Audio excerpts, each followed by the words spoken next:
Good morning, Ms. Sillo. Good morning, Chair. Yes. Good morning, Commissioners. Thank you, thank you. Chair, today we continue with the IDAC stream, and we have Mr. Adams in the witness box, who will be led by Advocate Sigals Nube. Thank you. Good morning, Ms. Sigals Nube. Good morning, Chair. Thank you. Good morning, Mr. Adams. Good morning, Commissioners. Thank you. Can you please state your full name or place your full names on record? Fadiel Adams. Thank you. Will you be swearing or affirming? No, I will be swearing. Do you swear that the evidence you are going to give is the truth, the whole truth, nothing but the truth? So please raise your right hand and say, "So help me God." So help me God. Thank you very much. What we normally do, Mr. Adams, don't mind the cameras. I see you looking. It's a bit intimidating. in that direction. What we normally do is to start with the witness basically reading or going through their statement without being probed or seriously engaged, with the exception of asking clarity-seeking questions. Ms. Sigals Nube will advise how we'll do it when we get to that stage. But I want to raise certain issues right at the beginning before you deal with your statement. Issues that relate to what you said the last time you were here. That was on the 11th of August, eh? Yes. So I want to start there before we get to your statement.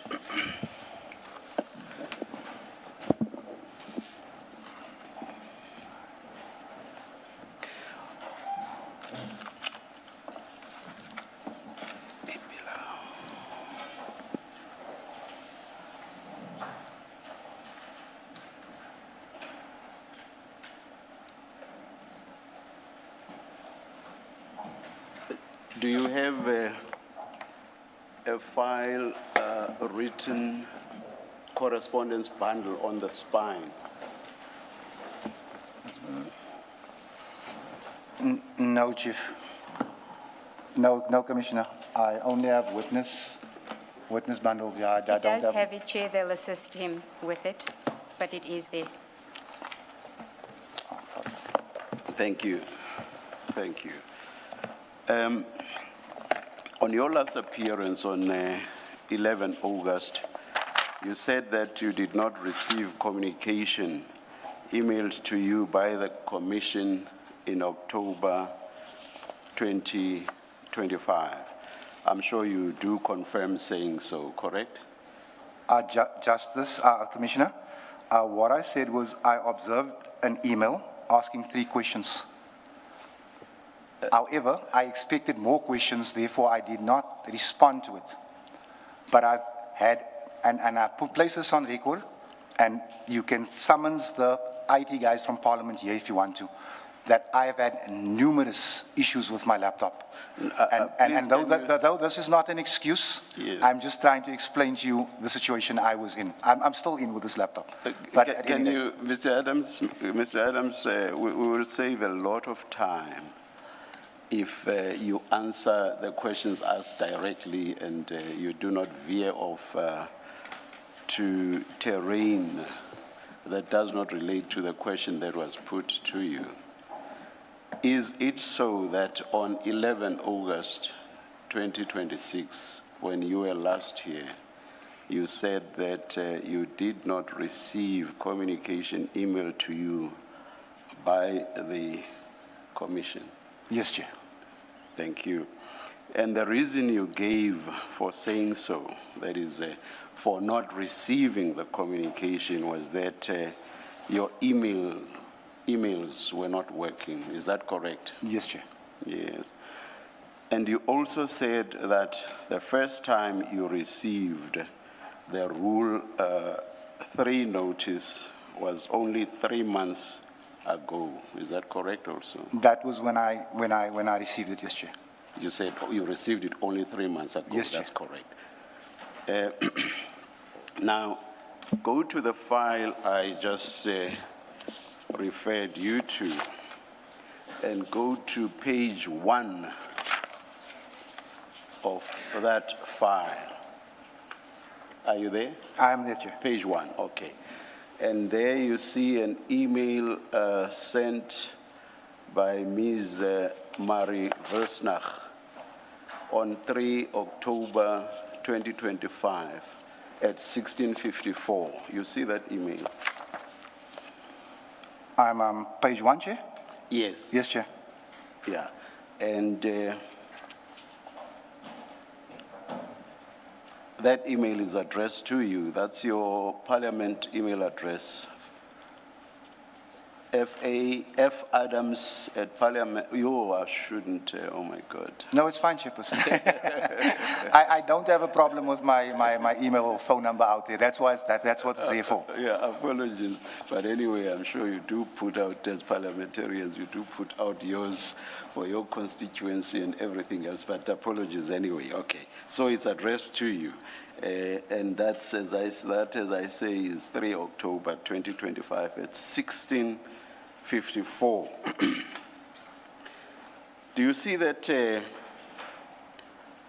Okay, let me ask you to read that email into the record from where it says, "We hereby attach." And you read up to where it says, "This email serves as part 1 of 2. Please read it yourself.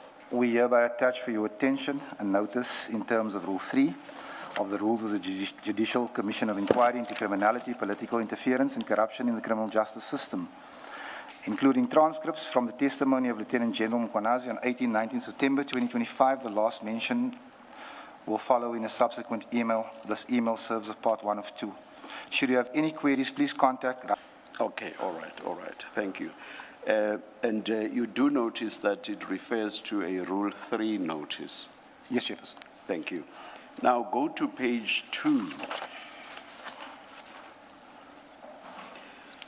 And there, do you see the email sent only a minute later? That is at 16:55 on 3 October 2025. You do see that as well. It's also from Ms. Marie Versnach. You see that email? Yes, Chairperson. Please, you should please vocalize your. Oh, sorry. Vocalize your agreement. Do not nod, please. Sorry, Chairperson. Thank you. And that email said the second installment of the transcript of General Mkhwanazi's evidence was attached. I'm paraphrasing, of course. Is that correct? You are, Chairperson. Now, my interest is in the Rule 3 notice that was referred to in the first email, and which was attached to that email. And perhaps for the record and for your purposes, let me advise you that Ms. Marie Versnach is one of the attorneys or directors in the Commission's firm of attorneys, Diale Mokhashwa. That's just for your information. Now, let's look at the notice itself.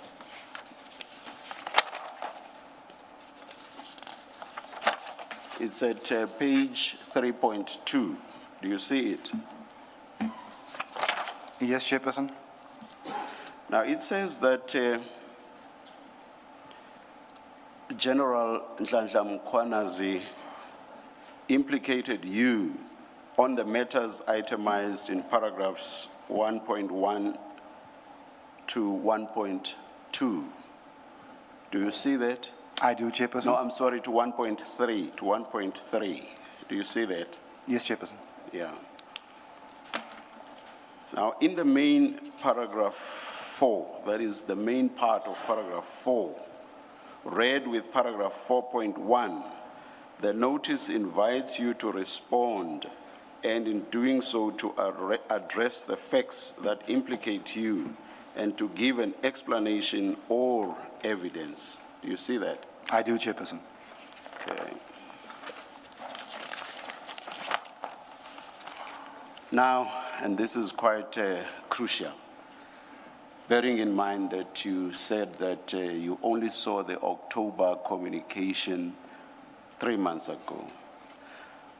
14 days later, that is on 14 October 2025, you responded to this communication by means of an email that is at page 5. Let us go to page 5.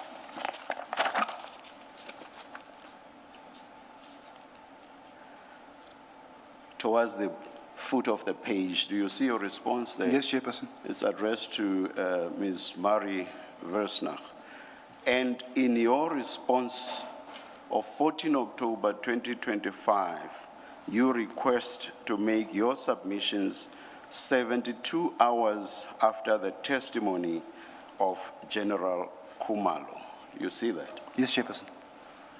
Now, if you responded to the Commission's Rule 3 notice only 11 days after it was sent to you, your response, as I said, being on 14 October 2025, you were not truthful when you said you received notice or you only saw the email communication 3 months ago. Am I correct? You were not truthful. If I may, sorry. If I may, Chairperson? Yes. Chairperson, when I responded to this email, it was because when I looked at the section 3, please bear with me, I saw 3 questions.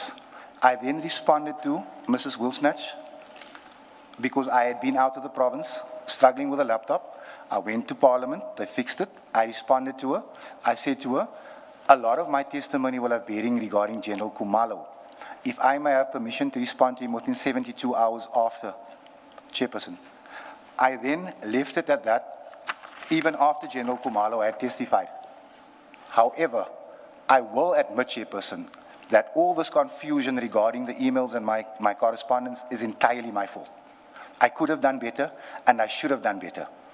My recollection of the email referring to the section 3 is pertaining to the one that comes afterwards, and I did get my dates mixed, and for that I profusely apologize. I also, Chairperson, I sat here on the 11th, and you told me that I wasn't taking the commission seriously. It was something that I disagree with even now. However, I will take full responsibility for all the confusion and all the delay regarding to the emails that came. Parliament will know, and they can deny this again, so I can prove it again, that all email correspondence sent, even from the police portfolio, is sent to my administrator, Baldine Libber, because my laptop just does not respond 50% of the time. So for this, Chairperson, I do apologize to you and everybody profusely, but this was my fault. I will not run from this. You are ahead of me. My question is Sorry. a simple one. My question is a simple one. It is this. When you said on 11 August 2026, you received communication, that is the email communication of October 2025. You saw it for the first time 3 months ago. That is 3 months now in 2026. That was untruthful. Is that so? Chairperson, in respect of the email mentioned, I was referring to the follow-up emails that I saw later, not this one right here, because I'd responded to this email. I specifically referred on the 11th of August 2026, I specifically referred when I engaged you to communication sent to you in October of 2025. And it was about that communication that you said you only received it 3 months ago. Am I correct? 100%, Commissioner. Now I will repeat my question for the 3rd time, and I will say, so it was untruthful of you to say that you only saw the communication of October 2025 for the first time 3 months ago. In respect of, yes, Chairperson, that now that I have all the emails, even my response in front of me, yes, the information I submitted was wrong. It was untruthful. Yes, Chairperson. Could you possibly have forgotten that the commission had communicated with you last year already? I did forget about this email right here, Chairperson. I did. I will be honest with you. Now that I look at it, and now that I replay your question to me on the 11th, if I'd had this bundle in front of me, the answer would have been different. There's a lot of correspondence, and perhaps Ms. Sigels-Ncube will, or even my co-commissioners, will take you through it. But what I will say to you is that there are more than one item of correspondence starting from April of 2026, which are reminders for you to file your statement. Are you aware of those? Chairperson, in the last few weeks, I still haven't managed to open all the emails, but I have seen some of it. And again, Chairperson, let me apologize for this. And your team, if I may finish, Chairperson, will tell you that since they've started communicating via the Baldine Libber email address, we've responded promptly as we can. We are going to come to the apology, Mr. Adam. What I want to know is, are you aware of the correspondence that I say starts from April, in which you are first being told, file your statement now, and thereafter you are being reminded to file your statement? Are you aware of that correspondence? Not all of it, Chairperson, but I have seen some of the correspondence. But you've received this file. Have you gone through it? This file? The one that I've referred you to now. This file was given to me yesterday, Chairperson. Did you go through it? It was given to me yesterday also, and I've gone through it, which is why I'm able to engage you on it. It was given to you yesterday. What time? I received 2 batches of emails, Chairperson. The one was at 12 o'clock at night. The other one was at 1 o'clock the afternoon. I'm asking you specifically about this file, the correspondence I can check I switched off my phone, but I can check my phone because I'm not sure which batch came at what time. But there were 2 batches of emails that came. The one batch came at 12 o'clock the night. The other one came at 1:25 or 1:12 the afternoon. May I ask for assistance? When was the correspondence file Chair, sent? as far as I know, the correspondence bundle was sent to Mr. Adams on Monday.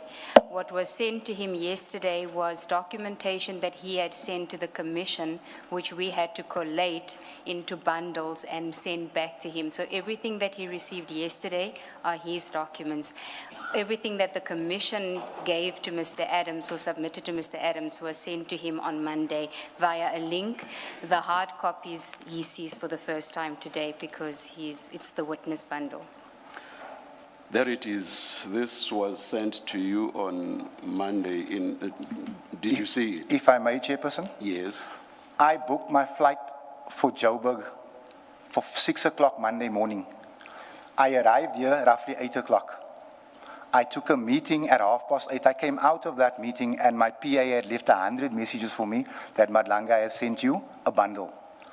I traveled to Pretoria. The commission, not Madlanga. Oh, so the Madlanga Commission, sorry. I'm about to get whooped by Judge Madlanga again. It was about 11:30 when she had let me know that the commissioner sent you a bundle. At that time, sir, I'm in Rosebank. This is Monday already. This is Monday. Your PA tells you that you've been sent something. On Monday. I've still got my luggage. I am in Rosebank. I traveled to Pretoria and then found the hotel. It's at that stage when I started looking at this. So, in all honesty, Chairperson, I did see, but it was very hasty. I didn't have hard copies because I didn't have a printer. I'm reading it from a cell phone because my laptop, again, is giving me issues. So, it wasn't the easiest thing in the world to do. But I did try to go through it as well as I could, best as I could. The problem was, Chairperson, if these things had come at 9 o'clock the evening, I could have cancelled my flight. I could have stayed the day. I could have done better. And I'm not throwing mud at anyone. I'm just saying if I received it earlier, just a little bit earlier, I could have done so much better. No, Mr. Adams, this correspondence became necessary only because of what you said on 11 August 2026. Had you not said anything about you not receiving emails from October of 2025, we would not be having this correspondence file before us. So you cannot really complain about the need for it to have been served on you much earlier. I'm happy to concede that. It arose because of what you said on 11 August 2026. I am happy to concede that. Now you say you did go through it, but of course you do give some descriptor as to the nature of how you looked at it, but bottom line is you did have a look at it. Now, I will go back to my question.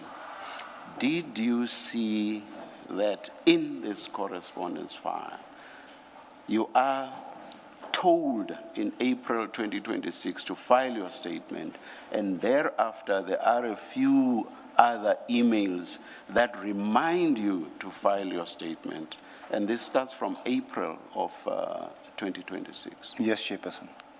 Chair, And, yes. my apologies, Chair. Before you move away from the 11 August and whether Mr. Adams could have forgotten about the email correspondence, there is a clip that we want to play of an interview that Mr. Adams had just before his appearance on the 11th of August, where he actually deals with the correspondence, and that will maybe assist insofar as he may have forgotten.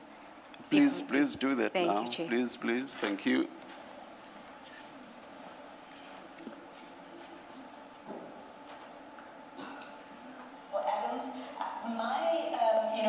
I'd like to know why he'd say he's disappointed about the possible postponement if it's his legal team that handed things late on a public holiday. What did he expect? Annexures and a sworn statement? Definitely, and he joins us now. We just had to grab him before he goes inside the guest room here at the Bishop Madlanga Justice College. I'm also joined by Yusuf Abramji, who will be part of this conversation. Thank you very much for speaking to us on ENC. Before, of course, I hand over to Yusuf as well. What happened? Who was late, and where is the delay? I'm reading Madlanga's statement, and I'm saying that I was subpoenaed. It's a lie. I was never subpoenaed.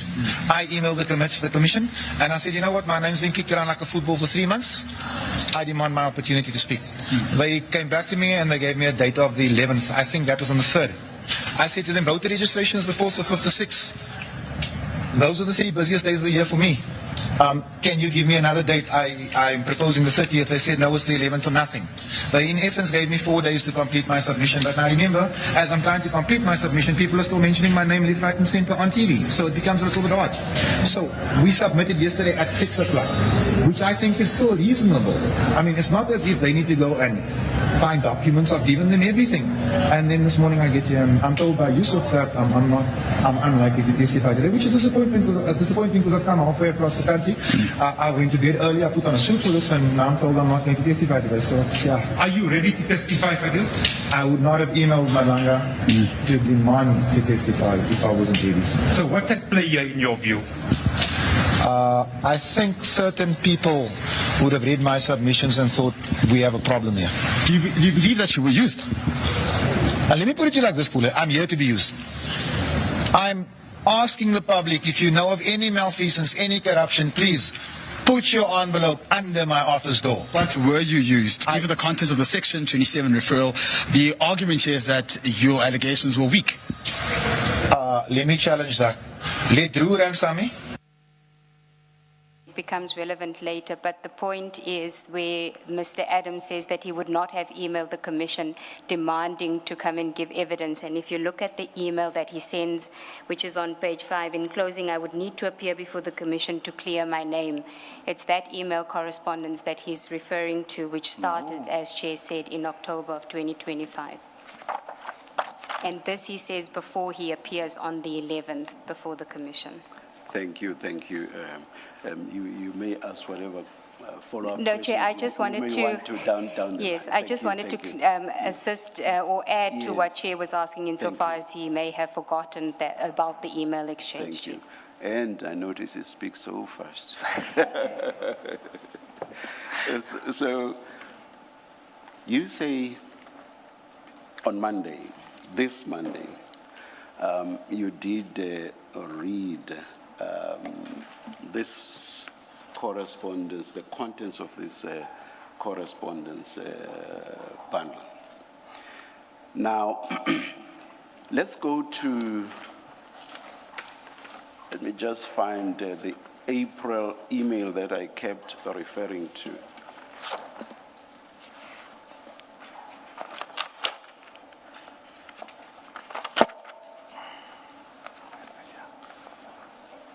I will read to you.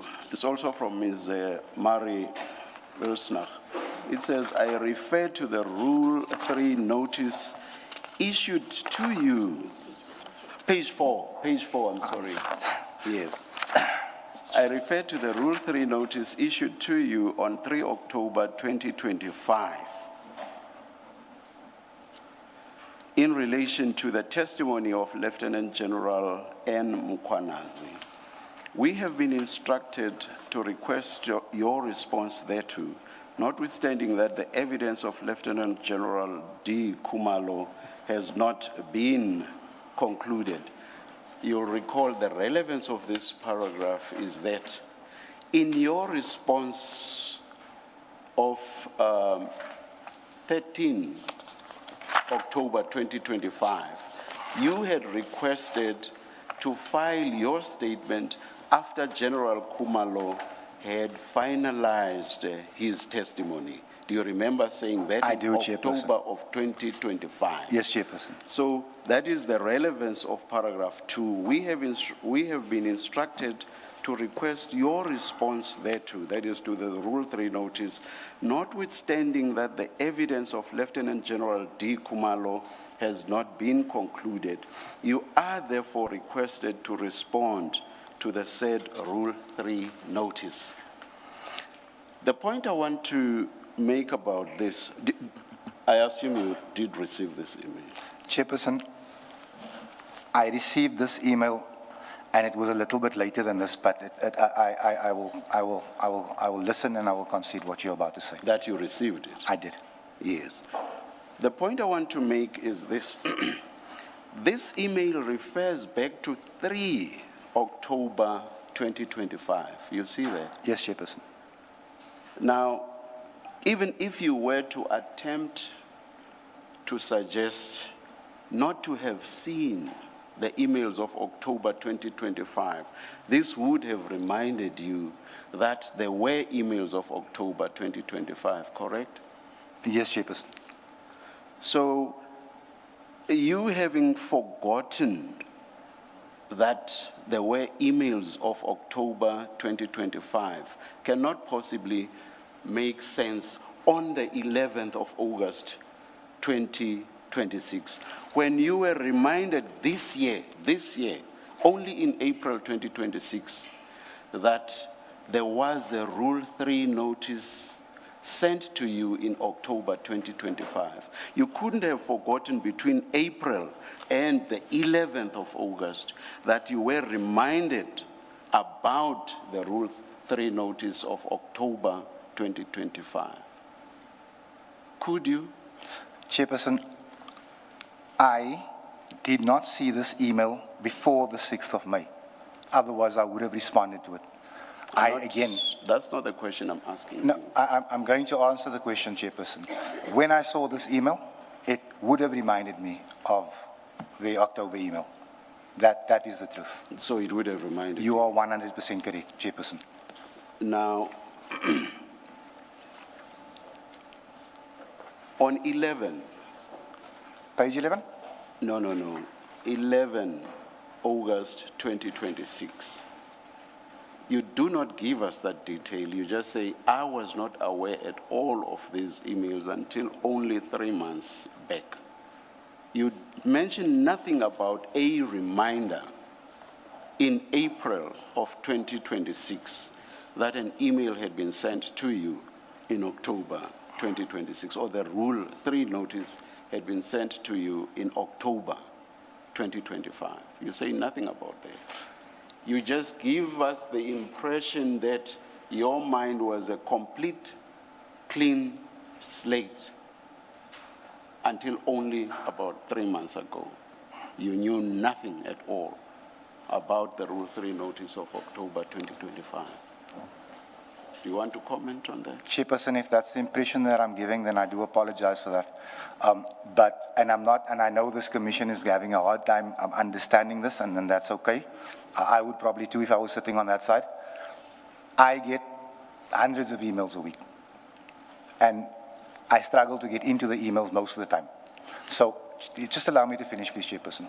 So there are emails. No, I see you shaking your head. No, I did not shake my head. I just moved. Oh, sorry. And you can't control me not to move. No, Chairperson. So what I'm saying, Chairperson, this is actually worse than an oversight on my part. It is. But I did not intend to mislead you. I did not. And I understand how bad it looks. And I even understand if you are sitting there, Commissioner Kumalo, thinking that I'm being disrespectful to this commission. But I promise you, Chairperson, as my mother is watching, that definitely was not the case. Now, there is only one so-called Madlanga Commission. And you say you receive a lot of emails, but emails that you receive from the commission are only from the commission. And do you take the commission seriously? Chairperson, yes. I am here. I arrived a day early at my own expense, twice. I take this commission very seriously. I'm very respectful of this commission. Forget what I say on social media. That's me acting like a fool half the time. But when I address you, I want you to understand something. You're the only man besides my father who's ever given me a beating. That's how much respect I have for this commission. Now, thank you. Not about me chastising you, no. But thank you for saying you take the commission seriously. Now, if you do, you receive an email in October 2025 telling you about the Rule 3 notice. You respond to it 11 days later. I will tell you now that it is hard to believe that you would forget about that communication. That's the only communication you got from the commission until April 2026. It is hard for me to believe that you would forget about that communication from this one, the only so-called Madlanga Commission. If you say you take the commission seriously, I find it hard to believe that you forget about that communication. And this is not a mundane communication. It's communication that contains a formal document, a Rule 3 notice that requires of you to do certain things. Formal communication, and you respond to it. It's just difficult for me to understand how you could ever forget about such communication. Chairperson, I understand the inference that you're drawing. I would probably draw the same if I was sitting on that side. So, once again, please allow me to apologize for that. But how could you forget? There's only one Madlanga Commission, and there was just this one Rule 3 notice to which you responded. Underline the fact that you responded. How can you tell us that you only got communication 3 months ago? How could you forget something like that? If you will allow me to just take 30 seconds of your time, Chairperson. Yes. Remember, I am the leader of a political party which deals with systemic problems across the Cape Flats daily. I leave my house at about 5:15 in the morning, and I'm lucky to come back at 11 every day, Saturdays and Sundays included. Once every 3 weeks, I'll take a day off. I am very busy entertaining people, listening to people, stopping gang fights, stopping bullets, burying children. Those are the things I do daily, Chairperson. Emails, in the beginning, is not even my strongest point. I genuinely forgot about this correspondence. I did. I've forgotten about other correspondence. I've forgotten my child's birthday. These things happen due to the hours and the pressure that we work under. I genuinely forgot this, Chairperson. I'm not lying to you. Let us delineate two things. It is one thing to forget to respond to correspondence. It is quite another to say you do not remember ever receiving such communication. Do you see the difference? I understand, Chairperson. And the point I'm making, so perhaps, not that I necessarily agree with you, perhaps I would understand you better if you said, I forgot to respond to the email correspondence. That's something else altogether. But for you to say you only became aware of it 3 months ago, that is what I have a difficulty with. Not if you took the communication when you received it the first time seriously. And I repeat, there is only one Madlanga Commission, and it sent you formal communication, a Rule 3 notice which required a response from you. And again, I say underline, you responded to it. I will, subject to whatever else you say, not believe you when you say it was only in April of this year that you became aware of the communication. That's something that has nothing to do with you being very busy. You being busy may affect you not remembering to respond. Do you see the distinction I'm drawing? I'm not arguing with you, Judge. Do you see that? Please answer 100%. directly. You 100%. see the distinction. 100%. Now, do you accept it when I say to you, it's hard for me to believe that in your mind, you only became aware of this communication 3 months ago? I accepted that 10 minutes ago, Judge. I do. So does it mean you lied to us? No, Judge, I did not lie to you. I did not lie to you. I accept that you may find it hard to believe what I said, but I did not lie to you. Now, Parliament issued a statement once you said that from October last year until whatever time you saw the email communications, your emails were malfunctioning. Parliament issued a media statement. You are aware of that because you even responded to it, correct? Now, in what Parliament was basically saying, you lied. I'm paraphrasing again, correct? Yes, Chairperson.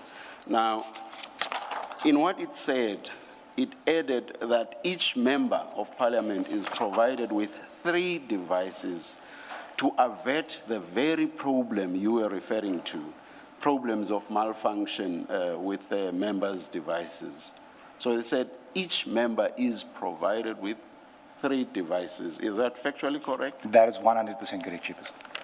Now, when you said that you had problems with your emails, and as a result only became aware of the October 2025 communications only 3 months ago, were you suggesting, that is on the 11th of August this year, were you suggesting that all 3 devices were malfunctioning? No, Chairperson, not at all. What were you suggesting? I can hand you my phone right now, Chairperson, my parliamentary phone. You will not find an email account or WhatsApp on here because I don't use it for that because these things get hacked. I've never used it. Furthermore, Chairperson, Parliament has just received a letter from my attorney demanding that they retract because Parliament told other lies.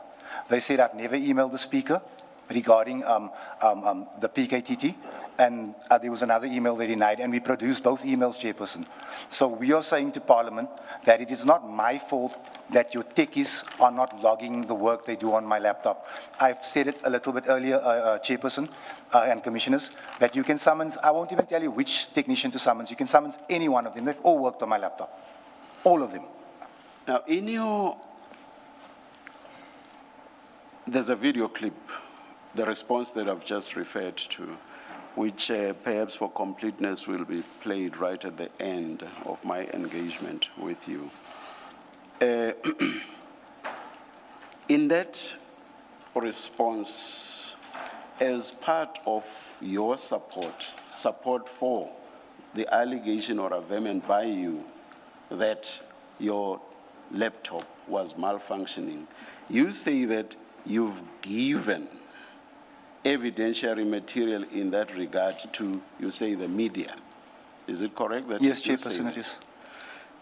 What media houses did you give this information to? There's a gentleman at Parliament called Kevin Brandt from ENCA. I sent him the screenshots of the emails that we sent. The rest of it, Chairperson, I'm again inviting the Commission to send someone to ask any one of the technicians at Parliament. It's actually a running joke when I come in there with my laptop because it happens all the time. Can you please share that with us? The emails? Those emails Yes, that you shared definitely. with the gentleman you are referring to. Yes, definitely, I have it here. Do I share it now?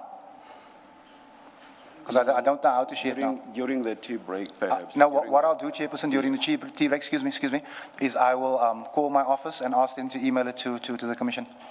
Is that okay? And what do those emails demonstrate exactly? Just in summary by you. The one email, I'm just forgetting, I don't know why I'm forgetting what the other one is, but we have both. The one email relates to my arrest and the PKTT invading Parliament because they arrested me in the parliamentary village. That's an email we sent to the Speaker. It's something that Parliament has denied. And then we produce it. You say that email relates to your arrest? Yes, sir. And then, the second email. Sorry. That's quite recent, and it would not affect the question of you not having seen communications from October 2025. The second email. An email about your Yes, the second email is a lot older.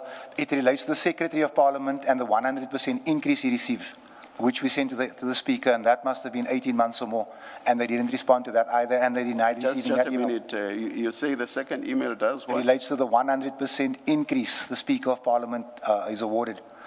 And we asked the correspondence, and I'm going to speak loosely to the Speaker, is we've been advised to take this to the cops, but we feel Parliament is better equipped to deal with this because it's a parliamentary issue. And that's another email that... I don't see how that's related to you receiving or not receiving emails, Mr. Adams. No, then I'm misunderstanding you, Chairperson. I'm asking you about, you say, you have proof that you had problems with your emails. Your laptop was malfunctioning. So I've asked you for that proof. Yes. I've said in your own words, please summarize what that proof is. You referred to an email that concerns your arrest, and you've accepted that that has nothing to do with what I'm engaging you on.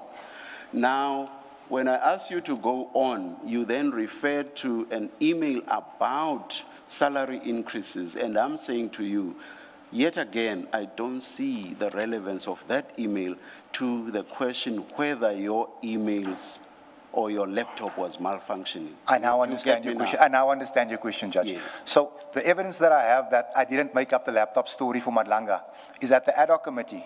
I am asked by, I think it was Honorable Nola, why I used the laptop of Honorable Sakina Frenchman to email the minister. And my response, and it's in the transcripts, is that, I actually have the screenshot of it, is that my laptop was freezing. So I walked to the office next door and I asked her, can I please send an urgent email to the minister from your laptop? When was this? This was at the ad hoc committee. What date was that? I couldn't tell you the date, but I can find it for you. This year or last year? It would have been earlier this year. Earlier this year? This year. Much earlier this year. So October up to early this year, no similar communication, or do you have any other proof besides that one email? No, that's the one thing. Or rather, that one event where you use someone else's that's the one event that I can show you to, Chairperson. The rest of it, if the Commission, I will never dream of telling the Commission what to do, but if it pleases the Commission, rather, is to speak to the technicians at Parliament, and they can confirm how many times I've been there with my laptop. But Mr. Adams, you say in the video clip, and as I say, we're going to play it, you say in the video clip, I have provided proof to the media that I have been raising the issue of my laptop. Do you not say so in that video clip? Yes, Chairperson, I do. You do say so. And that one paragraph, Chairperson, in my view, is evidence of the fact that I've been having problems with my laptop. And that's not the only email I've ever asked Sakina if I can use a laptop. I've done it before, and not necessarily to the minister. So this, proof is just this one incident. That is the one incident. Just the one incident. Yes, Chairperson. I have provided proof to the media that I've been having this problem, and you refer to the one incident where you are asked by Mr. Ngola why you are using someone else's laptop, and you give this explanation. That's proof that from October until 3 months ago, you have been having problems with your laptop. Chairperson, if I may. Yes. I've been experiencing problems with that thing since it was given to me. It's not since October, Chairperson. No, you don't get my question. I'm asking you a slightly different question. You have said, you have given the media proof, and all you are able to point to is one instance where you used another member's laptop for, I think you said, sending an email, you said. You say you have provided proof. I'm saying the context that we are dealing with here, you not receiving emails from October 2025 until only 3 months ago. Do you accept that? Chairperson, Do you understand that context? I understand the context. Now, it is in that context that I say, you say, I have given proof to the media.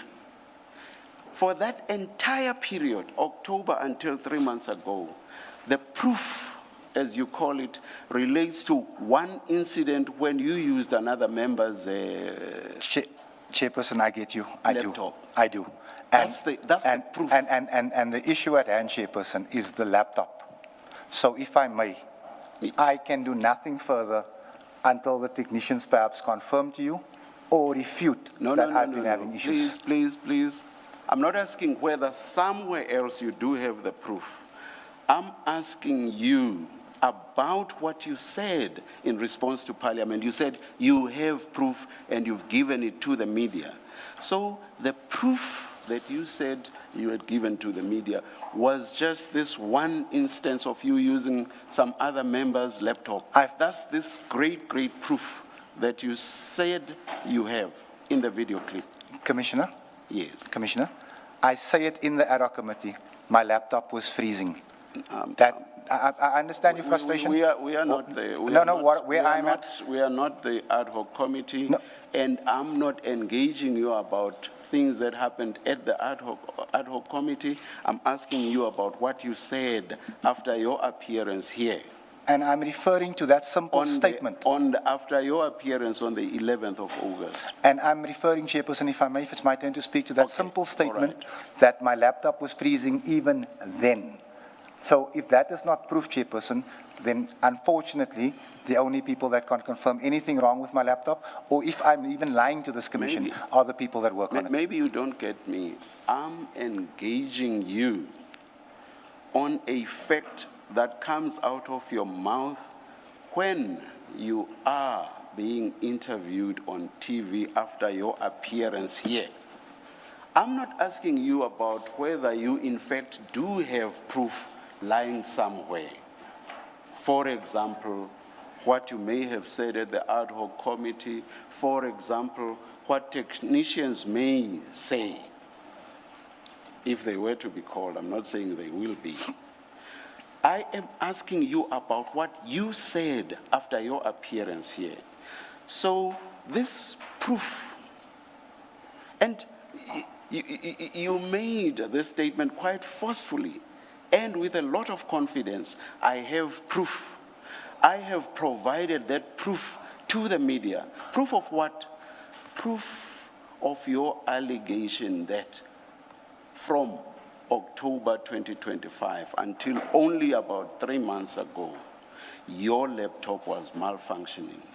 So the proof that you alleged to have provided to the media was this one instance of you using another member's laptop. That's all the so-called proof that you provided to the media.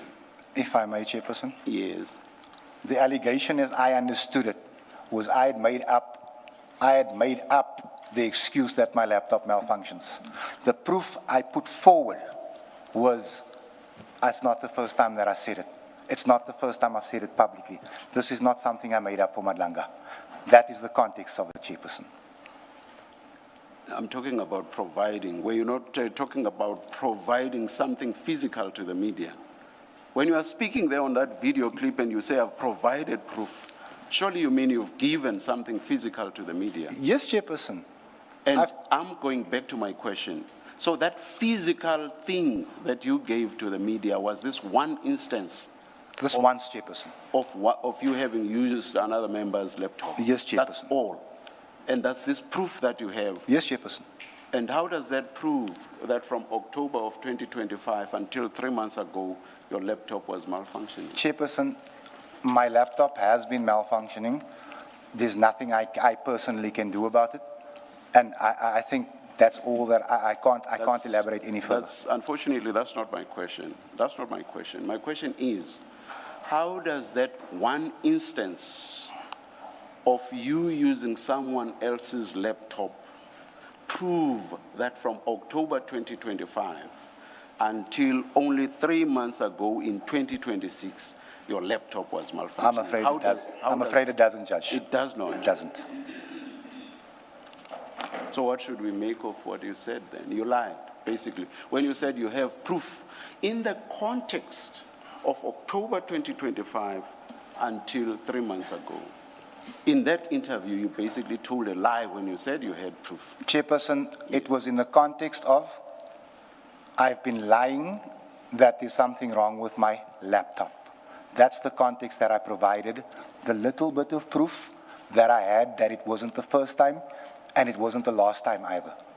That's the context, Chairperson. You've already accepted that it was not proof. That one instance was not proof of the malfunction of your laptop from October 2025 until 3 months ago in you've accepted that.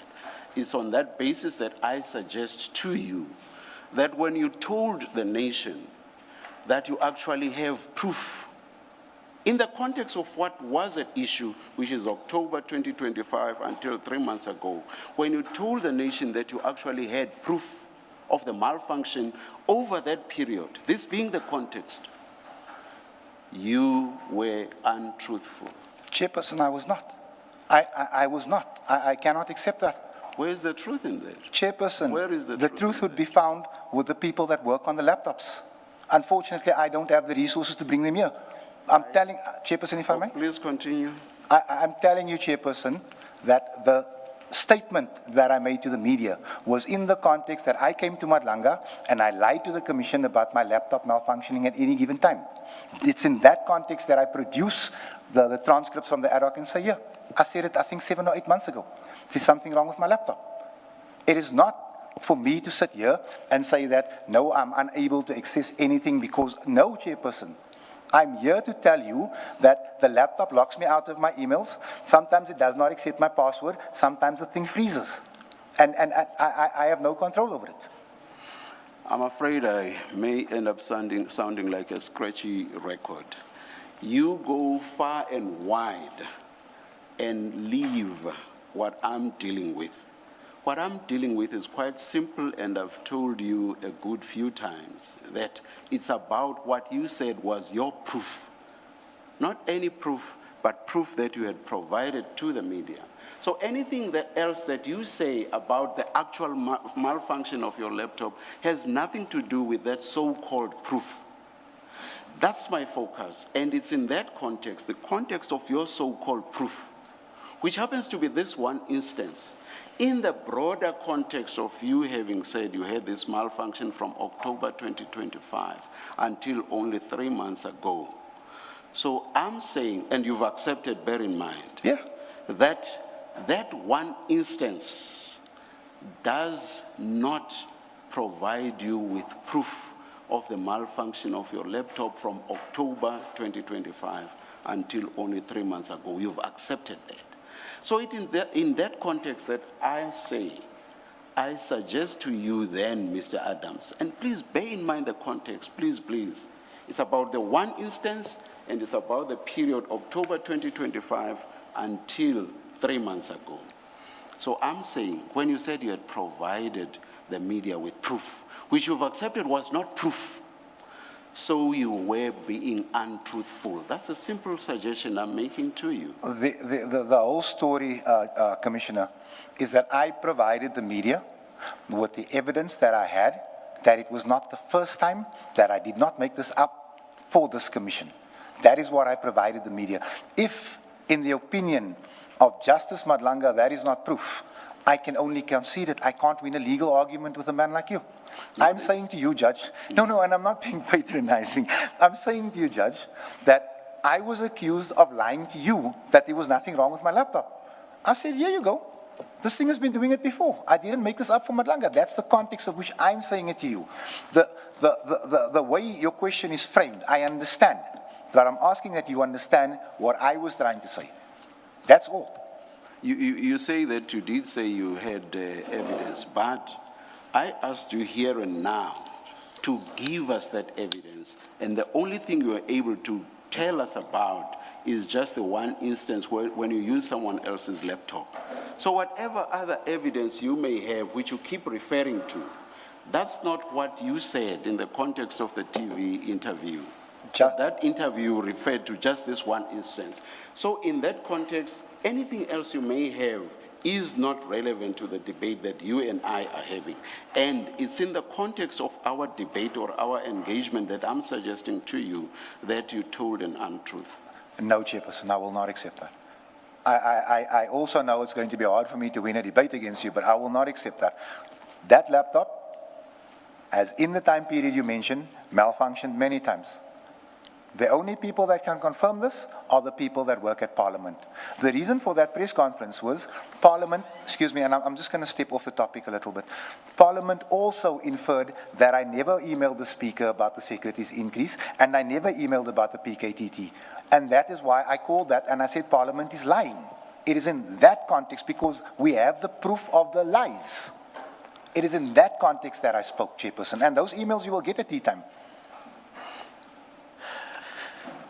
None of what you are saying was part of the proof that you say you provided to Parliament. I'm sorry, to the media. None of what you say, none of this detail was part of what you said you had given to the media. Do you accept that? I do accept that in the context that you frame it, Judge. I have to frame it. No, Judge, like I said, yes. If I may, I want to put up a disclaimer. I'm not fighting with any three of you. I'm not going to win. So, in the context that you frame it, I have to accept it. All right. May I ask that we play that video clip, please? We are playing it now, Chair. Like Parliament said themselves, they don't normally issue statements like this, but you know what, in my case they will. However, Parliament has found itself wrong because we've sent those emails. We have the proof of the emails. We've sent them to your editors. Perhaps Parliament will now apologize to me because what they've in actual fact done is they've accused me of lying. Parliament has defamed me.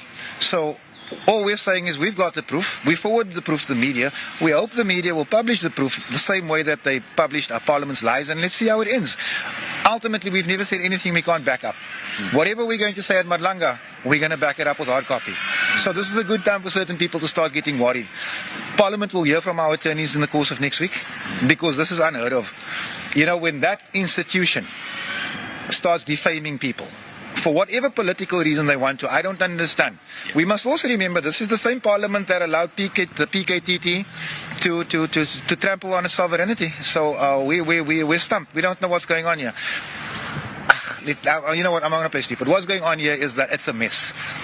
Parliament is a mess. The country is a mess. The South African Police Service is a mess. And we all know why. So I'm going to leave it at that before I get into more trouble. Now, Mr. Adams, your discussion with Mr. Ngola, during which you explained to him why you were using another member's laptop, was that an oral engagement? It was an oral engagement during my interview process with the IDAC. I just also want to, I think it's Honorable Ngola, Chairperson, don't hold me to that. It was one of the ANC's members. I think it was No, it doesn't matter much. The identity doesn't matter much. So the important thing is that you say that was an oral engagement. Now, and you suggest that that's the only thing thus far that supports you in your view that your emails were malfunctioning. Now, Laptop, Chairperson, not only emails, laptop. no, laptop, yes, fine, okay. I guess I'm focusing on emails because that's what we, from where I'm sitting, I'm concerned with. But I will accept. I just want to. I'll accept laptop. I just want, Chairperson, I just want the country to note that one day I'll be able to tell my grandchildren that I corrected Justice Madlanga.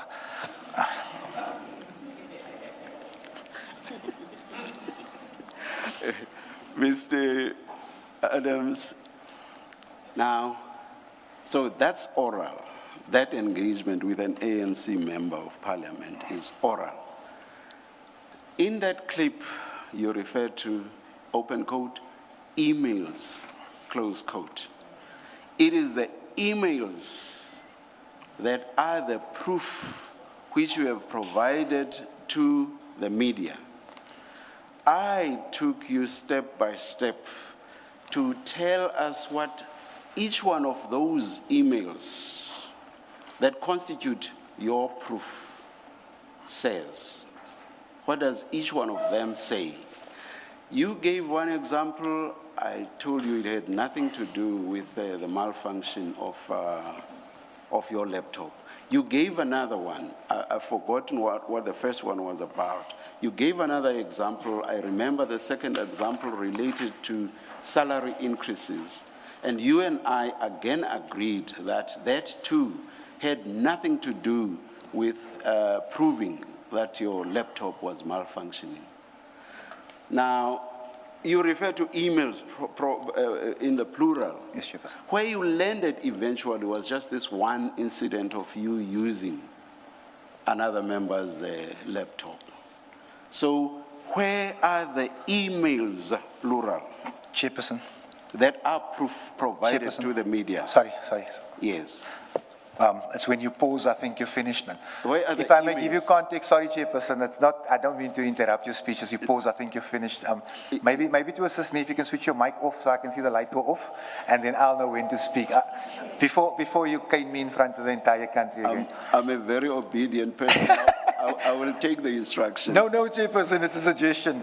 So just to clear up the confusion between you and I about the emails, that interview you just played, prior to that, the parliamentary spokesperson was telling the country that I was lying when I spoke about the speaker's increase, the secretary's increase, and the email I sent to the PKTT. He said it's highly unlikely, and I quote, that we sent those emails.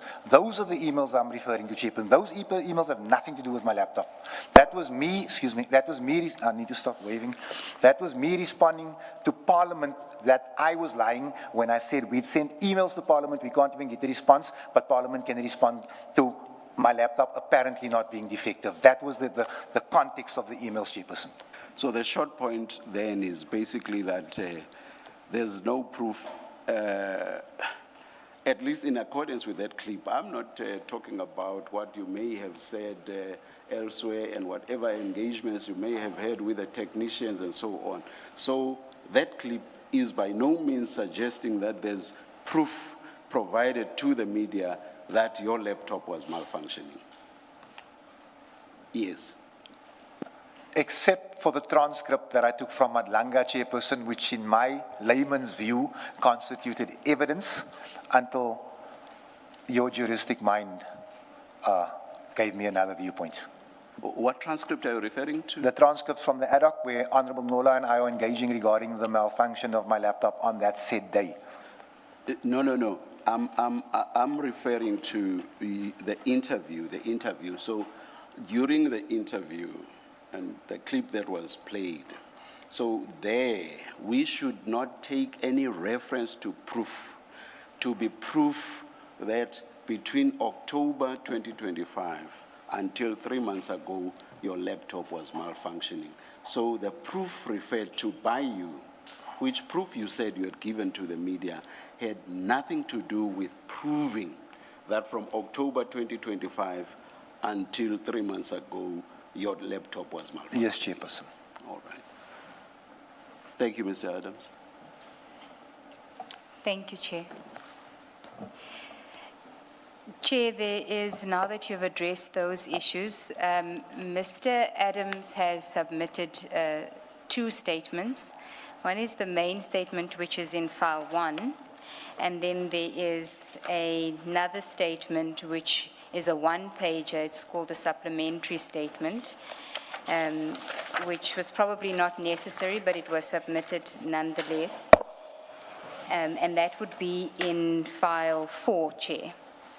Now, Chair, insofar as the first statement is concerned, there are annexures to that. We're still trying to figure out what the correct annexures are. You would have seen that there's been a back and forth regarding the annexures, and the statement also doesn't speak to the annexures. So where Mr. Adams refers to FAA1, it doesn't correspond with the annexures that he has provided. But we will address that with him again during the tea adjournment.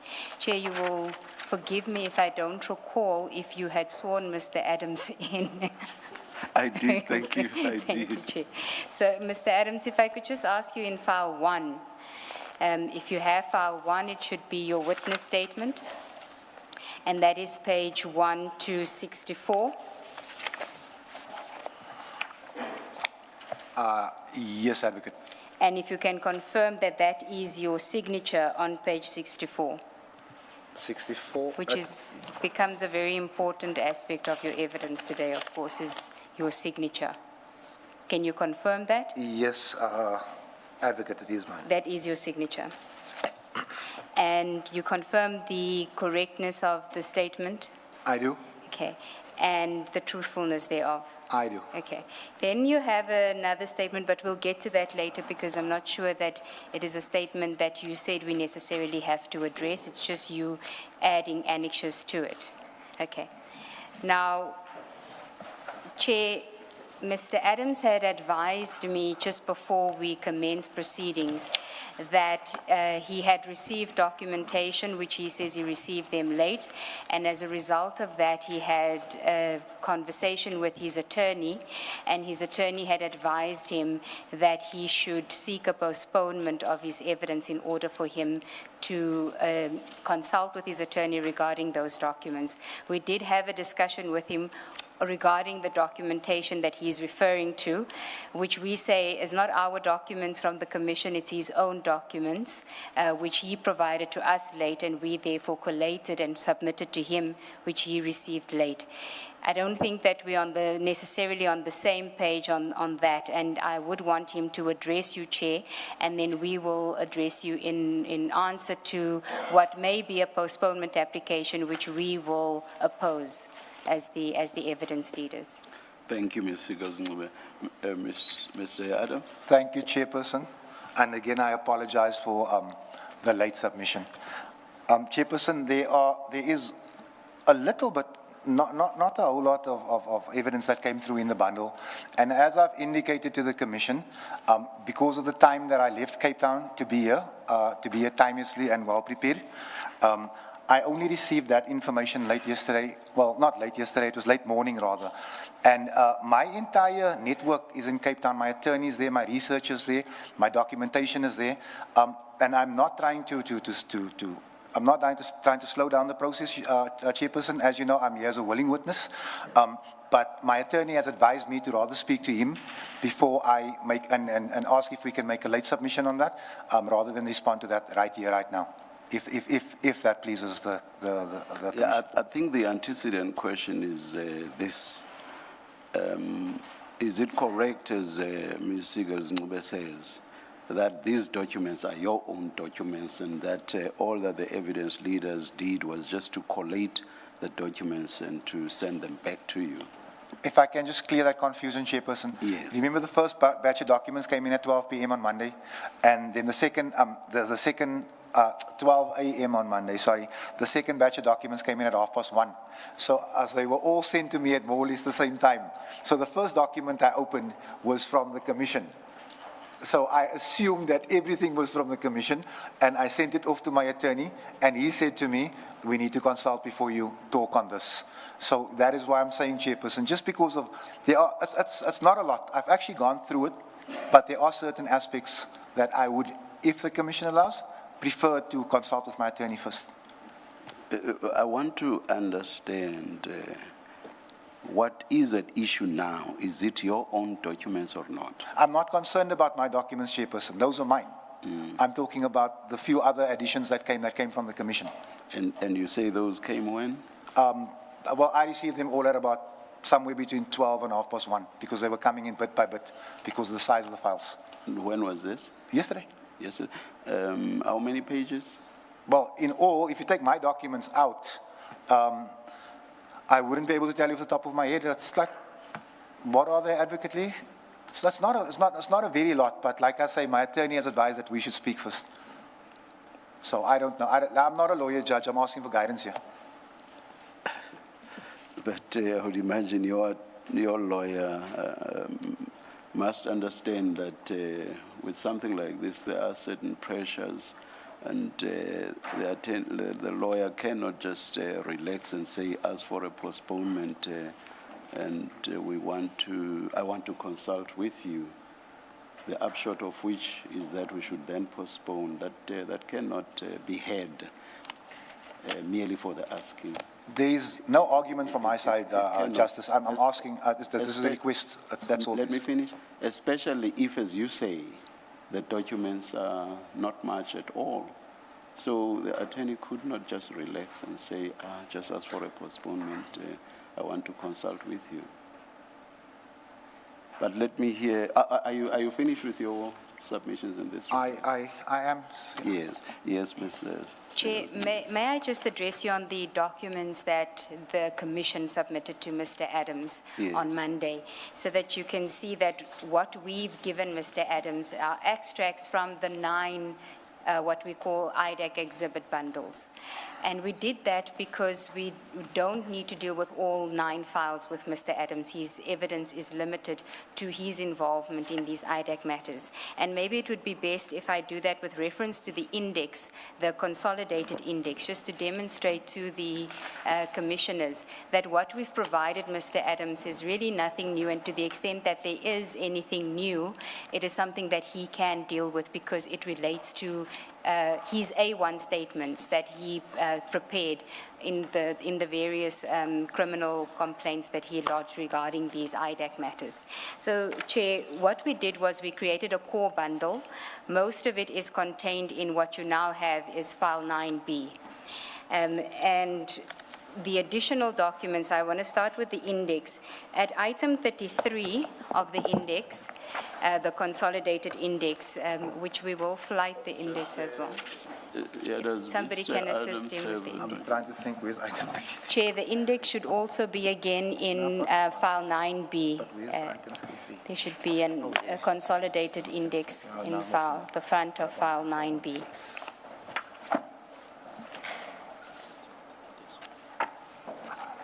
Chair, file 9B. I do. Okay, so the first page on file 9B should be an index to exhibit bundle.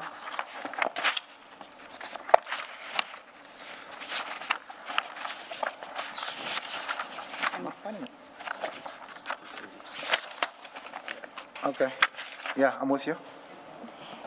Do the commissioners have the consolidated index? So, Chair, on page 2 is item 33, which we've added to the core bundle. That is Mr. Adams' section 27 affidavit, which has been prominent in these proceedings. That is what we included in the core bundle. And then item 37 and 38, but only pages 681 to 684 of item 37, which is Mr. Adams' A1 statement in that docket. And you'll see that 37 is quite voluminous, but we've only extracted from that his statement, 681 to 684. Item 38, which is also just his statement. Sorry,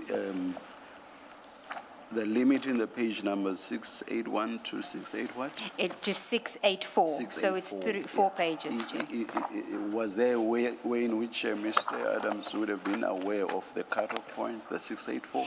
It was just the A1 statements, so we just provided him with the A1 statements which are relevant to his evidence. All right, okay. Sorry. Mr. Ngube, does it mean the rest of, and that applies to everything that you're referring to, does it mean the rest of that item 37 came from him? 37 is our IDAC original exhibit bundles that we've been utilizing throughout the IDAC stream.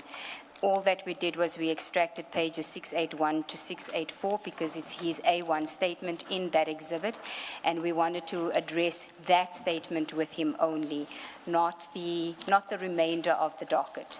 And that is what we extracted for purposes of him knowing what it is that we're going to deal with. Rather than give him 4,000 pages, most of which are irrelevant for his evidence, we only gave him what would be necessary for his evidence. And that is, so the page 681 to 684 is his A1 statement in that case number, and 38 the same, it's 2611 to 2614 of that bundle. And then on page, item 71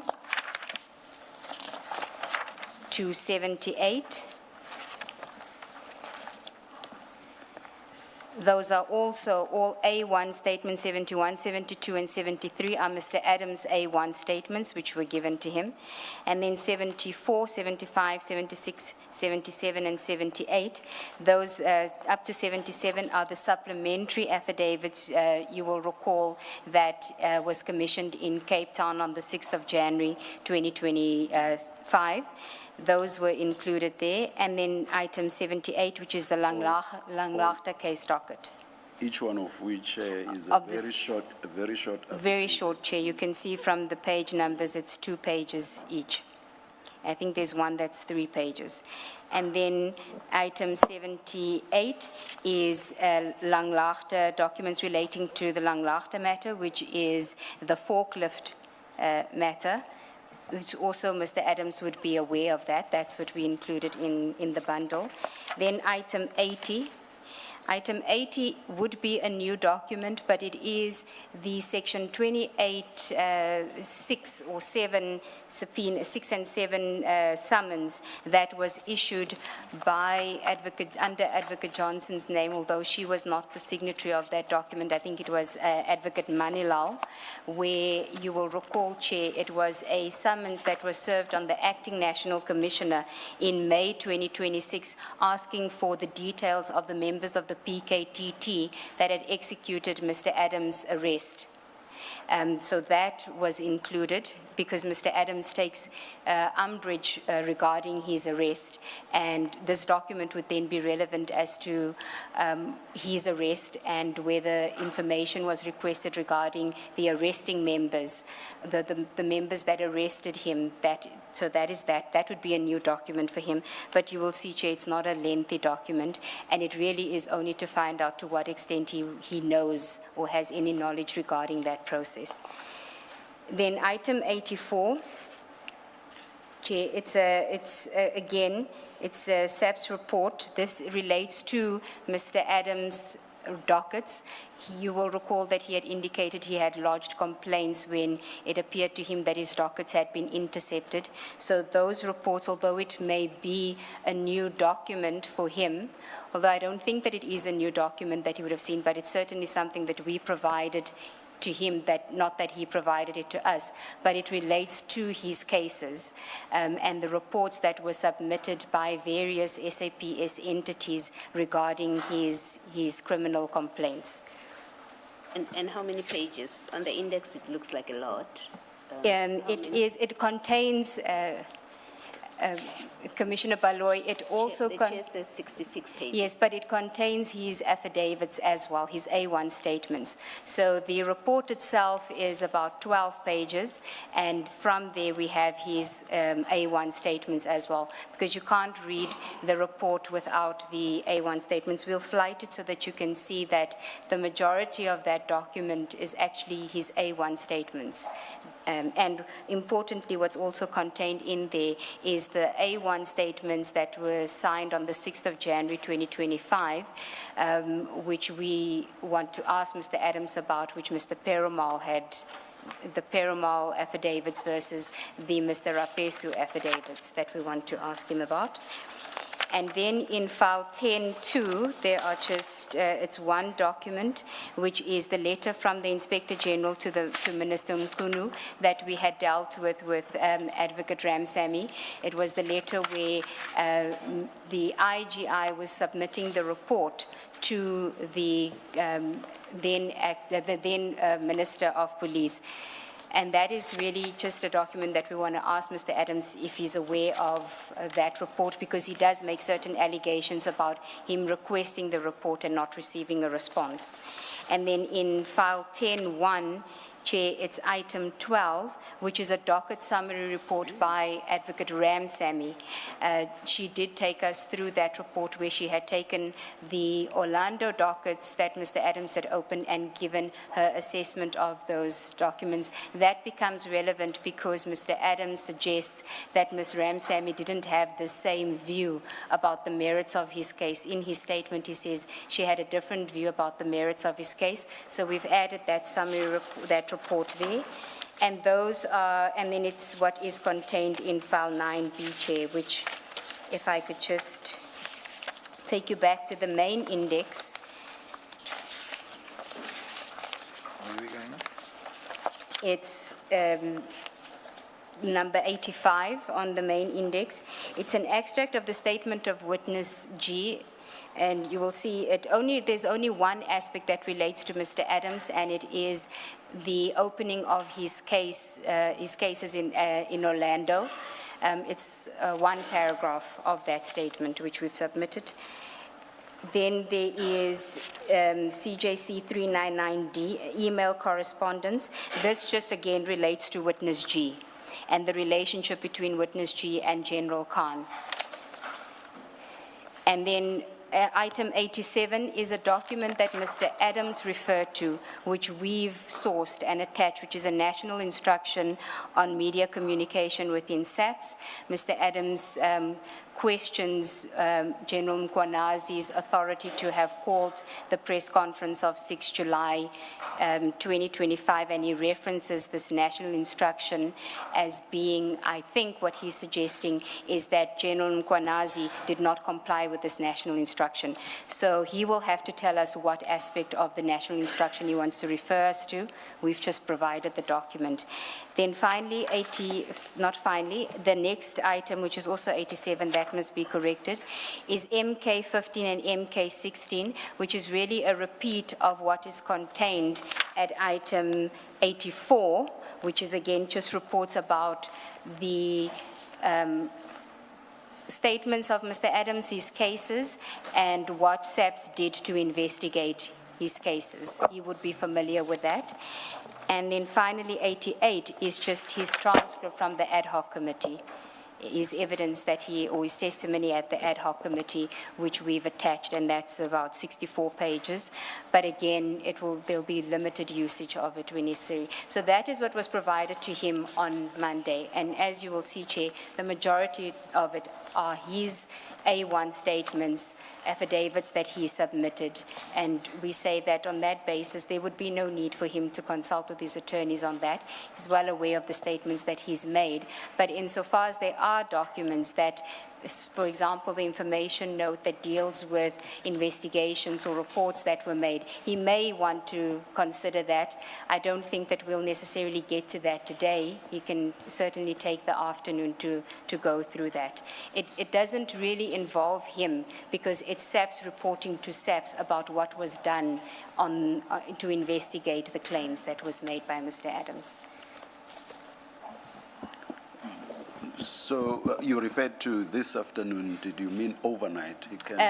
Overnight, Chair, yes. Overnight. When we adjourn for the day, yes. All right. Is that not fair enough, Mr. Adams? Chairperson, it would be if my attorney was here. Unfortunately, I can't afford to fly and house him here. So it puts me at a slight prejudice. But let me see what I can do, because I want this thing to get over with. So, yeah, you see, what I understand from Ms. Striegel is that what happens today will not get to the documents which are not your documents, and that overnight that should afford you ample opportunity to then consult with your attorney. The other documents are as Ms. Sigels says, your own documents, your A1 statements and so on and so on. I will just ask the Commission just to understand that these are documents I haven't seen in over 18 months, so it's not as if I wrote it down this morning, but the point is taken, Chairperson. Thank you. Thank you very much. Let's Thank you, start. I agree with Commissioner Baloyi, Chair. Let's take the adjournment then and resume at 11:30. Let's adjourn.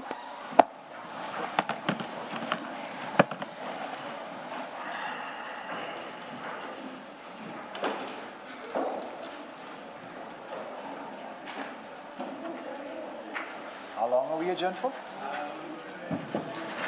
How long are we adjourned for?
1, 2. All right, it's 29 minutes past 11. We are ready to resume. Please make sure, again, that your devices are quiet. Thank you.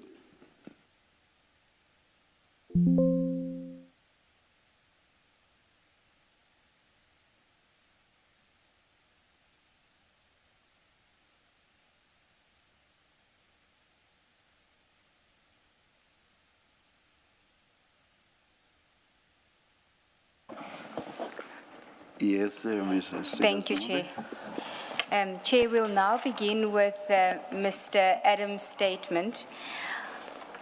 What I propose, Chair, you'll see that it's a 64-page document, and if we were to go through the entire document, I don't think we'll finish in this week to finish on the 64 pages. I had a discussion with Mr. Adams as to how we'll deal with it, and he doesn't put anything in any particular sequence.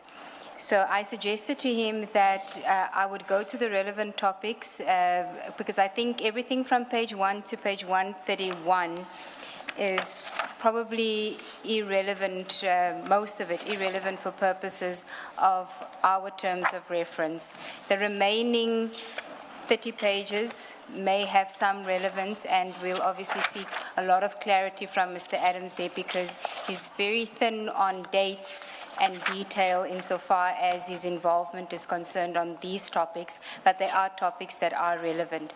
I have said to Mr. Adams, I don't want to restrict him from what he wants to say, but it must be within our terms of reference. It must be relevant to what we are dealing with. And to the extent that he makes allegations where he doesn't have the evidence to back it up in these proceedings, then we really shouldn't deal with it unless he invites us to then interrogate him on the merits of whether he does have the evidence or not. He's agreed that he will be guided by me insofar as the flow is concerned, so chronologically, but he will give his evidence rather than read the statement, he will give his evidence in his own words. I think that will go quicker, Chair, insofar as that is concerned. If it isn't, then we will ask him to read, but trust me, I've engaged with him. If he reads, he's still going to elaborate. So I'm trying to take the lesser of the two evils. Maybe let's start and see how it goes. So, Chair, you'll see that his personal background appears on page 10. And I think that is the place where he should probably start. So if he chooses to read, he may do so. But from my engagement with him, it seems like it's easier if he just summarizes. But we'll be guided by Mr. Adams for the time being, and then if we feel that it's not working out, we can then give some guidance. So it's on page 10 of your statement, Mr. Adams. It's personal background. Do you have it? Do you have it? I have it. Okay.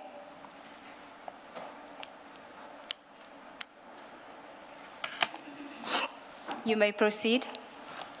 Thank you, Advocate, Commissioners. My personal background, I was born and raised in the Cape Flats in the Western Cape, where I spent the overwhelming majority of my life living, working and engaging with the communities that form the subject of much of the evidence before this Commission. I am by occupation a construction worker and a small business owner. Before entering public life, I operated a business that employed members from my local community. My involvement in community affairs developed through my day-to-day interaction with residents who were affected by poverty, violent crime, gang activity, and what I perceive to be failures by public institutions to respond effectively to those challenges. My early life was not without hardship. Like many young people growing up on the Cape Flats during the period, I experienced circumstances that exposed me to criminality, gangsterism, and substance abuse. Through the support of my family and my own determination, I was able to overcome those challenges, establish a lawful livelihood, and devote my efforts to community service. I mention these matters not to seek sympathy, but because they explain my understanding of the social conditions that continue to affect many communities in the Cape Flats, and that is why I became actively involved in public affairs. My involvement in civic activities arose from concerns regarding the socio-economic conditions experienced by communities on the Cape Flats, particularly the impact of violent crime, gang activity, and corruption, and what I perceive to be failures of public administration. Those concerns ultimately led me led to my participation in various community initiatives aimed at promoting accountability within government and law enforcement institutions. I was one of the founding members of the civic movement known as Gatful Capetonian. The movement was established to advocate on behalf of communities that believed themselves to be disadvantaged in matters relating to public administration, service delivery, employment, and policing. Through that work, I became involved in engaging with government departments, oversight institutions, law enforcement agency, and elected representatives concerning matters of public accountability. My subsequent election to public office, first as a councillor and later as a member of parliament, substantially expanded my responsibilities and access to information concerning the functioning of state institutions. Those offices also impose upon me statutory and constitutional responsibility to exercise oversight over the executive and organs of state, to raise matters of public concern and to report allegations of maladministration, corruption, and unlawful conduct where appropriate. Over time, my public responsibility brought me into contact with numerous complaints relating to policing, organized crime, firearms control, procurement, intelligence structures, and alleged political interference in law enforcement.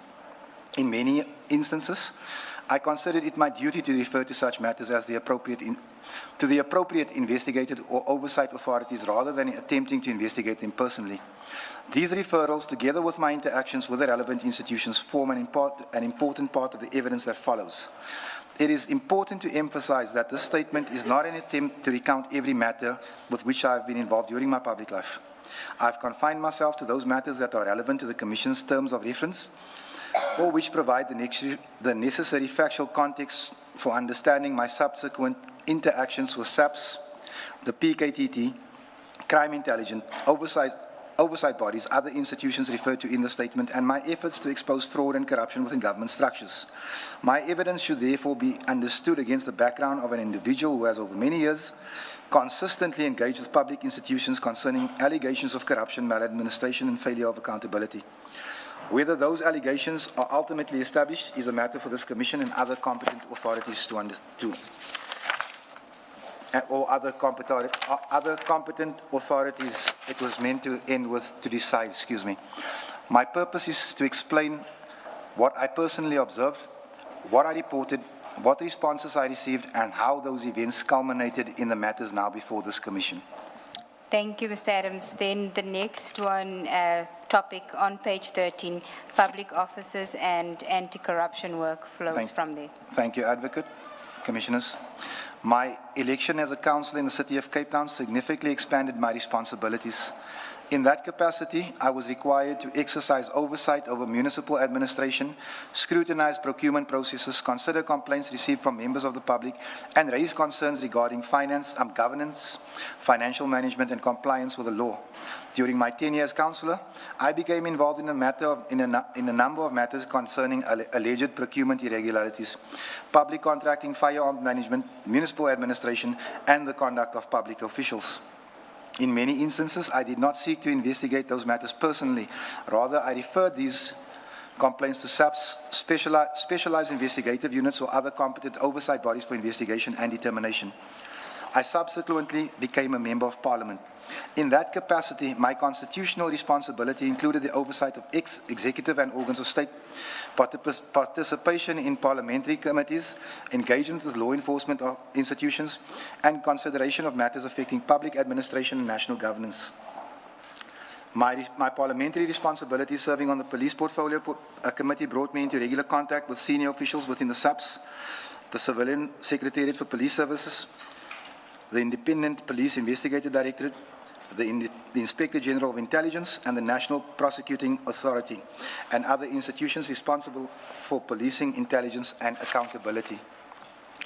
As part of my parliamentary functions, I received complaints, documentation, and information from members of the public, whistleblowers, public officials, and other interested persons. I just wish to pause, Commissioners. It should say, as part of my parliamentary functions and my duties as a councillor at the time.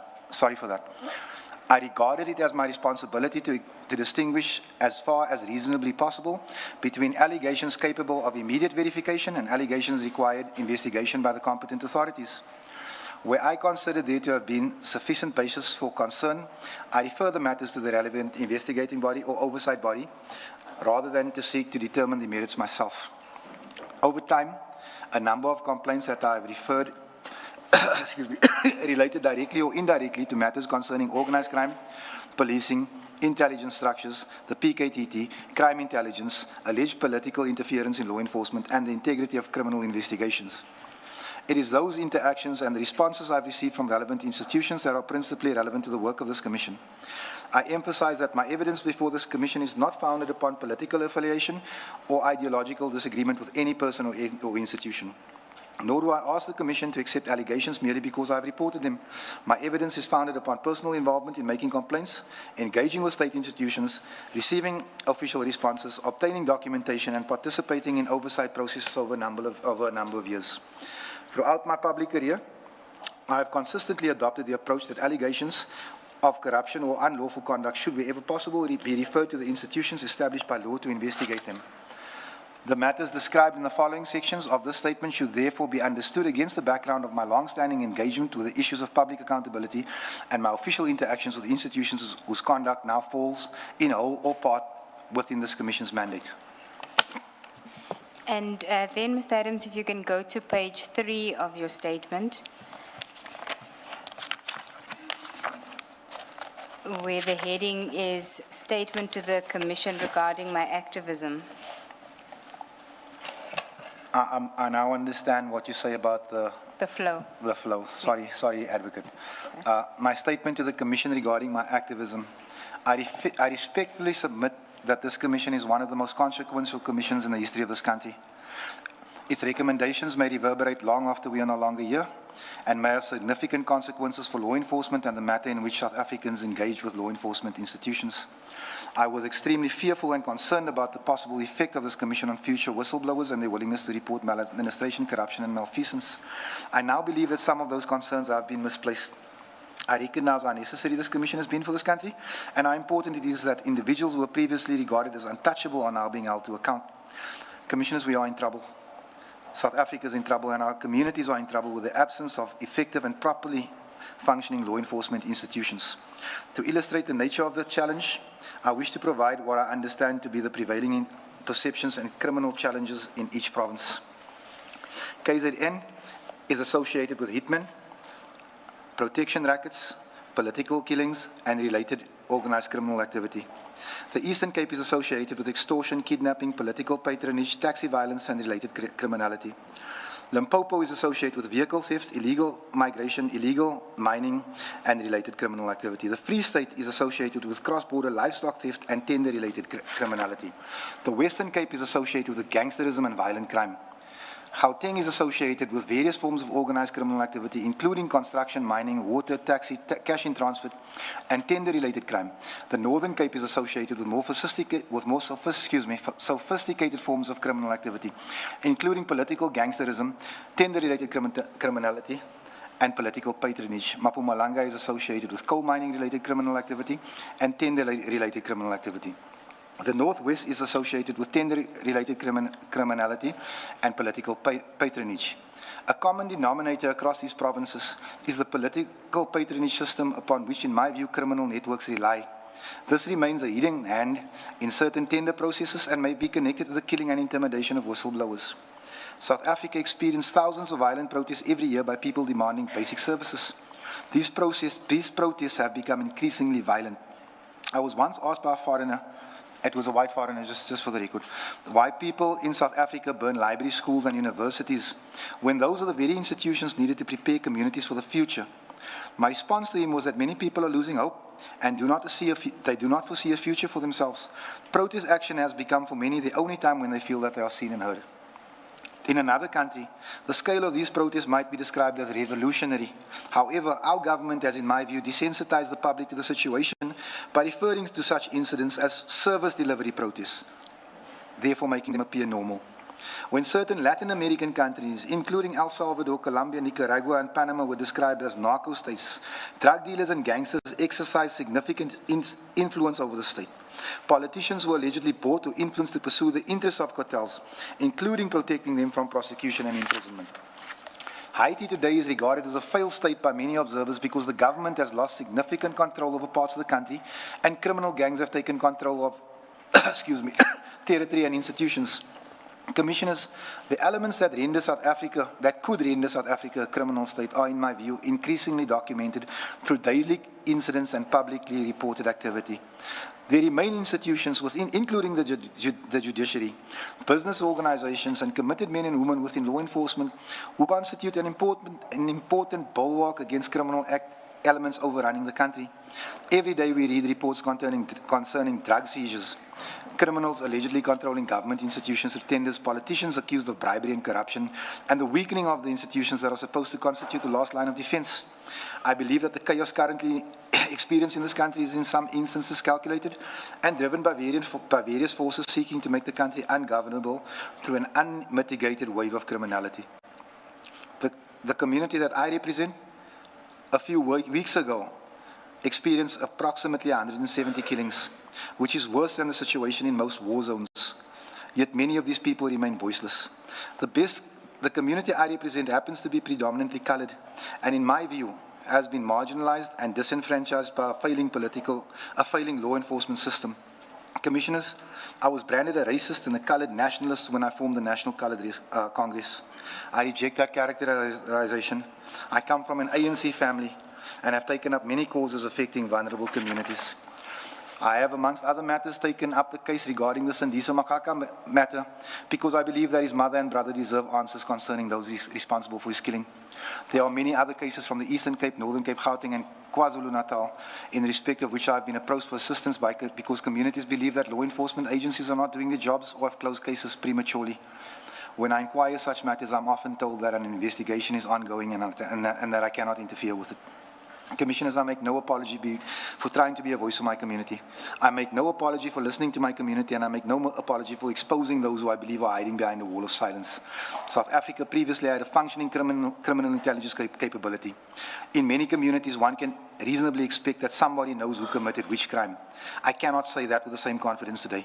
In my view, crime intelligence deteriorated significantly during the period associated with former National Commissioner Jackie Salebi, and I believe that this deterioration was not accidental. I further believe that successive leadership structures within the SAPS have in some instances been compromised, suspended, or incompetent, therefore serving political interests rather than the interests of effective law enforcement. Crime intelligence funds became, in my view, another slush fund or source of patronage and employment for friends and family, particularly during the period associated with Richard Ndluli, the former head of crime intelligence. The anti-gang unit in the Western Cape was allocated a budget of 7 million rand to fight gangsterism, whereas crime intelligence has a budget of 600 million rand. Commissioners, if one wishes to destroy a country's law enforcement capability, one only needs to destroy its ability to detect crime. This was evident during the unrest and looting in 2021, when crime intelligence, in my view, failed this country.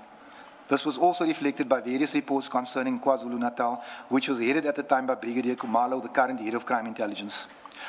Commissioners, I have paid a heavy personal price for my outspokenness and activism. The toll on my family has been immense, and the emotional trauma experienced by my children has affected their social and their school lives. My mother is elderly and sickly and had to witness some of the events, particularly my arrest. My salary and my privilege as a member of parliament have on occasions been withdrawn, affecting my responsibilities towards my family. I have regularly been threatened with arrest, even before appearing before this commission. I was warned that I would be arrested after my appearance. And to be frank, Commissioners, if that indeed is true, I don't care. My most recent arrest was, in my view, not merely intended to embarrass me, but also to silence me. I regarded it as a final warning to shut up and to know my place. But Commissioners, I can assure you that every time a mother, a child, a sister, or aunt dies in my community, I will attempt to be their voice. Then, Mr. Adams, the next topic, history of my interaction with the various matters discussed at the Madlanga Commission. Thank you, Page Advocate. 7. Thank you, Commissioners. This statement is not intended to constitute political commentary, argument, or submissions on the ultimate issues that the Commission is required to determine. Those determinations fall exclusively within the Commission's mandate. My purpose is to place before this Commission the factual basis for my knowledge, my actions, and the concerns that I have reported to various state institutions over a matter of years. For many years, I have, in different capacities, reported allegations of corruption, maladministration, abuse of public office, and irregular conduct of organs of state, law enforcement agencies, and oversight bodies. Some of those complaints concern matters that overlap with the work of this Commission. Others provide necessary context to explain how I came to possess certain information, why I engaged with particular officials and institutions, and why I subsequently became involved in matters concerning the political task team, the PKTT, crime intelligence, and related investigations. I recognize that many of the matters referred to in the statement remain the subject of ongoing investigations or pending legal proceedings. Nothing in the statement should be understood as expressing a concluded finding or criminal or civil liability against any individual. Where I refer to allegations, complaints or investigations, I do so because they form part of the factual chronology of evidence relevant to my evidence. I identify the status of those matters wherever I am able to do so. Where reference is made to annexures, those annexures are intended to corroborate or contextualize the facts set out in the statement. They include correspondence, official records, complaints, court documents, transcripts, recordings, and other contemporaneous material generated before or during the events described herein. Before addressing the factual matters that form the subject of this evidence, I consider it important to explain the approach I have adopted in presenting my evidence. Over a number of years, I have been an activist, a community leader, elected public representative, and a member of parliament. In those capacities, I have frequently spoken publicly on matters of corruption, organized crime, policing, governance, and public accountability. Those engagements have necessarily involved political debate, public advocacy, and expression of opinions concerning the matters of public importance. I appreciate that my role before this Commission is fundamentally different. I appear before the Commission as a witness and not as an advocate, commentator, or politician. I fully recognize that the Commission's function is to make findings based upon reliable evidence rather than rhetoric, opinion, or political persuasion. I have therefore sought to present my evidence in a manner that assists the Commission in discharging its mandate. Throughout the statement, I have endeavored to distinguish carefully between the facts that I personally witnessed, the actions that I took, the information communicated to me by identifiable individuals, which I identify as such, and opinions or concerns that are held relevant at the time where those opinions are necessary to explain my conduct or my actions. I do not ask the Commission to accept any allegation merely because I've made it. Where documentary or other corroborating evidence exists, I have identified it. Where investigations remain pending, I have attempted to indicate the fact. Where I rely upon information obtained by others, I identify the source wherever I am able to do so. I also recognize that some of the matters referred to in the statement are or have been the subject of criminal investigations, civil litigation, or other processes. Where I express concerns, suspicions, or inferences, I do so because they explain why I've acted as I did, why I referred matters to the relevant authorities. I respectfully leave the determination of the facts and the drawing of ultimate conclusions to this Commission. I understand that my evidence, like that of every witness, must withstand scrutiny. I welcome that scrutiny. It is in that spirit and with due regard to the solemnity of these proceedings that I place the following evidence before this Commission. Then the next topic is on page 15, but I propose that we not go through this topic. It's a duplication of what you deal with on page 18 onwards. So it's really a summary of the allegations. It's called Nature of Complaints Made Over the Years, and then you deal with it in detail from page 18. I would suggest that you just read paragraph 125 on page 18 into the record. Thank you, Advocate, Commissioners. I respectfully submit there is not any single complaint that is significant.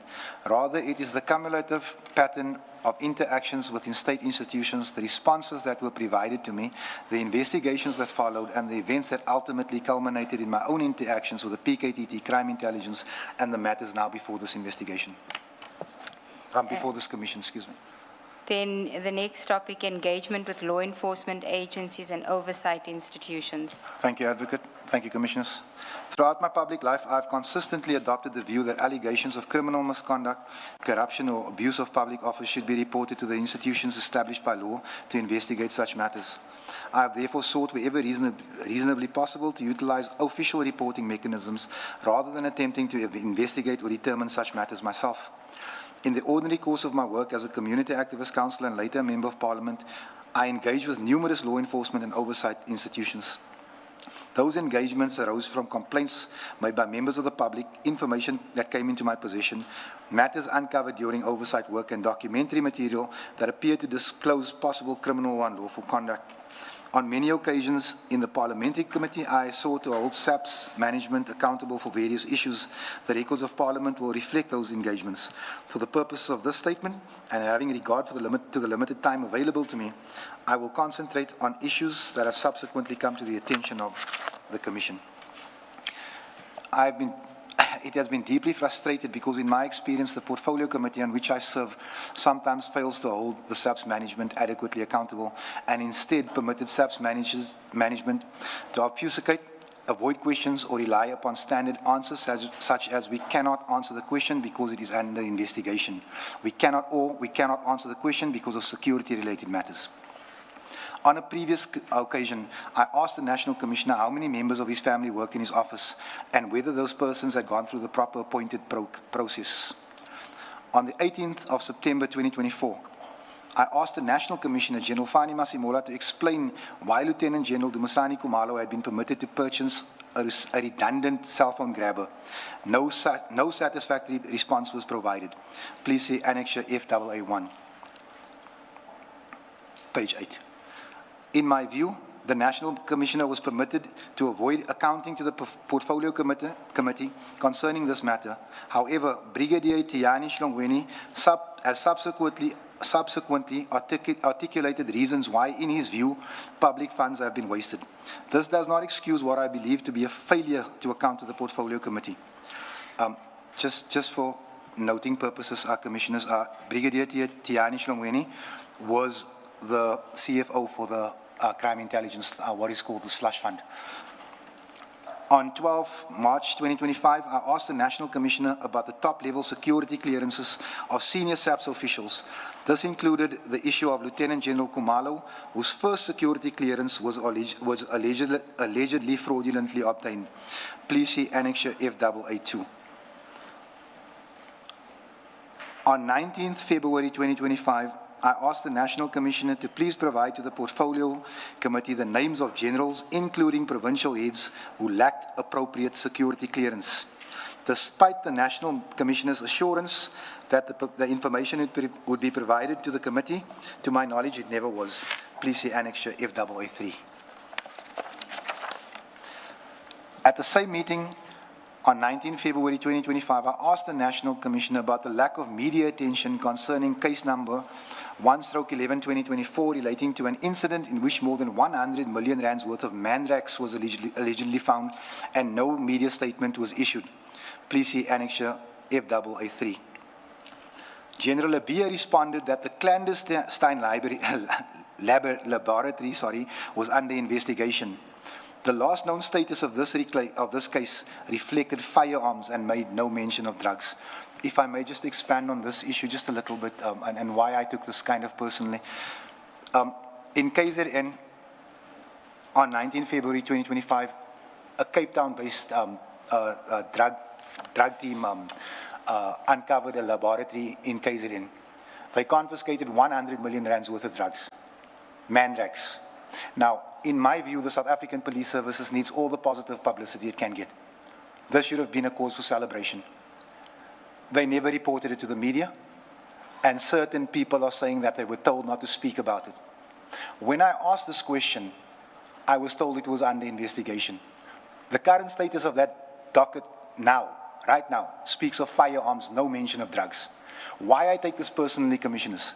It is a known fact that mandrax, it was the tablet that was used to enslave the Cape Flats. To this day, I would say 80% of mandrax sold in this country is sold right there where I live. Those drugs disappeared to be sold to our children. That is why I took that personally. I've also raised the issue of property purchase in Musgrave, KwaZulu-Natal. My concern was that crime intelligence did not have a mandate to procure properties outside the prescribed process, and that, to my knowledge, there had been no deviation or approval. I further raised concerns that the property price appeared to be significantly inflated. On 15 September 2025, I emailed the Inspector General, IGI, concerning the matter. A complaint had been lodged, and the IGI subsequently confirmed to me that he had completed his investigation and the final report had been provided to the Minister of Police. Please say Annexure FAA4. I requested of the IGI as a copy of the report. The IGI, I think I was stupid with that, but anyway, the IGI informed me that it was not possible or lawful to provide such a copy to me. I accepted that. I subsequently contacted Minister Nkunu, but did not receive a response. At that stage, I became concerned that there might be a cover-up of this report. Please say Annexure FAA5. Depending upon the nature of the complaint, I referred matters to SAPS, specialized investigative units within SAPS, the WARCS, the NPA, IPID, the IGI, parliamentary committees, and other competent oversight bodies. My purpose in referring these matters is never to determine guilt or innocence. Rather, it is to ensure that allegations which appeared to disclose possible criminality or serious administration were investigated by the authorities entrusted by law with those responsibilities. Excuse me. In many instances, my involvement concluded once a complaint had been submitted together with the documentation that was available to me. In other matters, I was requested to provide further information, clarify aspects of the complaint, produce documents, identify witnesses, or cooperate with investigators. Commissioners, in some cases, I'm unable to receive the further information. For instance, the source may say to me, I'll get you that, and then he's unable to. Or the source may turn around and say, please don't mention my name. So in some cases, I do lay charges, and unfortunately, nothing is able to happen. My level of involvement, therefore, vary depending upon the nature of complaint and the responsibility of the investigating authority. During these engagements, I became familiar with the manner in which different investigative and oversight institutions responded to complaints of corruption and organized crime. Some complaints were investigated promptly, others were referred between institutions, and some appeared to progress slowly or not at all. I do not suggest that every delay or outcome was improper. I merely record my observations because they form part of the factual background against which the matters now before this commission have developed. As the number of complaints increased over time, I observed that certain investigations begin to overlap. Matters involving organized crime, firearms, procurement irregularities, intelligence structures, and policing increasingly involved recurring institutions, officials, or investigative structures. It was through these recurring interactions that I became aware of issues relating to crime intelligence, the PKTT, and allegations of interference with criminal investigations. I wish to make it clear that I did not ask the Commission to infer wrongdoing merely because I lodged complaints or because investigations are initiated. The existence of a complaint is not proof that it is true. My evidence concerns the fact that complaints were made, the information upon which they are based, the responses I received from the relevant institutions, and the events that follows. In several instances, I retained copies of correspondence, acknowledgements of receipt, emails, affidavits, recordings, and other contemporaneous documents generated during my engagement with the relevant authorities. Some of those documents have been preserved, were available, and annexed to this statement, or will be made available to the Commission as we have it. They provide an objective record of many of the interactions described in the chapters that will follow. I again apologize for documents that I may have omitted. Such omissions were not deliberate, but have resulted from circumstances sometimes beyond my control.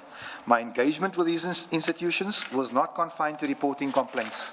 In my capacity as a Member of Parliament, I also exercised parliamentary oversight by posing questions, participating in committee proceedings, scrutinizing reports, and engaging directly with senior officials concerning matters falling within their respective mandates, including in terms of Section 55.2 and 56 of the Constitution. These engagements frequently provide additional context for complaints that have already been referred through formal law enforcement channels. As a source of further information, I also conducted parliamentary oversight visits in accordance with the National Assembly Rule 201.6, where I received complaints regarding further investigation or oversight.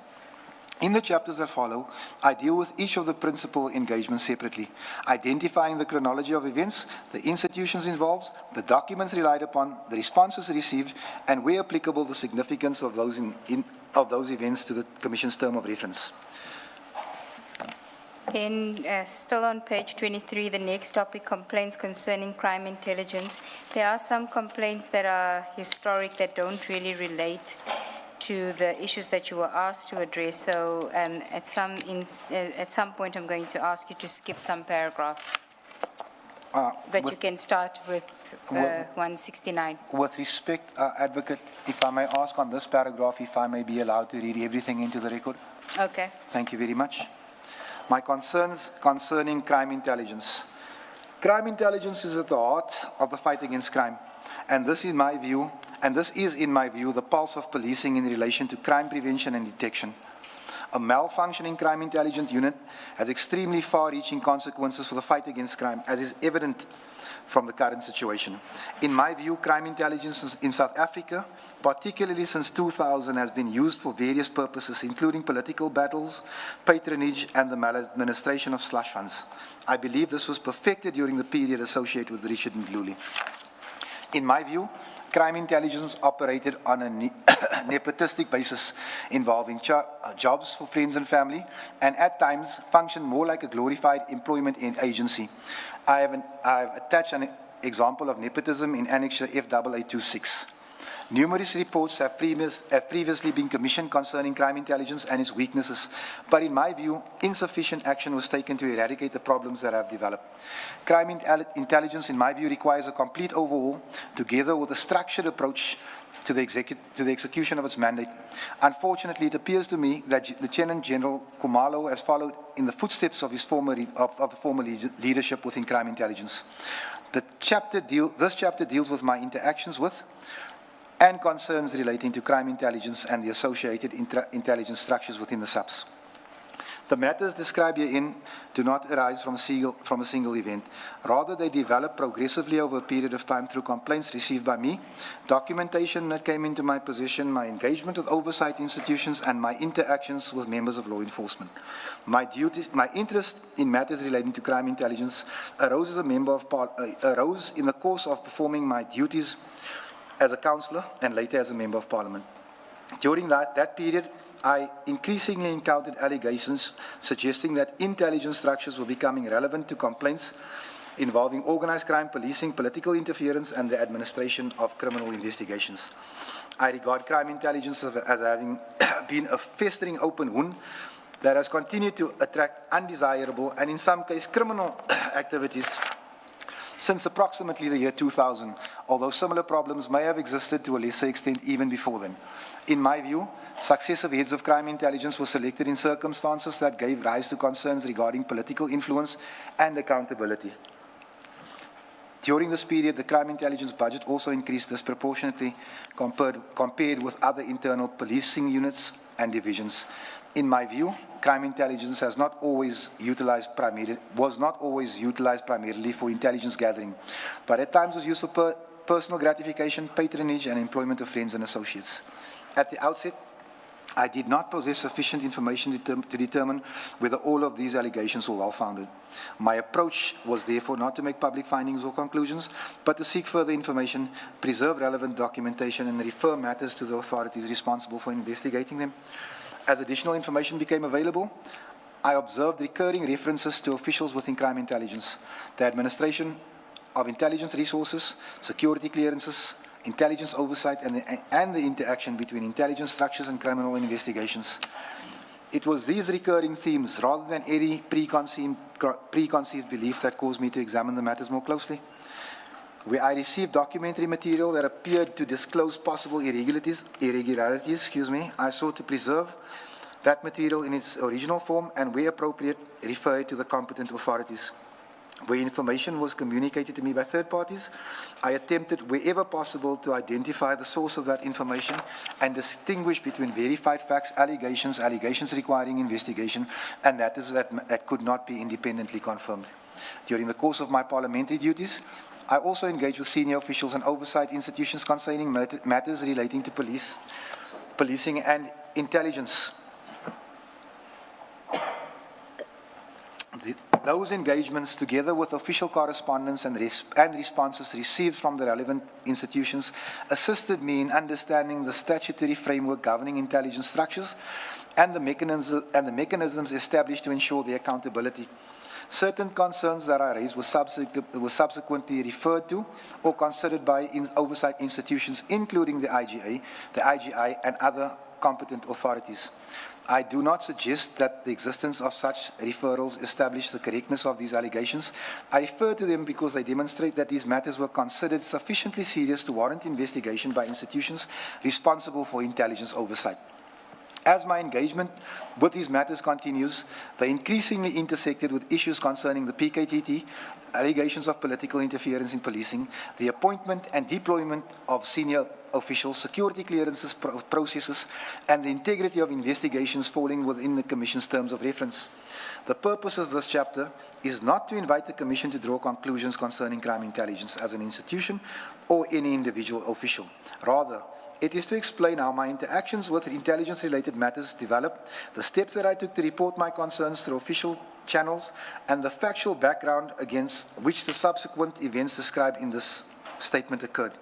In the chapters that follow, I deal individually with the principal matters that inform my concerns regarding crime intelligence, including the information that came into my possession, the referrals that I made, the responses that I received, and the extent to which these matters are relevant to this Commission's inquiry. Where I express concerns or draw inferences, I identify the factual material upon which those concerns were based and distinguish them from matters falling within my direct or my personal knowledge. I respectfully emphasize that this Commission is not being asked to accept my concerns at face value. My evidence is directed at establishing the chronology of events, the information available to me, and the relevant times. The steps that I took in response to that information and the documentary record that supports those actions.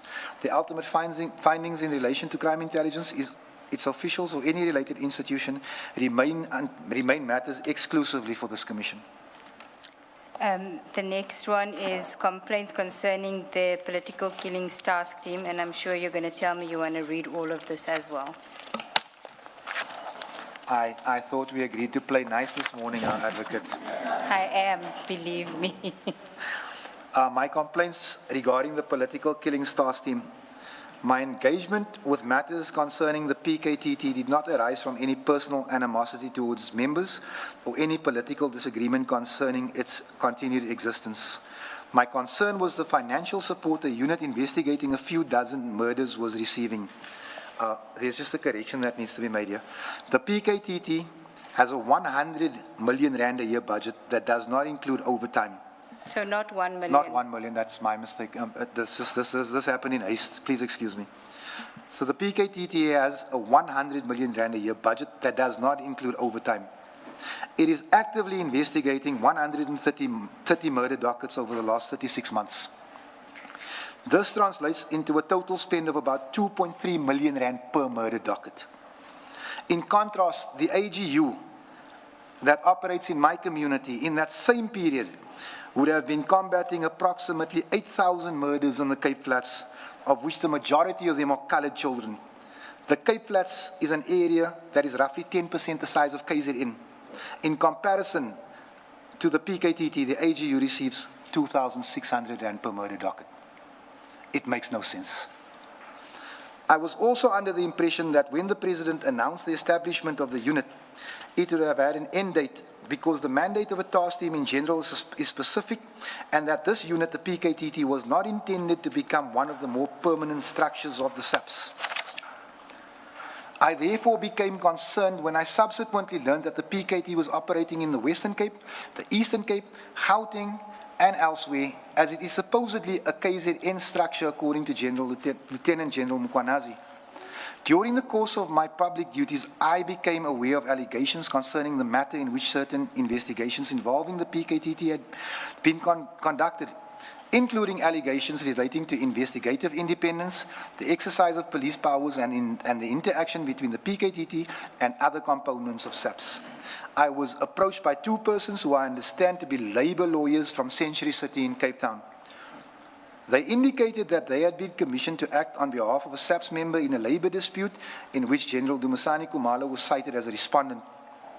A meeting was requested, during which, this is between them and myself, during which they alleged that they had been abducted by members of the PKTT and unlawfully taken to the Northwestern Province. They indicated that they had instituted a multi-million rand claim against the SAPs. They claimed that they had referred the matter to the police committee and that Ian Cameron wrote back to them in September in 2025 stating that this was within the mandate of IPID, but they have heard nothing since. I am able to provide further details concerning the persons that I met, but I have not included their identities in the statement in order to protect their anonymity. Please see Annexure FAA6. I'm just thinking if you could not, at a later stage, flight that WhatsApp, because I don't think I scratched out a telephone number. Thank you. So. My concerns intensified when information came to my attention, suggesting that I myself had become the subject or interest of members of the PKTT. At that stage, I had not been informed of the precise nature of the investigation involving me, nor had I been furnished with formal documentation explaining why the PKTT had become involved. Upon receiving further information that the PKTT was allegedly seeking my arrest, I did not avoid law enforcement authorities or seek to frustrate any investigation. On the contrary, I instructed my legal representation to engage with the relevant authorities and ascertain whether a warrant in fact had been issued, the nature of the allegations against me, and the jurisdiction within which those allegations arose. My intention throughout was to cooperate with any lawful process while ensuring that my constitutional rights were respected. Correspondence was accordingly addressed to senior officials within the SAP seeking clarity concerning the reported warrant and requesting engagement with my legal representatives. I expressly indicated that should a lawful warrant exist, I was prepared to present myself through appropriate legal processes rather than necessitating an operational arrest. Please see Annexure FAA7. The response that followed and the subsequent execution of the warrant are dealt with in greater detail later in the statement. My first concern was that when I am in Parliament or when I'm participating in parliamentary oversight processes, I am protected by parliamentary privilege.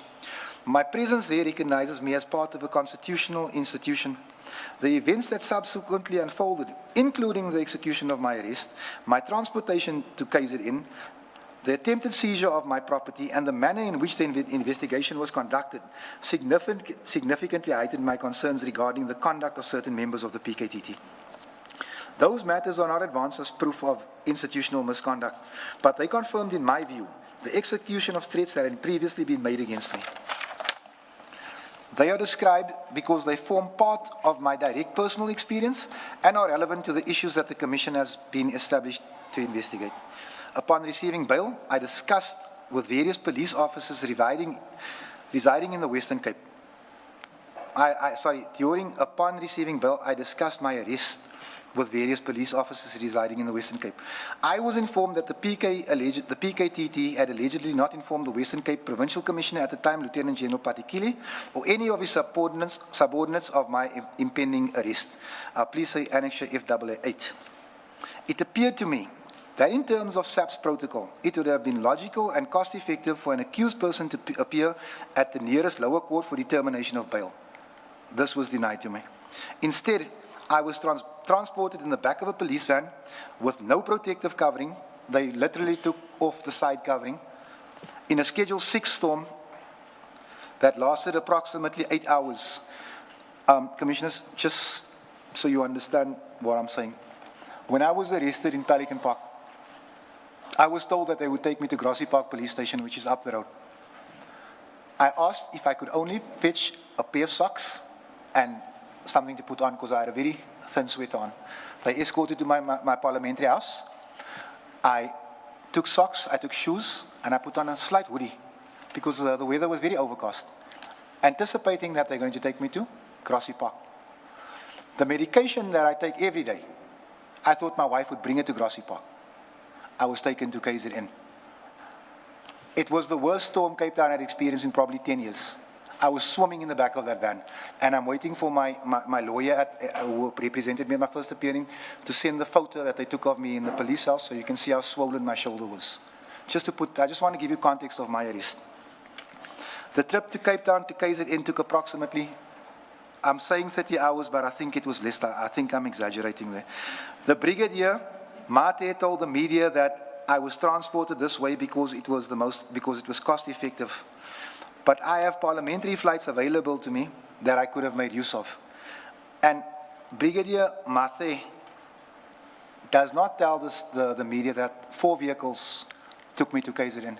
In terms of diesel alone, I mean, I'm not a drug dealer. I'm not a shooter. It was unnecessary for that. It was excessive. It was literally used to create a narrative. The events that occurred on 5 May 2026 are detailed in the criminal case that I intend to pursue, and which is due to be addressed when I appear in the Pinetown Magistrate Court in on August 2026. During this period, I became aware of matters concerning the relationship between the PKTT, crime intelligence, senior police management, and other investigative structures. Mr. Adams, so during which period? You say during this period. What period? From the time of my arrest to present, sorry. Okay. Those matters reinforce my belief that concerns regarding accountability, oversight, and the proper exercise of investigative powers warranted careful and independent examination by the competent authorities. In my view, independence within policing structures is being compromised by Lieutenant General Kumalo serving as both the head of crime intelligence and the head of the PKTT. Likewise, Lieutenant General Mkwanazi is the head of organized crime and the Provincial Commissioner of KwaZulu-Natal. In my view, the duality of these roles compromises investigative independence and creates an opportunity for abuse of process. I regard my own arrest as an example of what I believe may constitute such an abuse of power. It is my understanding that special task teams previously reported directly to the provincial commissioners. It is important that I make my position clear. I do not contend that every member of the PKTT has acted improperly or that every investigation undertaken by the unit was unlawful. Nor do I suggest that the mere fact that I became the subject of an investigation establishes a proper motive, an improper motive. My concerns relate to identifiable justification, action and events which, in my respectful view, justify scrutiny by independent oversight bodies that now fall within the factual matrix before this commission.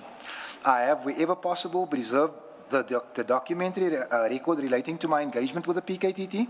That record includes correspondence between my legal representatives and SAPS, court documents, official communications, email, and other material generated before, during, or after my arrest.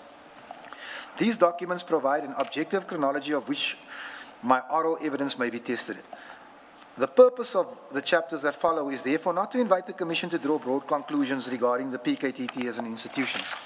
Rather, I tend to deal sequentially with the principal events that inform my concerns, including the information that I received, the steps that I took, the responses I followed, my arrest and detention, and the subsequent developments that are relevant to the Commission's terms of reference. I respectfully invite the Commission to assess these events not in isolation, but against the documentary record, the evidence of other witnesses, and the objective chronology that emerges from the materials placed before it. My evidence is directed at assisting the Commission to establish that chronology and to understand the basis upon which I inform my concerns that I subsequently reported through lawful and official channels. I respectfully request that the Commission consider the validity and circumstances of my arrest, having regard to the documentary evidence before it, including evidence which is objective rather than subjective. I submit that such evidence may assist the Commission in determining whether there was operational bias or predetermined intention to punish me by members of the PKTT in relation to my criminal case concerning alleged misconduct against persons associated with Lieutenant General Mkwanazi. Okay, the next topic, interaction with the Inspector General of Intelligence. Thank you, Advocate, Commissioners.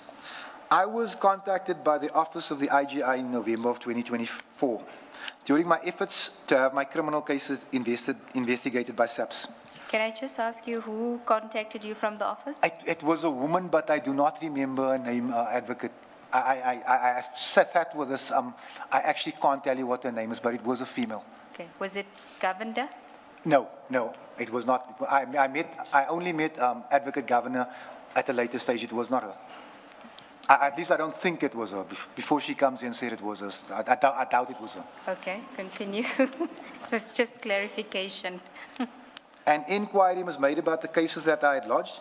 and asked whether I would attend their offices in Pretoria because the department had an interest in the cases that I had lodged with the SAPS. During the same week, I visited the IGI's office, where I spent some time explaining the nature of my concerns. Can I ask you, who did you meet with at the IGI's office? I was met at the gate by a young lady, again, whose name I don't remember. She took me to a room where the IGI was sitting having coffee. He told me that Advocate Govender would be there in a few minutes. Asked me to sit down. And he asked me a little bit of what I had. And then Advocate Govender came. He handed me over to Advocate Govender and he left. So you met with Advocate Govender and the IGI, Mr. Faisal? Yeah. And that was during the same week, meaning the same week as the week when they contacted you? Yes, Advocate. Okay. The IGI referred me to Advocate Govender, who I understood to be a member of his staff. I handed the relevant information to her and subsequently returned to Cape Town. A few months later, on 28 March, I emailed the IGI regarding the status of the investigation as previously referred to in Annexure FAA4. The IGI advised me that his report had been completed and provided to the Minister of Police at the time, Minister Mkunu. Having regard to the nature of the allegation and the specialized oversight functions entrusted to the IGI, I considered it both appropriate and necessary to refer relevant information to that office rather than attempting to investigate related matters myself. My engagement with the IGI was undertaken in good faith and through lawful channels. My purpose was not to obtain political advantage or to influence any investigation. Rather, it was to place information before the statutory authority entrusted by Parliament with oversight of the intelligence services and to permit that office to determine whether further investigation was warranted. So just so that you understand where I was at that time. I, at the time, did not know that the IGI had oversight over crime intelligence. I thought that was the mandate of SAPS. So that was explained to me on the day. And can I just ask you, in that November 2024, did you engage with anyone else from the IGI? No, ma'am. It was Ms. Govender and Mr. Faisal. I've never spoken to anyone else from the IGI. Okay, continue. In support of my referral, I provided such information and documentation as was then available to me. I regard the IGI as the appropriate institution to assist allegations relating to intelligence structures because that office possesses investigative powers, access to classified information as authorized by law, and statutory responsibility that I, as a Member of Parliament, do not possess. My role was confined to reporting information, providing documentation where available, and cooperating with oversight processes. During the course of my investigation with the IGI, of my engagement with the IGI, I became aware that aspects of the matters referred to me were receiving official consideration. I regarded that development as confirmation that the issues I had raised warranted examination by a competent oversight authority. I do not, however, suggest that the existence of such engagement constitutes proof of the allegations that were subject to my referral. Those matters remain to be determined of the evidence available to the relevant authorities. Certain developments concerning the work of the IGI subsequently became matters of public record, including litigation and official proceedings relating to the independence of the office and allegations of interference with its investigations. I refer to those matters only insofar as they provide context for my own interactions with the Office of the IGI and the chronology of events described in the statement. I do not rely upon those proceedings as proof of the allegations that I reported. Then the next topic, various allegations made about me by witnesses at the Madlanga Commission. The first is Lieutenant General Mkwanazi. Thank you, Advocate. Thank you, Commissioners. Prior to the events described below and the press conference held by Lieutenant General Mkwanazi, I have never had a personal or social or professional relationship with him. Prior to these events, I admired him and I held him in high regard. When I watched the press conference held by Lieutenant General Mkwanazi on 6 July 2025, at which he made various claims to the South African public concerning alleged collusion and criminality within the SAPS, reference was made to a politician who he claimed was interfering in SAPS affairs. Following the press conference, my phone was inundated with messages from people asking me whether this guy was planning a coup. The manner in which the press conference appeared to me was highly militaristic, including the presence of masked armed men standing behind him. It reminded me of the manner in which Captain Ibrahim Traoré of Burkina Faso appeared during the period surrounded his coup. I was extremely concerned that a provincial commissioner had made allegations of this nature rather than the national commissioner, particularly having regard to the SAP's national instruction and policy relating to the media, including SAP's national instruction 5 of 2017, entitled Media Communication in the South African Police Services. At the ad hoc committee, the National Commissioner confirmed that Lieutenant General Mkwanazi had indeed approached him and that he had given him permission to raise the issue and hold the press conference. The National Commissioner indicated, however, that Lieutenant General Mkwanazi had exceeded the permission in respect of what he said and that an inquiry was still intended. I am not aware of any inquiry to this day. My concern was extremely serious and my mind turned to the possibility of a potential coup. I then considered which institution possessed the capability and the capacity to execute such an action. The police, as a large and geographically distributed force present in all 9 provinces, stands out to me, particularly in services where the South African Defence Force appears comparatively weak.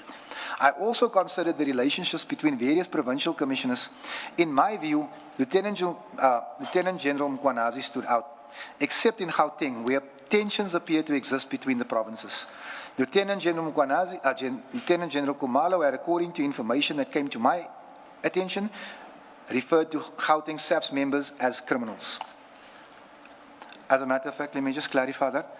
Lieutenant General Kumalo had said on TV that 90% of Gauteng SAPS is corrupt, which I find unbelievable.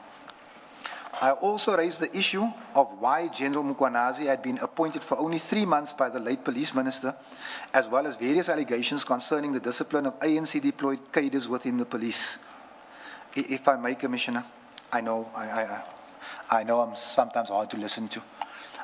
I was sitting in the ad hoc committee when General Mkwanazi makes the statement, and I found it rather, I'm looking for the right word. I found it provocative because the MK cadres who were referred to SAPS, to my knowledge, were people like General Jeremy Vieri, General Andre Lincoln, General Tio. These were men that sacrificed their prime to fight for me. And what I have is an apartheid commission police officer criticizing them. I felt it was untasteful. That just didn't sit well for me. Where am I now? All of these issues raised alarm bells for me concerning General Mkwanazi and his reasons for calling the press conference. In subsequent interviews and during his appearances before both the Madlanga and the ad hoc committee, he clarified that I was one of the politicians to who he had been referring to. Lieutenant General Mkwanazi testified under oath at the Madlanga Commission and the Parliamentary Ad hoc Committee in late 2025 and early 2026, respectively. He made various allegations against me, to which I respond below.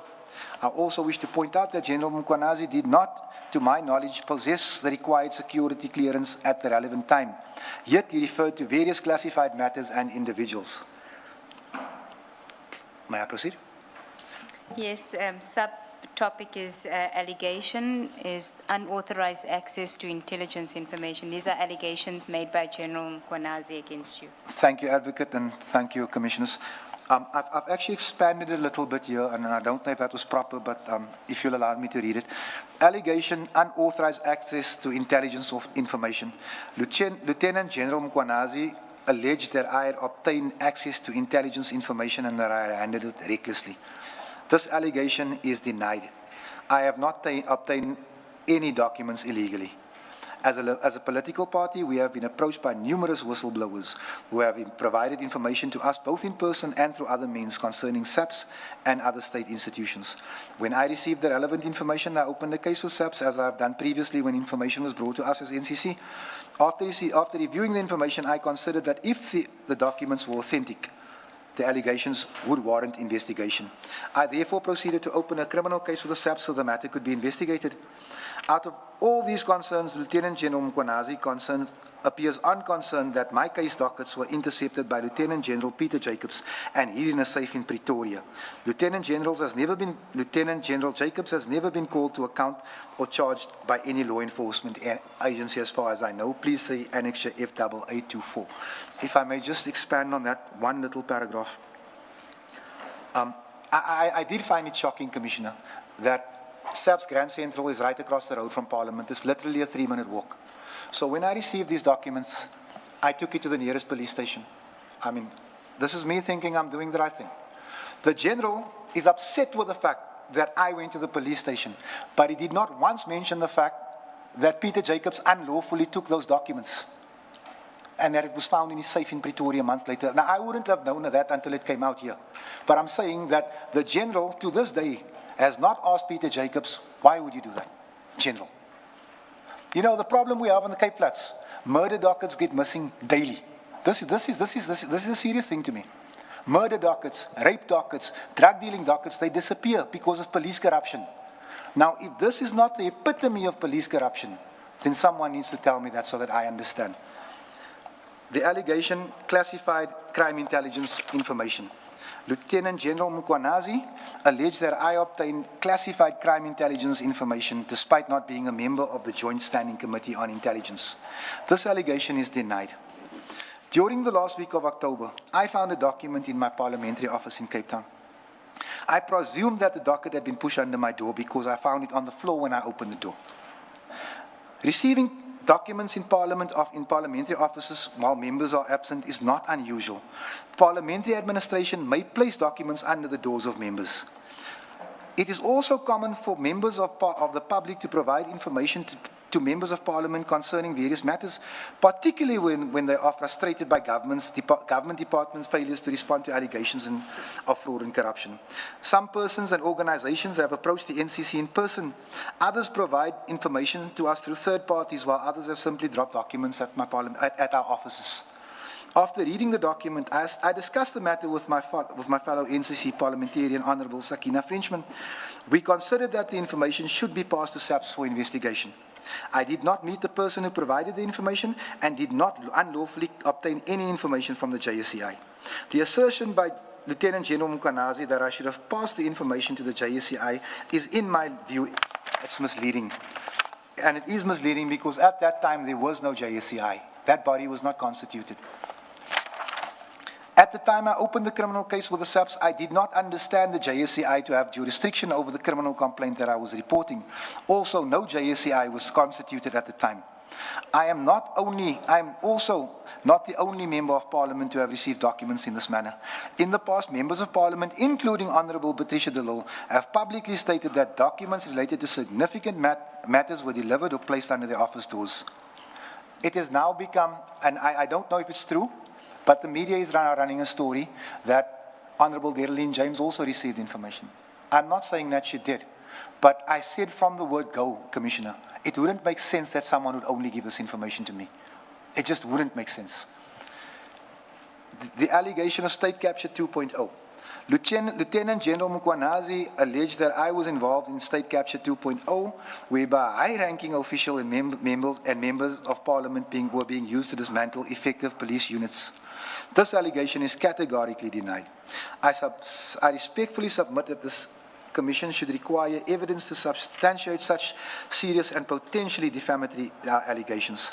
I also just wish to add, I find it funny, Commissioners, that the man who was the National Commissioner at the time of State Capture and didn't say a word about it is now accusing me of being part of State Capture 2.0.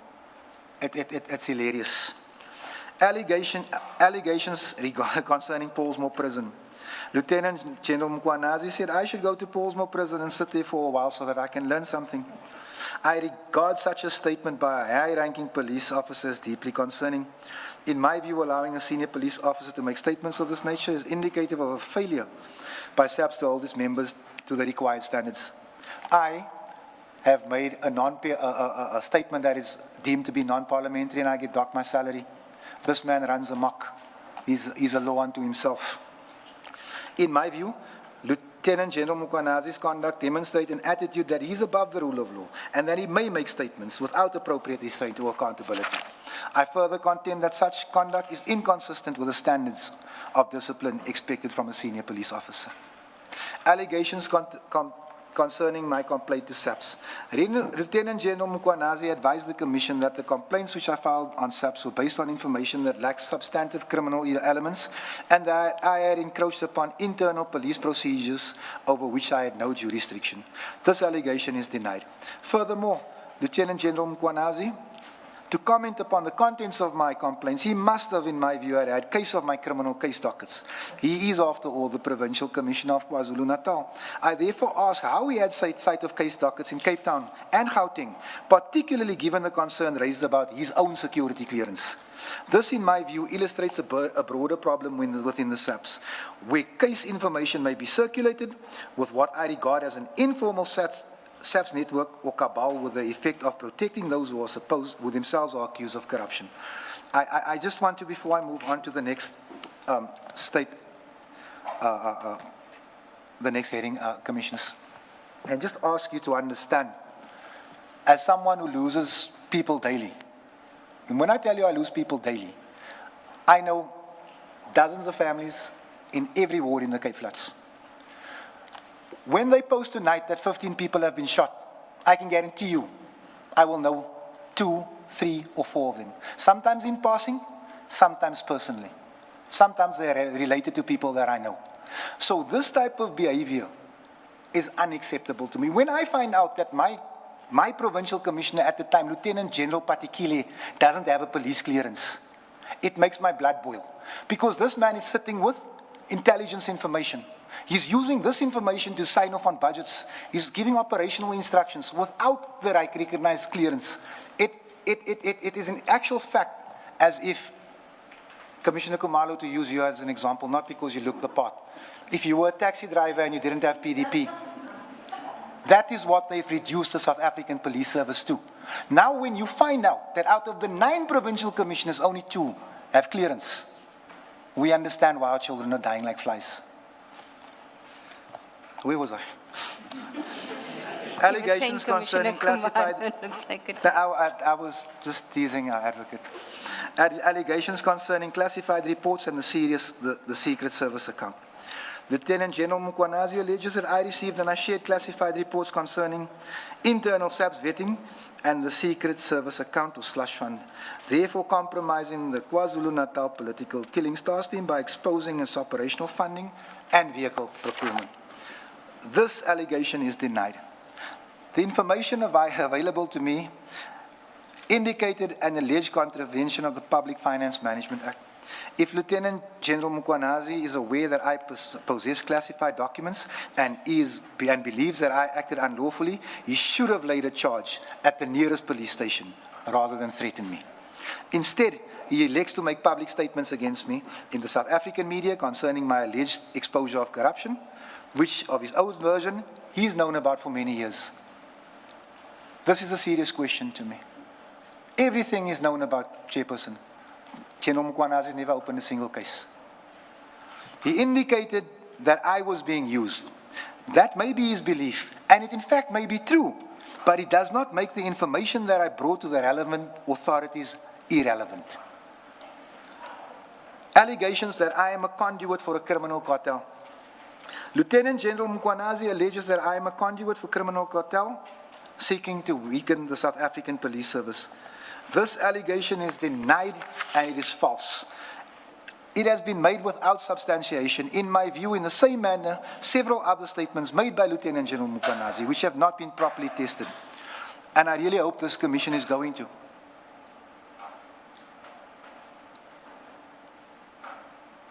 I thought the PKTT was coming again. On the contrary, Lieutenant General Mukwanazi publicly claimed that fellow generals were innocent, as if he possessed authority equivalent to that of a judicial officer. You see, Judge, when I tell you my evidence is not a conviction, that's because it's not a conviction, it's an allegation. For a general to come on TV and say this one is innocent, he's told the courts that we no longer need them. The investigators will decide. I find this particularly concerning because a magistrate, that statement of Mkwanazi, that General Mkwanazi, that they were innocent, it's concerning to me because a sober magistrate had, on the available evidence, found sufficient grounds to issue an arrest warrant. General Mkwanazi, instead of making allegations against me, should perhaps explain to this commission if he is in actual fact the conduit for Mr. Timi Marimutu, a known criminal who he is alleged to have a close relationship with. There are in fact allegations that General Mkwanazi has interfered in the arrest of Mr. Marimutu, and it is a fact that Mr. Marimutu's wife has worked in crime intelligence as a police colonel, her first job in the province of KZN, where General Mkwanazi is the provincial commissioner. Now, Chairperson, I assume that Mrs. Marimutu worked in crime intelligence under the tutelage of General Dumasani Kumalo. If crime intelligence cannot understand that a wife of a convicted criminal, an alleged drug dealer, is heading a department, then I am concerned, Chief. Response to paragraph 3, 1.3 of the rules of notice.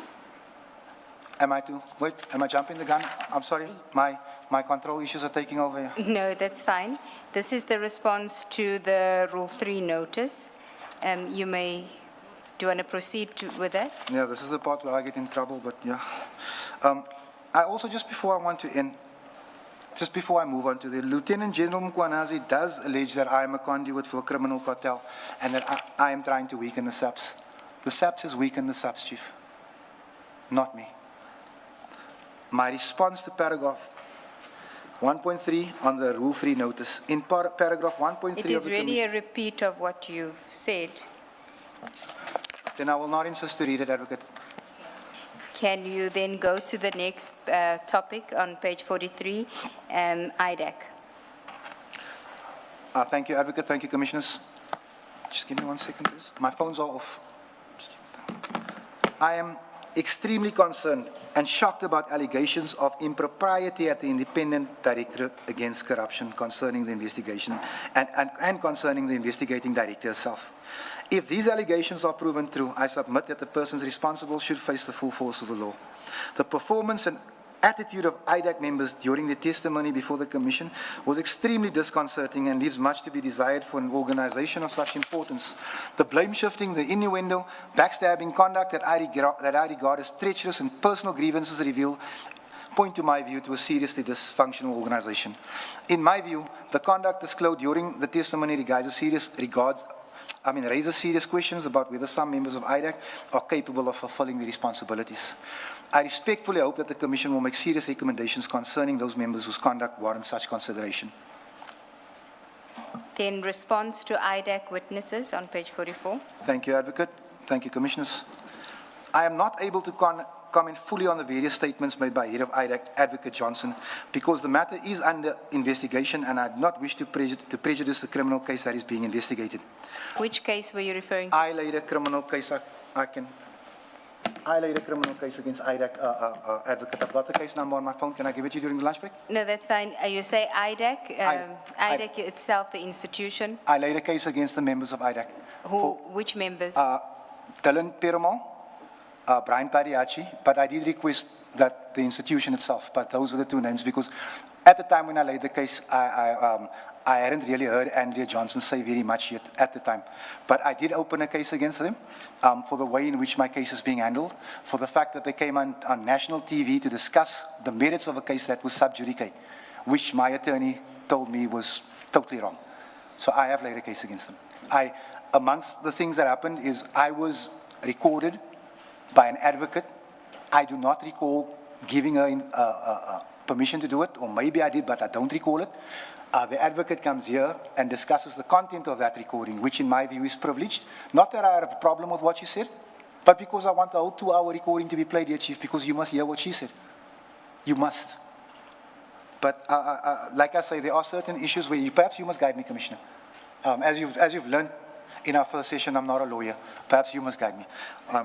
Okay. So based on the issues raised before the Commission, I respond as follows. I relied upon the IDAC official responsible for my commissioning process. Any administrative irregularities were outside my control and do not affect the truthfulness of my evidence. I submitted my complaint when requested. Decisions concerning the registration of a docket were made by investigators, not me. My role was limited to reporting information that I believe warranted investigation. Decisions to investigate and arrest relied entirely with the IDAC and its prosecutors.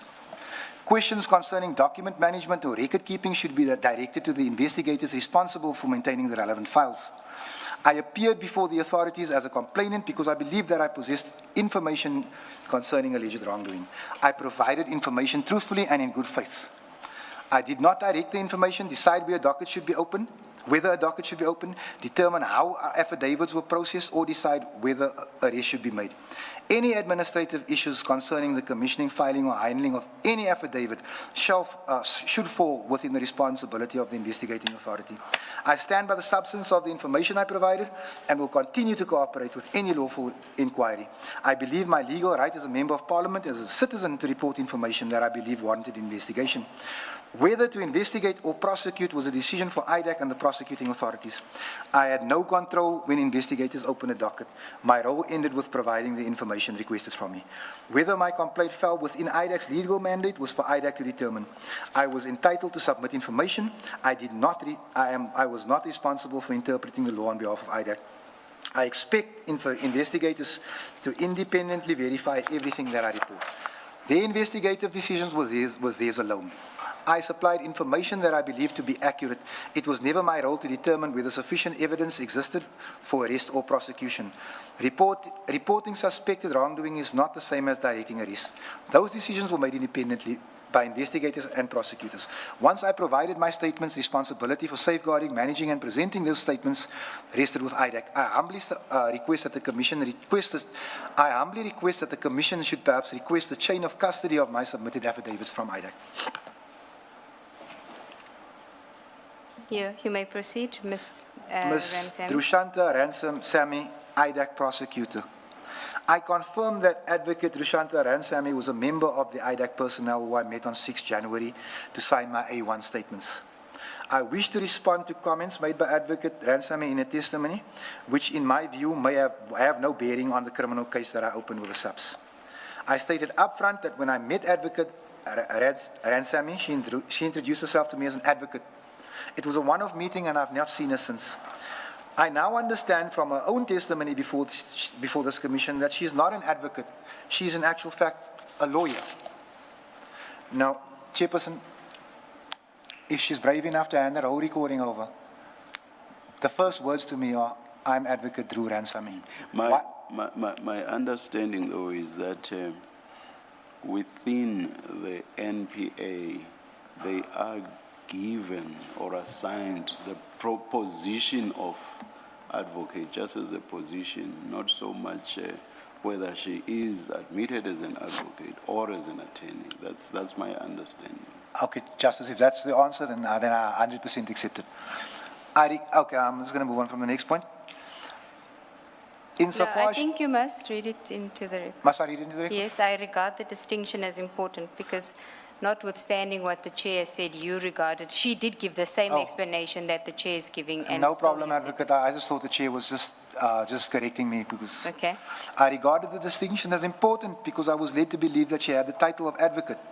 Insofar as she took the time to explain her professional status to the Commission, I believe she did not exercise the same degree of circumspection when she interacted with me. I was extremely surprised to hear from her testimony before the Commission that our conversation had been recorded. I do not believe, Chairperson, she requested my permission as the whistleblower and person providing the information to record the conversation. I absolutely do not recall her asking that question. I do remember that there was a cell phone on that table which was untouched for that whole 2 hours, if I think about it. What concerns me further is a recollection of the events of the day which I met with the IDAC staff. I deal below with my response to various statements made by Advocate Ransamy. Now, Chairperson, it's just here that I'm a little bit afraid because this issue is under investigation, but I'm going to try to assist the Commission as far as I can. The issues raised by Advocate Ransamy include 2 different versions of my statements the authenticity of my S27, the inaccuracy of IDAC's record keeping, the integrity of evidence presented in court and to the Commission, the handling of the interview process, the 2-month delay allegedly involving in opening a case before I came to IDAC, and my possession of the documents. Chairperson, I only gave one account in my interview. Anything that happens after that, Chairperson, that is not my business. Any later differences between documents should be explained by those responsible for preparing and preserving the records. The accuracy and custody of investigation records are matters for IDAC. Once I presented my information, I had no control over how those documents were stored or preserved. I attended the interview in good faith and answered every question from the investigators as honestly as I could. Any inconsistencies in the investigation, in the investigators' documents, should be addressed to the investigators and not to me. I opened criminal cases at Grand Central Police Station in Cape Town 2 days after receiving the documents. The case numbers are 1653 of 10, 2024, 1651 of 10, 2024, and 165 of 10, 2024. After not receiving... Sorry, Mr. Adams, when you say after receiving the documents, which documents are you referring to? I'm referring to the documents that I picked up in my office that came on through. On your office floor? Okay.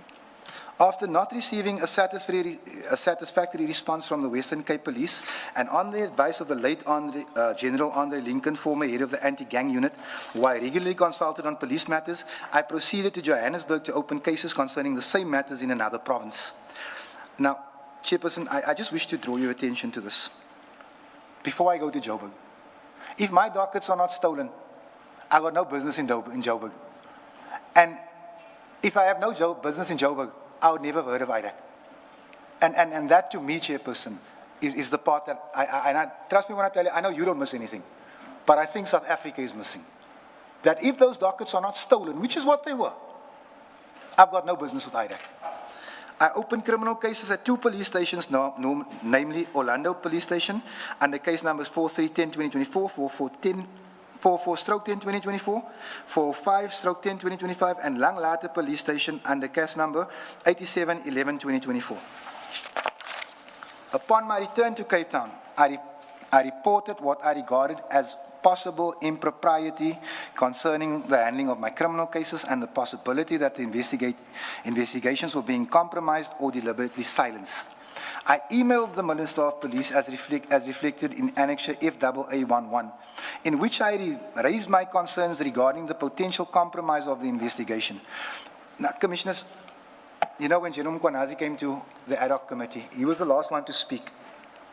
And what he said is, I submitted an email to the Minister at past 6 in the morning, which is not unusual for me because when I go to Parliament, I'm there before 6. But within an hour, the Minister had responded.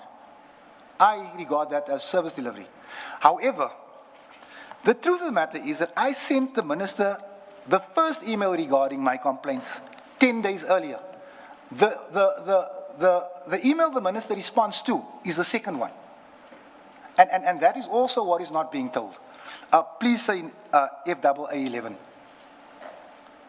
The Minister did not wake up before he had breakfast and responded to my email. I had sent an email almost 2 weeks prior saying, Minister, something's happening here. He didn't respond to my email, which is why I initially thought the Minister's part of the cover-up as well. And I apologize to the Minister now. I emailed the Minister of Police as reflected in Annexure FAA11, in which I raised my concerns regarding the potential compromise. I've read that already. The then Minister of Police's office directed my complaint to the IDAC on the same day of the second email. Prior to this, I had not known what the mandate of IDAC was or know any person working at IDAC.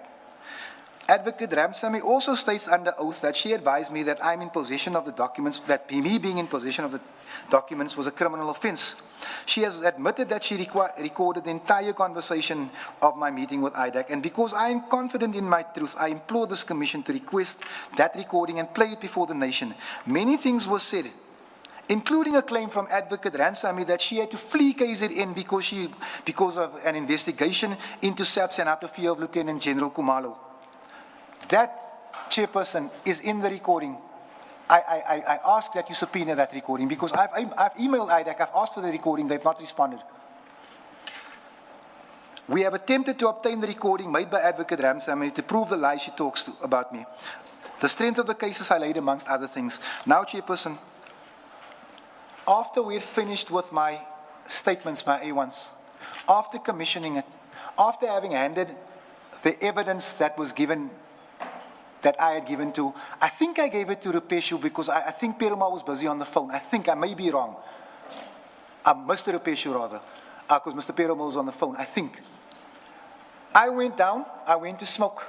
I came back up and she says to me, we have enough to move on 2 cases immediately. That will be in the recording as well, Chairperson. So I'm confused when she comes here.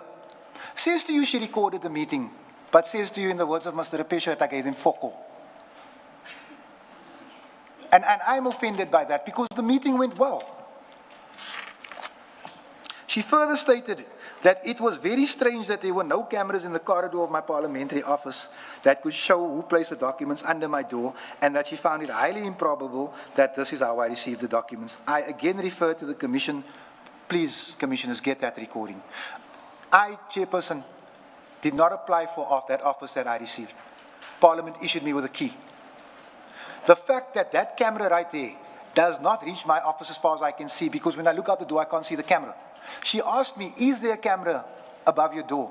I said, and it's on the recording, it doesn't cover my office. It's on the recording. Why she finds it suspicious, Chairperson, she must take it up with Public Works because I don't install cameras. But what will the recording help then? Because she said in her evidence before the Commission that she found it highly improbable that there was no camera near your office. No, so what is it that you say the recording will reveal? The recording will prove that I did not give them focal. She was ready to move on 2 cases, her own words. The recording will also prove that she said to me, and when I think about it, I don't know if she was trying to bait me or to get me to say something. I had to flee KZN because of Kumalo. I had to pack up and come to the Western Cape. She says it. It's on the recording. Yes, I'm asking about paragraph 394, where you say, she stated that it was very strange that there were no cameras in the corridor of my parliamentary office that should show who placed the documents under my door, and that she found it highly improbable that this was how I received the documents. She said that in her evidence before the Commission. Yeah. You say, so why do you say, I will again refer the Commission to the recording that must be played? How will the recording help us? I want the committee to hear my response to her when she asked about the cameras and her response back to me. Okay. I want the committee to hear that. That you said there are no cameras, and what did she say? She said, no, that's fine. Okay. Or something like that. I respectfully request that the Commission have the recording transcribed and placed on the record. The purpose would be to enable the Commission to identify what I believe are material inconsistencies in Advocate Ransamy's evidence concerning the events that took place on 6 April 2025. Due to a current case I have opened concerning alleged impropriety by IDAC and its officials, I respectfully decline to respond further on certain aspects in order to avoid jeopardizing the criminal case. I am able to provide a video to the Commission which in my view demonstrates that Advocate Ransamy's allegations regarding the probability of how I received the documents created an unnecessary and misleading impression. I take great offense at what I regard as a misleading narrative concerning the day at which we met. I respectfully request that the Commission consider whether evidence warrants any appropriate finding or sanction. Advocate, may I please approach you? Yes. Can I come to you? No, perhaps let's take the lunch adjournment, and during the adjournment you may then... Chairperson, if I may? Yes. Because the colored community will tease you about anything. It's time for me to take my meds, man. So I was just going to ask her if I can just stand outside the door and take my tablet. That's all I was going to ask her. Thank you, Chairperson. We can do it during lunch. Thank you. Okay, thank you, Chair. What time are we back? Let's adjourn and resume at 2 p.m. Thank you, Chair.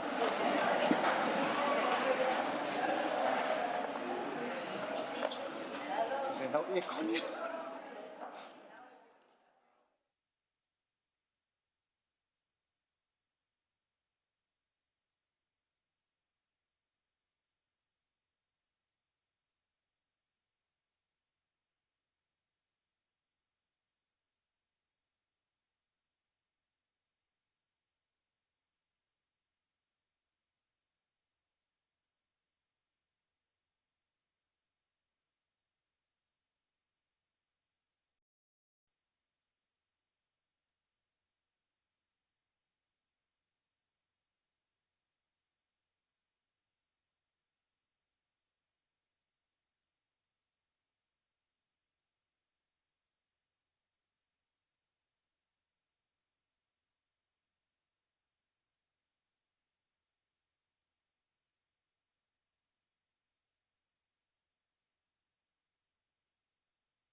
1, 2. It's 13:59. Please make sure that your cell phones are off. Can we have some order? Thank you. We're about to start. Let's stand. Thank you.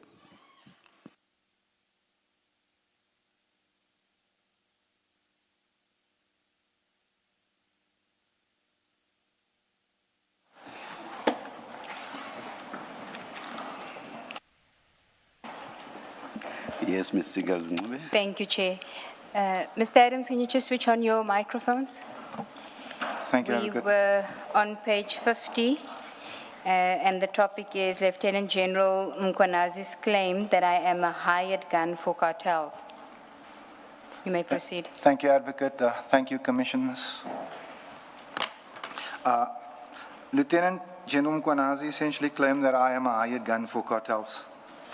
You know, the City of Cape Town, the manager, city manager, Mr. Lungelo Mbandezayo, he unlawfully cancelled a staircase upgrade tender in 2020, namely tender 357Q. The repair of these deteriorating staircases is urgently required, because the City of Cape Town had itself acknowledged that the staircase infrastructure was ailing and critical. I could not find the engineer's report, but there exists such a report. I have attached a document signed by the city manager in which he acknowledges in his own words that the tender was unlawfully cancelled, yet he did nothing to remedy the breach of the bid adjudication committee. The document is attached as annexure FAA25. He further refused to explain what happened to the tender budget, which exceeded 600 million rand over the term of the contract. We approached various officials at the City of Cape Town, including Mr. Zakaria Hussein, the Chief Audit Executive, Mr. Basil Chenesami, who is now on suspension. He was the Supply Chain Management Director at the time. Mr. Kevin Jacobi, the Chief Financial Officer of the City of Cape Town. Mr. Malusi Boy, who was the Mayoral Committee for Housing at the time. The Mayor of the City of Cape Town, Mr. Jordan Lewis, and the previous Mayor, Mr. Dan Plato. This, a chairperson, is a 6-year fight with the City of Cape Town, because tons of concrete are threatening to fall. We're talking three-story staircases. People have fallen right through. People have fallen over the top as these things are collapsing. The budget was approved by council. The city manager cancelled it. And people are getting hurt, legs, ribs, and arms broken daily.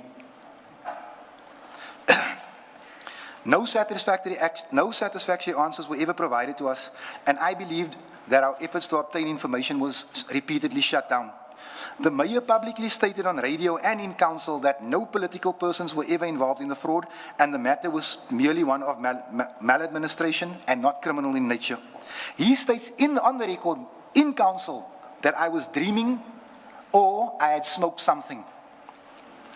I was insulted and I was ridiculed during a council sitting and was removed from the council meeting, with the conduct being supported by the Speaker of the City of Cape Town, Miss Felicity Purchase. A member of the NCC, Mr. Hanif Lunat, is one of the most renowned crime fighters in the country, opened a criminal case against Elita painters and decorators trading as the Construction Co. The company subsequently changed its name to, it was Elita Painters at the time, it changed its name to the Construction Co. This company is operated by Mr. Asif Khan, Mr. Abdul Karim Khan, and their brothers Uwais and Irfan Khan. The case number relating to Mr. Lunat's complaint is 199/01/2022 and 200/01/2022. This is the same company we had asked the mayor in the City of Cape Town to take action on. Had it not been for what I regard for the sterling work from the Commercial Crimes Unit in Cape Town, we believe nothing would have happened to this company. They are before the court now. I have attached one tender amongst the many awarded to this particular company, namely tender 243Q of 2017/18. Please see Annexure 27. Now, this tender was awarded as a 3 GB tender. This, as I understand it, it means that the company qualifying for that grading should have a prescribed maximum turnover and an experience threshold. The tender was initially awarded at a paltry 60 million rand. The eventual payout on that tender was 503 million rand. We sought an explanation from the officials identified above, but no satisfactory response was ever provided. We demanded that the city seek recovery of the funds from this company, which had previously been charged in the Commercial Crimes Court. The city has refused. The City of Cape Town has, to my knowledge, not acted upon our request to recover a single cent of unlawfully obtained funds. I understand SAP's position that a minimum sentence of 15 years may apply where funds exceeding 500,000 rand are stolen and the SAPS is inundated with fraud investigations. Nevertheless, in my view, this does not excuse the city from taking appropriate civil action to recover funds where it believes that funds have been improperly obtained. I have attached Annexure FAA13, which provides a detailed background to the alleged fraud and corruption involving City of Cape Town officials and the municipality. We have opened a criminal case concerning alleged contraventions of the Prevention and Combating of Corrupt Activities Act, the PRECA Act, against individuals at the City of Cape Town whom we approached for information that we believe should be available publicly. These individuals refused to provide any information concerning tender 243Q. Now, I just want to draw your attention to this simple fact, Commissioner. The BAC documents on any tender is public knowledge in any municipality you go in the country.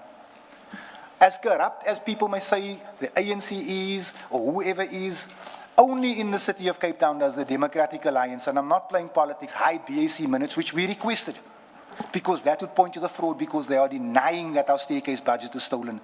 And our elderly people are walking up tons of concrete while it's doing that. Furthermore, the city manager, Mr. Mbandezeo, he undertook publicly to provide the forensic report prepared by the City of Cape Town's own forensic division to the media in January of 2021. That report remains unavailable. Member of Parliament Sakina Frenchman has made numerous requests to the Human Settlements to make this forensic report available to the Human Settlements Committee. That's more than a year ago. Evidence is still being denied. Sorry, Mr. Adams, this section is supposed to deal with allegations made by Ken Mkwanazi that you are part, I think, what does it say, of the cartel that you're being used. Paginated here, ma'am. Hey? I'm reading it in the order it's coming. No, I'm saying it's page 50. The heading is Mkwanazi's claim that I am a hired gun for cartels. Yes. Yes, so you don't deal with the nature of the claim. What is the claim? What does he say? Why are you a hired gun? You just go right into a tender fraud matter. No, we'll get there if you'll allow me to just okay, but can you tell us what's the significance of mentioning the tender? General Mkwanazi has said at the ad hoc committee that there are politicians that are working with cartels. He's only mentioned two politicians. It is myself and Honorable Diane Kohler-Barnard. So I don't know how Honorable Kohler-Barnard feels about that, but it is clear that he's alluding that it's me. So I am trying to explain to this commission here that the charges I laid were not my first rodeo. I'm going to give you numerous cases of fraud and corruption in the City of Cape Town while I was a sitting councillor that I laid.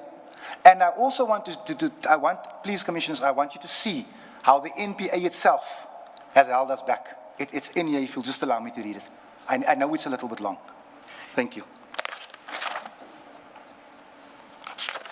Sorry about that, Advocate. I do apologize. You may proceed then. Yeah, I'm just looking for the page now. Sorry about this, man. You're not towards the end of 53. There I am. Thank you, Commissioner Kumalo. I have been advised by a whistleblower that the report in question, the one the city manager is hiding, the forensic report, identifies approximately 343 million in irregular expenditure. I have not been provided with a lawful explanation as to why the report cannot be accessed. I have also opened a criminal case against Rhodium Construction relating to allegations that the company attempted to circumvent restrictions imposed upon the construction code by the City of Cape Town. The directors of Rhodium Construction, according to the information available to me, are the wives of Mr. Asif Khan and Abdul Karim Khan, the directors of the construction code, which is now before the court for fraud. Now, we've advised the city that this is fronting, that these are the wives of the people that are in court. The city has awarded them over 400 million rands worth of tenders. That case is currently under investigation. We have also brought the alleged irregularities to the attention of the Construction Industry Development Board. We wrote to the city manager and the mayor, but we have received no response in over 12 months. The criminal cases concerning the construction co have, in my view, been delayed and obstructed by the NPA.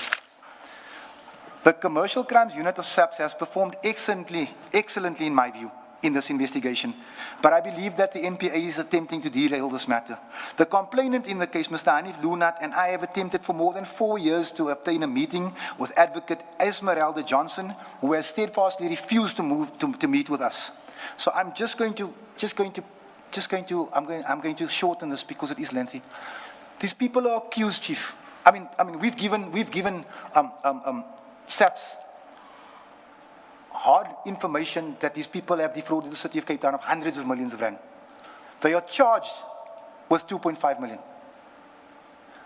The NPA, in our view, is preparing these people for a slap on the wrist, when in actual fact, 15 years is the prescribed sentence.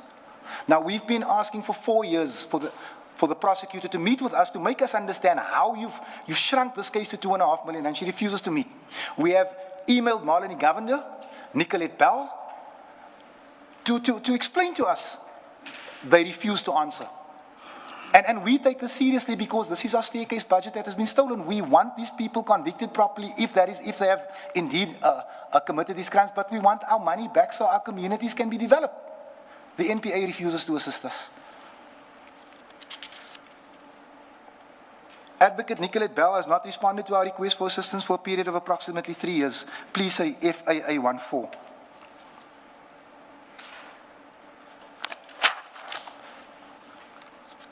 We have emailed, not me, Hanif Lunat has emailed Advocate Mop. I think that might have been 4 months ago. He's the new head of the NPA in our area. He's not responded either.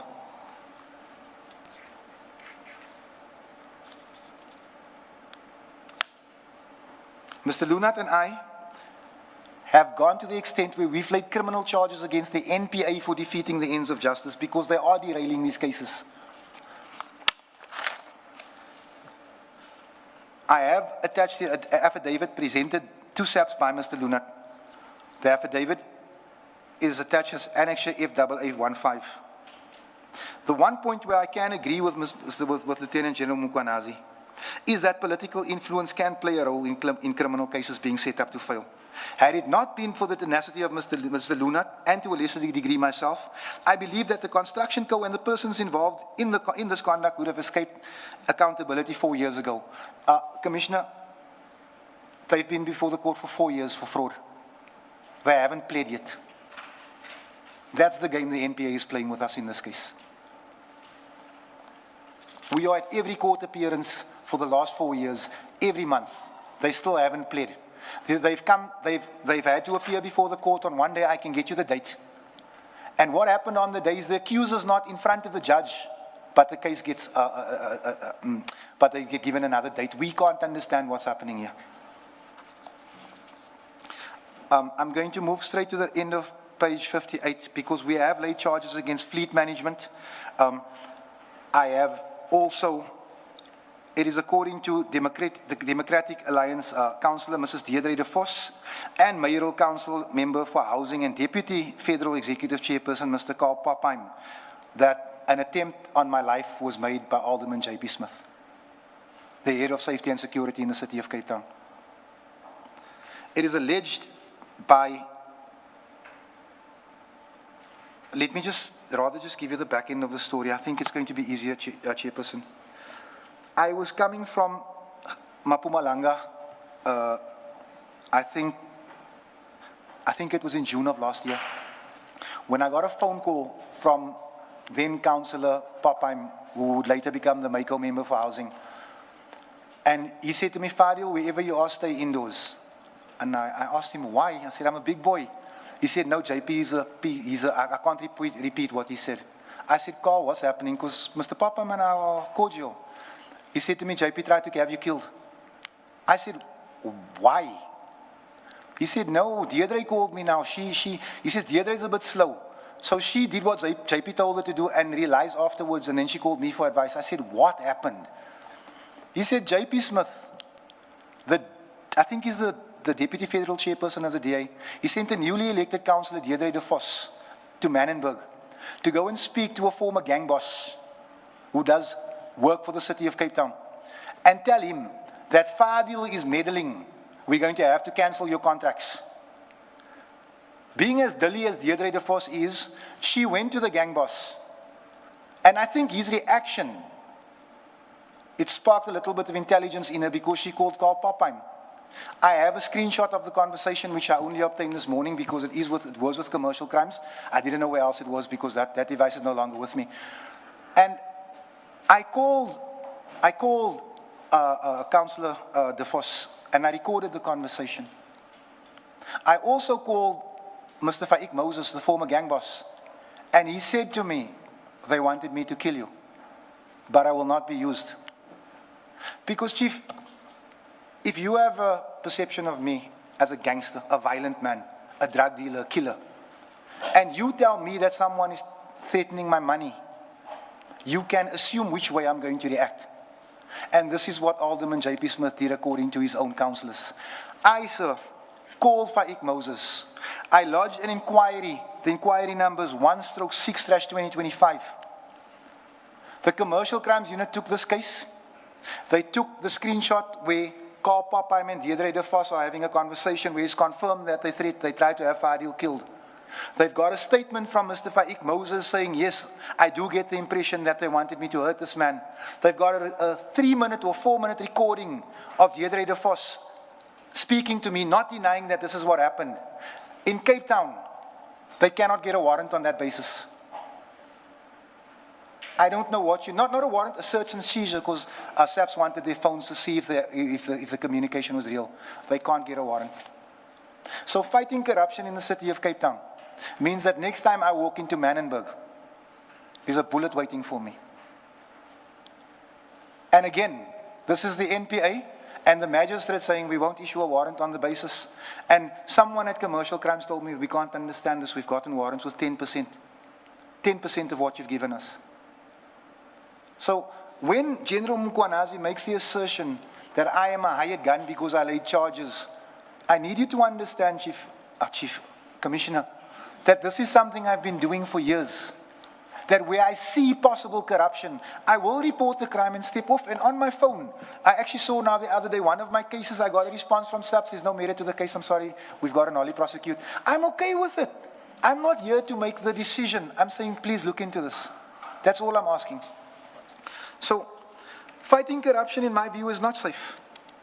I asked the Commission to listen to Annexure FAA16. It is in support of my allegation that Carl Popheim and Deirdre de Vos alleged that J.P. Smith tried to have me killed.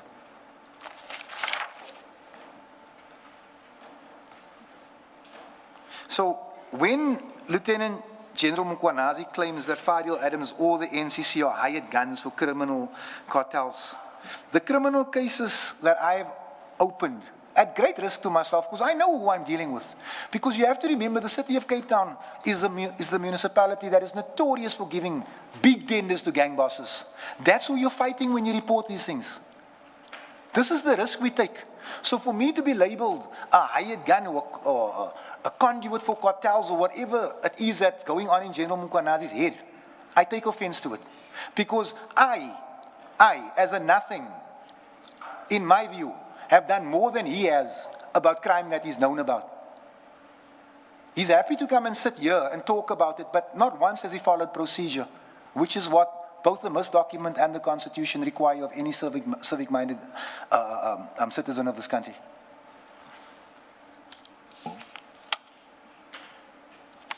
Do you want to then go to 485 on page 59? 485. I thought that's what he had just covered. Yes. Yes. So then I will continue to fight for justice.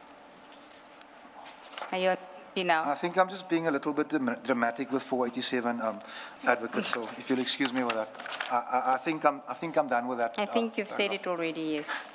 Yes. 60. Page 60. Events leading to my arrest. The events leading to my arrest and the institution of criminal proceedings. This chapter deals with the sequence of events that culminated in my arrest and the institution of criminal proceedings against me. I include these matters because they form part of the factual chronology relevant to the Commission's term of reference and my interactions with the PKTT, and not for the purpose of inviting the Commission to determine my criminal liability or innocence. At the outset, I want to emphasize that the criminal proceedings instituted against me remain pending before the competent court, and therefore I can only say so much. I fully respect the authority of the court to determine the charges in accordance with the law. Nothing contained in the statement should be understood as asking to litigate those proceedings before this Commission or to prejudice the administration of justice. Prior to my arrest, I became aware of information suggesting that members of the PKTT were considering criminal action against me. The precise source of that information is dealt with later in the statement.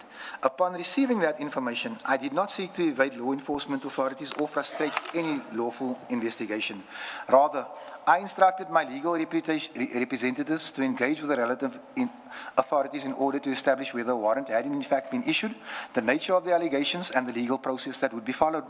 So, on or about the 9th of April, 2026, correspondence was addressed on my behalf to Lieutenant General Mkwanazi, the acting National Commissioner, I think it was Masimola, sorry, of the SAPS, and the acting Minister of Police, Minister Kachalia. Please see Annexure FAA7.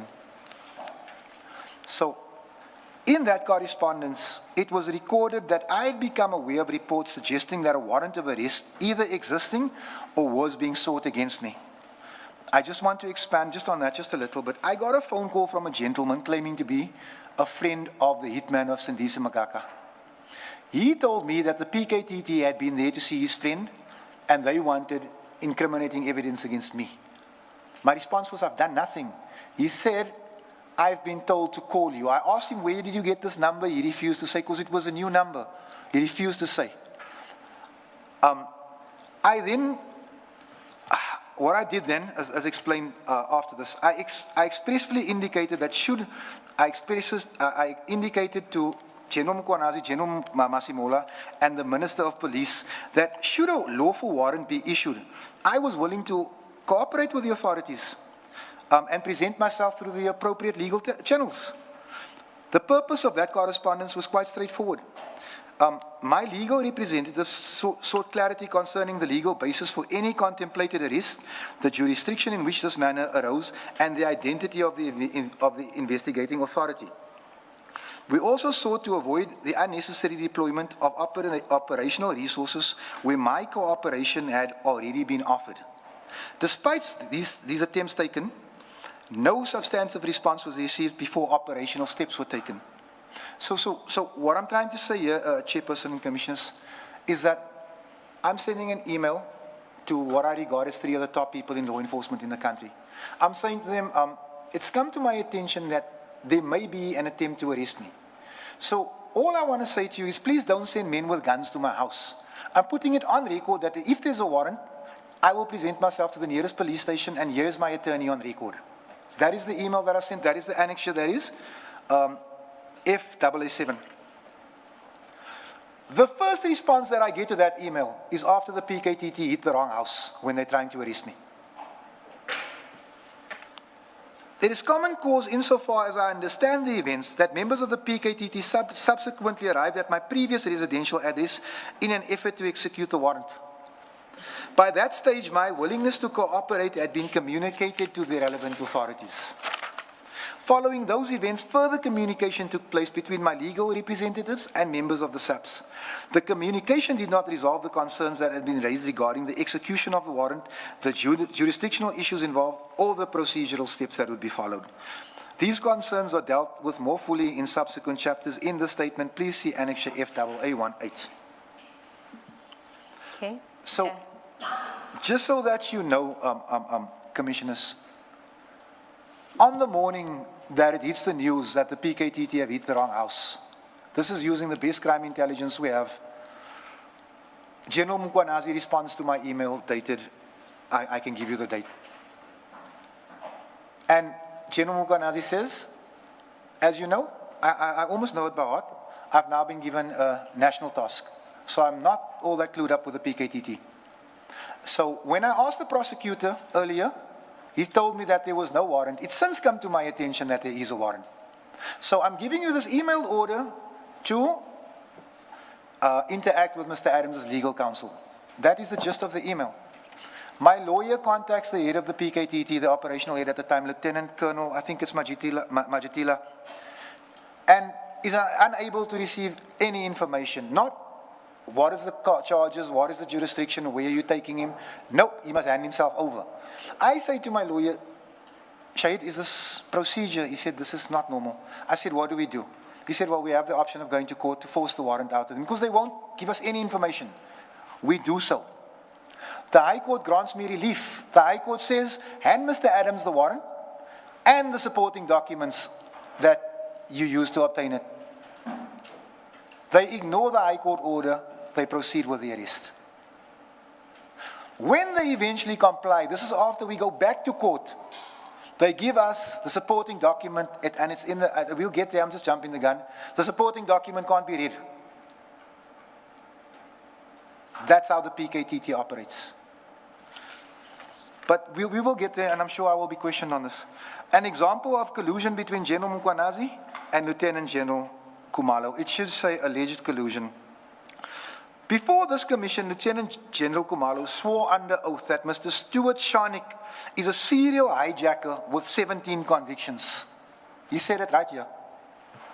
A press conference was later called by Lieutenant General Mkwanazi where a statement is made by General Gopal that someone had broken into the offices of SAPS and deleted Mr. Sharnik's criminal record. Mr. Sharnik has proven to me that his record was lawfully expunged, and we invite this commission to call the head of forensics to explain the facts. Mr. Sharnik, in fact, had never been convicted or accused of a single hijacking. So I want to explain the gravity of the situation to this commission in my view, and I may be wrong. The head of intelligence, with files on all of us if he wants to, comes here, and he says about a man that the man has been convicted of 17 hijackings. He's a serial hijacker, when it's in actual fact a lie. Mr. Sharnik calls a press conference to tell the media, go check my record. Please, I'm giving you permission. General Mkwanazi calls a press conference where it said that someone broke into the office of the records to delete the record.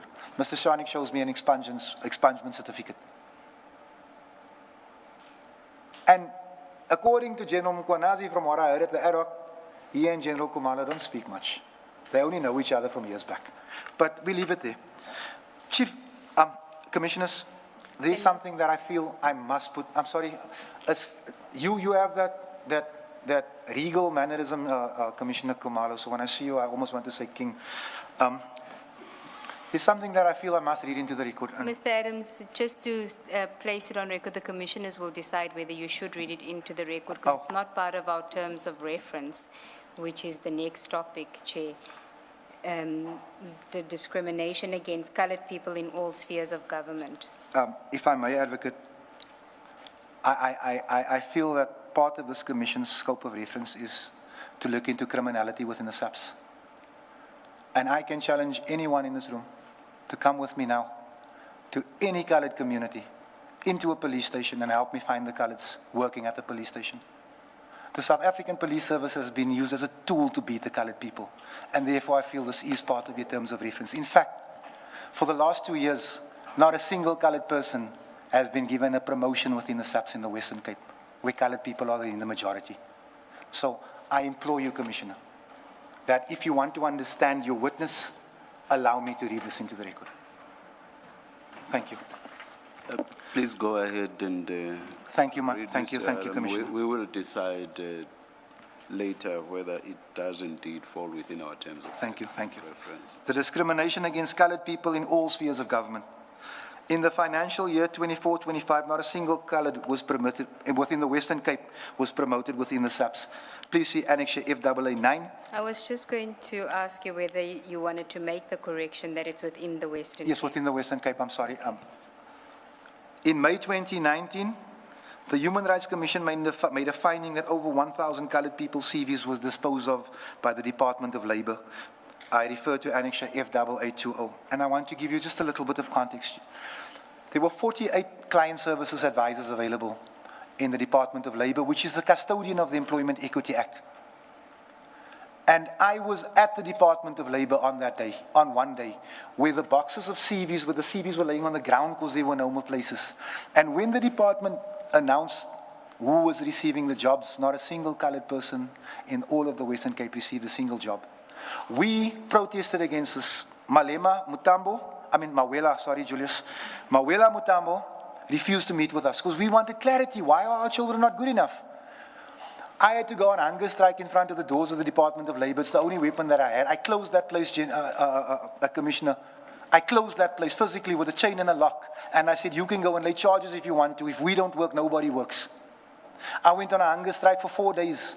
And then Reverend Chris Nissen from the Human Rights Department Commission got involved. And he issued that report, which confirms that our children's CVs were thrown away. Every color that applied, his CV was thrown away.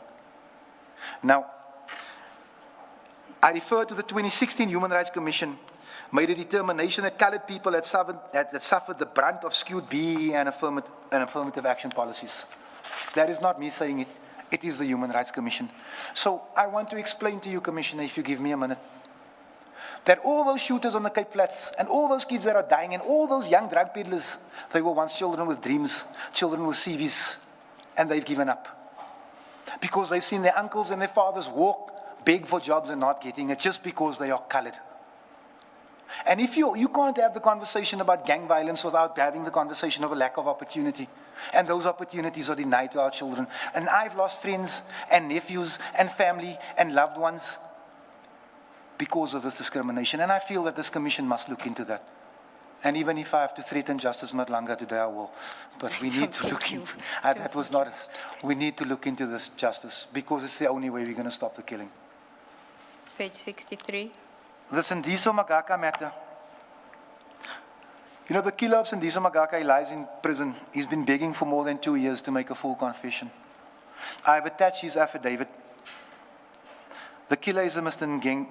Ngengwa. And he asked that the commission notes that the weapon and the vehicles used to assassinate a crime fighter were supplied by crime intelligence.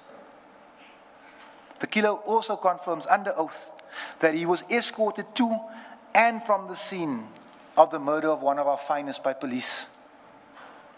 According to our generals, our hero generals, this matter is still under investigation. I wish to remind this commission that Sindiso was killed in 2017. It is now 2026. I asked that this commission remembers that Sindiso Magaka was killed in 2017 and the implicated policemen are still working at crime intelligence.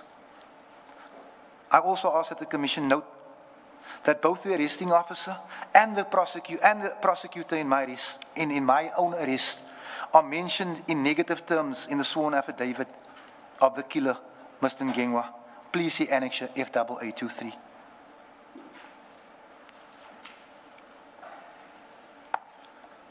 The conclusion and recommendations. Finally, Commissioners, I have great hope and confidence in this Commission and in the outcomes it may achieve, whatever hiding I may get here today. I believe I speak for my community when I say this Commission can influence those in power to take meaningful steps to reduce the slaughter of my people on the Cape Flats. And that is what it is, Commission. It's a slaughter. 3,000 people a year. I also believe that if its recommendations are accepted, the Commission's work will strengthen the South African Police Service in fulfilling its mandate to protect and to serve. Commissioners, too many people have died. Too many lives have been lost and too many families have been shattered. And my plea today is that you recommend the restructuring and tighter mechanisms for crime intelligence. That we ask for better paid and better trained prosecutors. And if I may, and if there are any prosecutors that work for the state, please do not hate me for what I'm about to say. The problem we have, Commissioner, and I sit in court many a times to watch murder cases, sometimes of people that I know, is that once these kids have been robbed out of varsity, and I'm a school leaver, I don't speak with authority, but this is my opinion. The best get absorbed into the Buchanan boys, the Bowmans, those are where the best goes. The advocate sellers of this world, if you will. And the next best go to the next level of law firms. And ultimately, the prosecuting authority sits with what the rest of the world, what the rest of the country doesn't want. We need to offer better packages, better salaries, better money at the bottom so we can capture the best within the system. Because right now you're sending Fadiel Adams to go argue with Commissioner Kumalo that no matter how strong the case is, the better lawyer is going to win. We need to equip the prosecuting authority with the best lawyers, and I'm not taking a slight at anyone that works at the NPA. Because I've seen William Booth win impossible cases in Cape Town. Impossible. He wins those cases. And that is something I feel that when you consider the recommendations, perhaps you'll send something like that to the President to put more money into the NPA.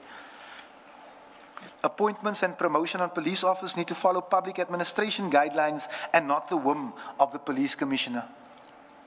Because right now, we sit with situations with criminals having their wives and children brought into senior positions within the SAPS. To what end? I don't want to make accusations. Employment practices need to be tightened to avoid nepotism and incompetent, unqualified, and inexperienced people being appointed to positions of seniority. For example, not one colored policeman in the Western Cape was promoted in the last 2 years. I'm sorry, that just needs to be fixed over there. We are being told that our skills as colored people doesn't warrant promotion throughout the only province we live in. Revetting of all senior personnel from the rank of colonels all the way up to the national commissioners. We cannot, Commissioner Madlanga, be in a situation where provincial commissioners do not have security clearance. How then do we justify them reading classified documents, the type of classified documents that certain generals without security clearance want to put me in prison for? It cannot be. How they can dispense budgets, reading documents they're not supposed to be reading, is a criminal offense, in my view. And I may be wrong, and perhaps you must guide me on that. The reduction of the senior members of generals, which exceed 200 people currently. I wish to use an example, and this is from someone that is not a great fan of anything American. In America, they have 1 general, 4 lieutenant generals, 8 major generals, 32 colonels, 32 brigadiers, 64 colonels, and it follows the logical mathematics afterwards. Here we've got 200 generals. No wonder we've got captains stuck in ranks for 20, 25 years. No wonder the rank of warrant officer is known as the graveyard in the SAPS, because all the monies are being spent on top. These generals don't come cheap. We can't have a situation where a general is a station commander. It belittles the rank, and it's an unnecessary waste of resources. A station commander must be no more than a colonel, in my view, Commissioner, but you will make that finding. I'm just offering you my uninformed opinion. My wish and my hope that this commission will be extended to oversee the implementation of its recommendations. I respectfully place a statement before the commission in the spirit of assisting it to establish the facts and to discharge its mandate. I recognize that the Commission must independently evaluate my evidence, together with the evidence of other witnesses and the documentary material placed before it. I do not ask the Commission to accept my allegations merely because I'm making them. I ask only that they be assessed fairly against the documentary record and the circumstances in which the information came into my possession. I've jumped something, Advocate. We've not mentioned my arrest at all. I've just realized. Your arrest? When? I've submitted it. You did mention your arrest. No, that was the things that lead me to believe that there was interference in the process. My arrest is not in here, and I do believe that must be read into the record, because what comes out there might shock someone. We did deal with it on page 60, but are you saying that there's more? There's more. There's a lot more. You haven't submitted that to us. No, man, we did. But I'll clarify that with my office, but I know we submitted that. Another affidavit, or? No, it's just a supplementary, but I know we submitted that. The only supplementary we have is a one-page supplementary. No, not the one that was sent yesterday. Sorry to interrupt, not the one that was sent yesterday. That was sent along with this, but I will sort it out now. Thank you. Okay. So, where I have relied upon information relieved from others, I have sought to identify that fact Where I have personal knowledge, I have sought to distinguish it from opinion or inference. Where investigations or criminal proceedings remain pending, I respectfully acknowledge the jurisdiction of the relevant authorities in the courts. I remain willing to provide the Commission with additional documents, recordings, correspondence, and other material in my possession, and to answer questions concerning the content of the statement. I respectfully request that the Commission take into account the circumstances in which the statement was prepared, including the limited period afforded to me to respond to the evidence of other witnesses, my parliamentary responsibilities, which don't count right now, my pending court proceedings, and the loss or theft of electronic devices containing potentially relevant information.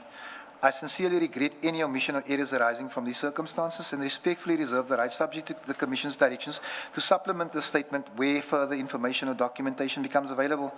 I remain committed to assisting the Commission in establishing the truth and strengthening accountability, the rule of law, and public confidence in South Africa's criminal justice system.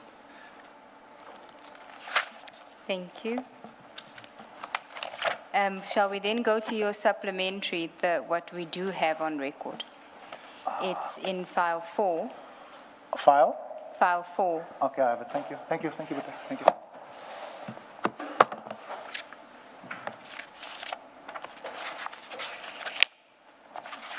Page 1. Thank you. Thank you, Advocate. It's dated 18 August 2026. No. And you can start with additional information regarding alleged rogue hit squad. I offer my humble apologies to the Commission and make this late submission as further information that may assist you in your work. I suggest that contact is made with Sergeant Samkeliso Malotswa, another alleged victim of the same police officers accused of acting like a hit squad. Because this matter is sub judice, I will not speak of what I know, but I do offer Annexure F828 for perusal. And what is that annexure? What is it? F828. Yes, what is it? That is the submission. That is the sworn affidavit of and other information of Sergeant Malotswa. Okay. Number 2, the use of a cell phone interception device by the PKTT in the execution of my arrest in May of 2026. It is now confirmed that the PKTT used cell phone interception device in my arrest for a Schedule 1 accusation. This is confirmed during the state prosecutor during my bail, when she says, and I'm going to quote, that he switched his cell phone off every time he left the parliamentary precinct.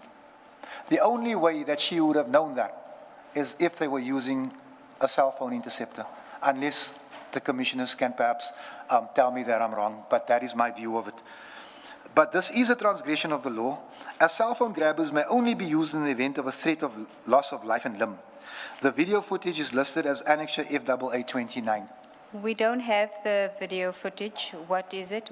It is the prosecutor speaking in court. Okay.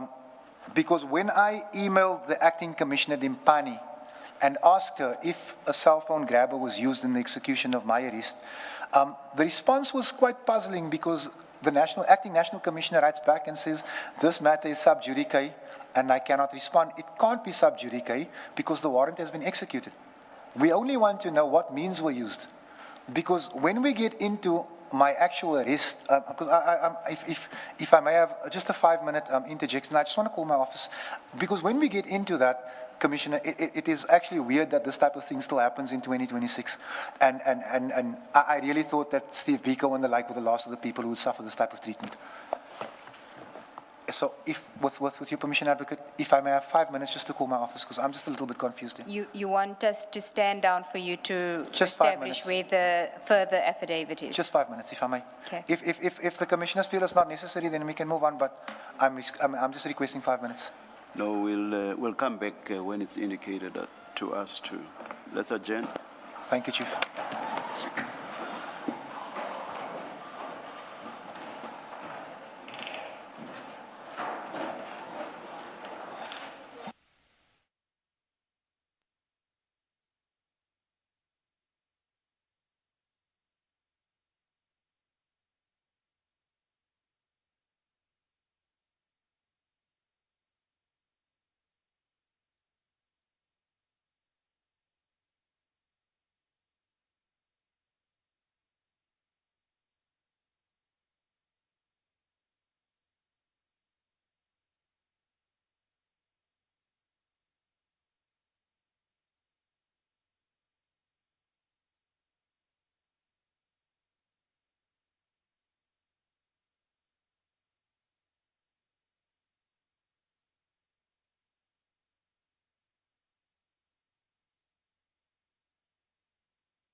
Odirile.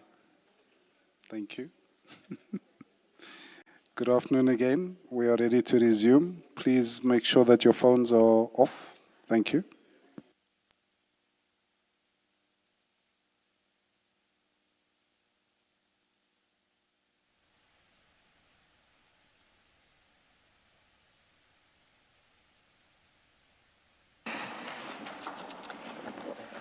Did you come right, Mr. Adams? Yes, Chair. Chair, it is actually an annexure to the statement, which is FAA 18 on page 93 of file 2.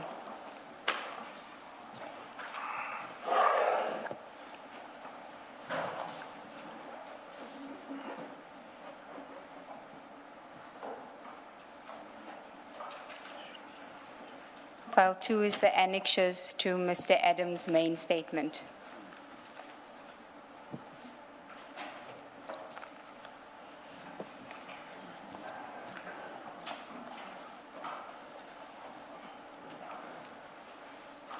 Is it page 18? Page 93. Oh, 93. 93. FAA 18. Do you have it, Mr. Adams? I do. Thank you, Advocate. You may proceed. Then this is an annexure to your statement, Yes, ma'am. which is in the form of an affidavit. Yes, ma'am. And when did you prepare this, and for what purpose? I prepared this because I'm going to lay a criminal charge or criminal charges against various members of the PKTT with regard to what happened here. And I'm asking the Commission just to please just indulge me as I read through it. I need the Commission to understand what's going on here. Okay, it was done on the 14th of July on page 100. Yes, ma'am. 14 July 2026. Okay, you may go ahead. Thank you, Advocate. Thank you, Commissioners. And thank you for indulging me. I couldn't understand how this couldn't be in the bundle. Thank you. You can just start on page 93, paragraph 4. You don't need to read your details into the record. I need to read my details into the record at No, paragraph 4. don't. You just start on paragraph 4. I have been informed by police official. Thank you, Advocate. I have been informed by police official that has signed this statement in terms of Section 9 of the Justice of Peace Commission of Oath Act 16 of 1963. Any person who in an affidavit, affirmation, or solemn or attested declaration made before a competent person to administer an oath or affirmation or take it knowingly, it to be false, commits an offence, and that according to the same section, I will be liable to the penalties prescribed by the law for the offence of perjury. May I continue? Yes, please Thank go. you. I was arrested on 5 May 2026 by the Political Killing Stars team at my parliamentary residence where I reside, namely Pelican Park Parliamentary Village in Cape Town. The reason for my arrest is related to charges of fraud and defeating or obstructing the course of justice. This charge is related to my visit to a KwaZulu-Natal prison, namely the Westville prison, where I visited an incarcerated inmate, Mr. Bongi Nkosi Antli Dlamini. My alleged criminal case is before the Pinestown Magistrates Court and is ongoing. I, Fadiel Adams, my attorney at the record time, Mr. Schroeder, requested clarity from the KZN police officer that contacted him, namely Lieutenant Colonel Majila. The request was to clarify the charges I was to be charged for, and most importantly, how they managed to obtain for a matter unknown to myself and my attorney. My attorney, Mr. Schroeder, was not provided with any further details regarding this arrest of myself, and he advised me that he would approach the Western Cape High Court to address this cloak and dagger approach being conducted by the PKTT. The Western Cape High Court ruled in my favor and ordered the PKTT to hand over the warrant and the supporting documents used to obtain such a warrant. The PKTT ignored the High Court order issued on 4th May 2026, case number 2026-09922. They proceeded to arrest me on 5th of May 2026. We have since received the statement of the investigating officer, Sergeant Sandile Henwell Mavuka, a member of the Political Killing Stars team. The following observations were made upon analyzing the statement of Sergeant Mavuka. I have attached 2 affidavits from Sergeant Mavuka that were deposed to on 29th of April and the 30th of April. Here to attaches FP1 and FP2 respectively, which were both in aid of obtaining a J50 warrant for my arrest. These affidavits have some serious misstatements contained in them, and it is clear that information that was falsified created the impression that I'm evading and will probably evade being arrested. The request for my approach was duly signed off by the respective magistrate that Sergeant Mavuka approached. Sergeant Mavuka claims in his affidavit FP1 that he is an experienced officer of the law with 21 years experience, policing experience, and 15 years in the investigative environment. I find the errors made by Sergeant Mavuka in order to obtain my arrest warrant to be deliberate and malicious. I have listed some of the falsified statements of Sergeant Mavuka that is contained in two affidavits, named FP1 and FP2. The affidavit for this application, I will not read paragraph 10, Commissioners, just to save time, but I'm sure that you will peruse this. All of the statements made by Sergeant Mavuka in his affidavit, namely FP2, was false and resulted in obtaining a J50 warrant for my incarceration for an 11-day period from the 5th of May to the 15th of May when I received bail at the Pinetown Magistrate Court. In the affidavit here to attach as FP1, Sergeant Mavuka states that Mr. Ngenwa deposed a statement to me which has resulted in impeding on the criminal case of Mr. Sindiso Magaka. This is a false statement, as I did not commission or write any statement from Mr. Ngenwa. I think, Commissioners, because some of these aspects are still ongoing in court, I'm just going to skip certain things, but you are free to read it. But what I want to say is if you go to the FP1 and FP2, or rather as I should put it, if you give me 1 second, to page 128, 127,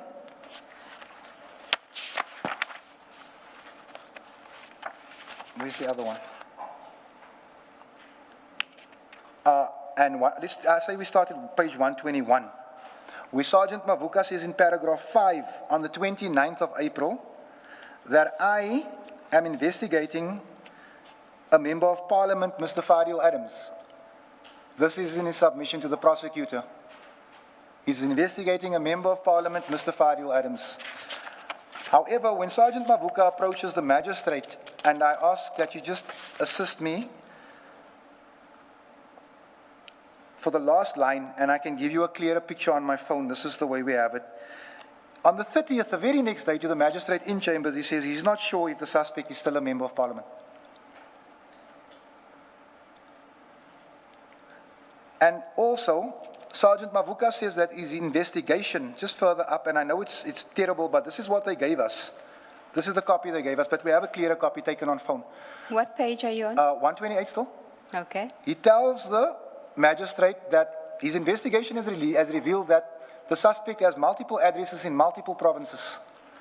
And I do feel, Commissioners, that he must come here and prove that, because I've never lived outside of Cape Town, and for the last 20 years I've never lived out of Mitchell's Plain. And the longest I've ever been out of the Western Cape was maybe 5 or 6 days when I'm busy with my work.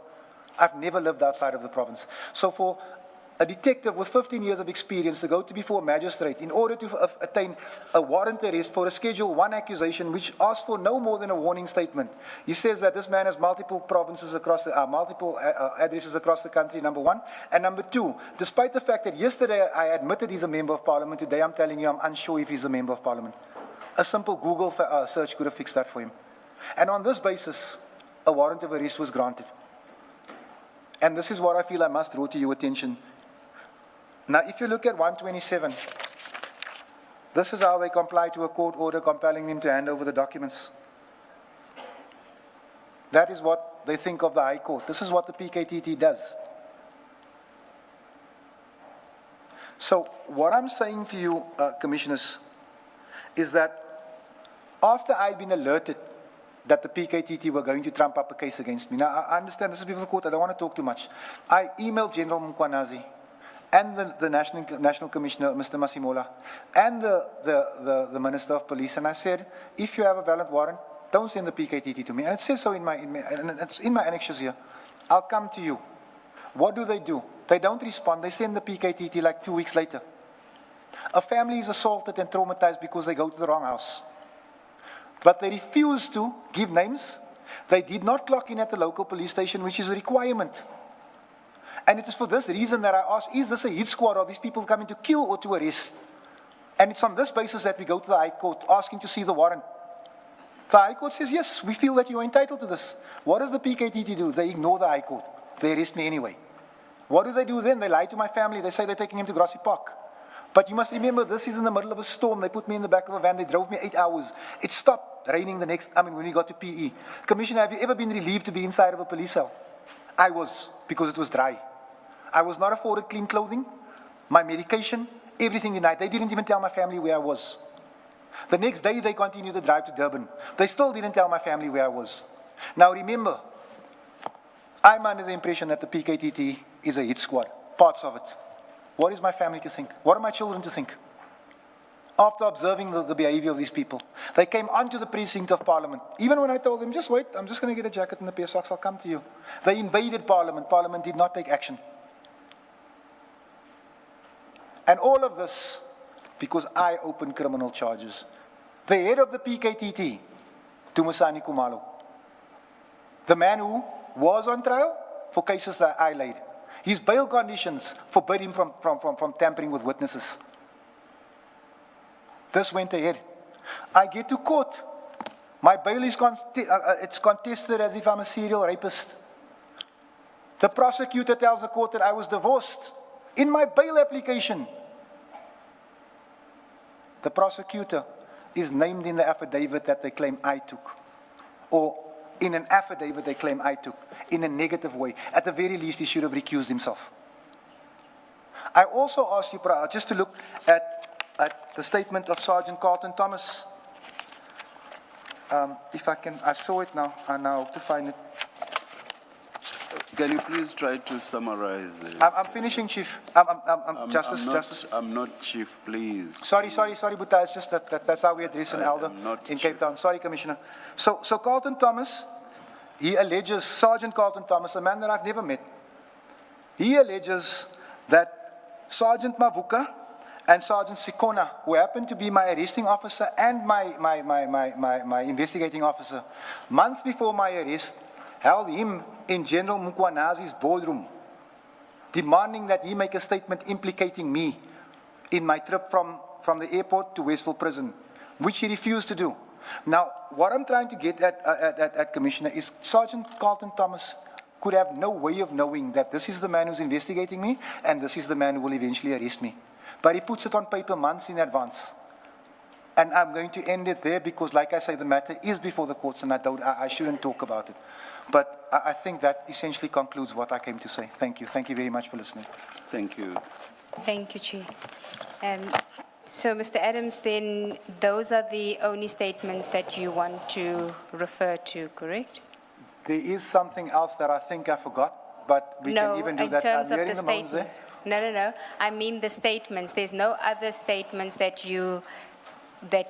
bears your name that you submitted to the commission that you say should be part of? No, Advocate. Okay. Can we then go back to your main statement, which is in file 1?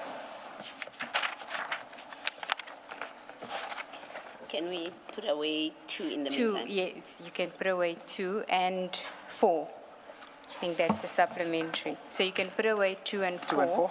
And if you could perhaps keep with you file 9B. Just give me 1 second, please. 2 and 4. I've got 9B. Thank you, ma'am.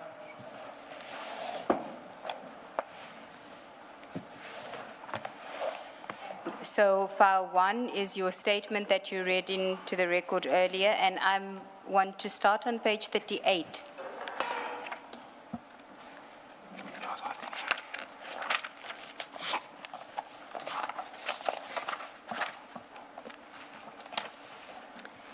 I found it, Yes. thank you. Because the reason why you are here is because of the section 27 referral to IDAC. You do know that, Yes, ma'am. correct? And what the aspects that we want to address with you really, I think, starts on page 38, which the genesis of all of this is the documents that you say you received on the floor of your parliamentary office in October. Yes, ma'am. 2024. Now, in your affidavit on page 38, at paragraph 293, you say that you presume that the documents had been pushed under your door because you found it on the floor when you opened the door. Yes, ma'am. And you say that this was in the last week of October 2024. That's what you say in Yes, here. ma'am. Okay. Now, can you just describe to us whether it was in an envelope, how thick were the documents, how many pages, just so we can get a sense of what it is that you had received? Yes, ma'am. Thank you. Thank you, Commissioners. It was in an envelope, ma'am. It was a brown envelope. It looked official, like the normal official documents come in. It wasn't very thick. There might have been, at a maximum, 10, maybe 11 pages.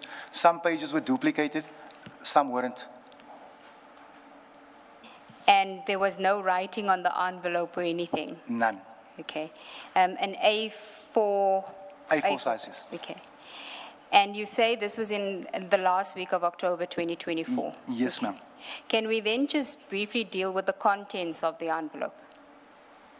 What was contained in the envelope? So I have not seen this evidence in 18 months, but yes, what was in the envelope was there was confirmation of payment for a heister. There was a letter of loss, and there were documents pertaining, a document pertaining to the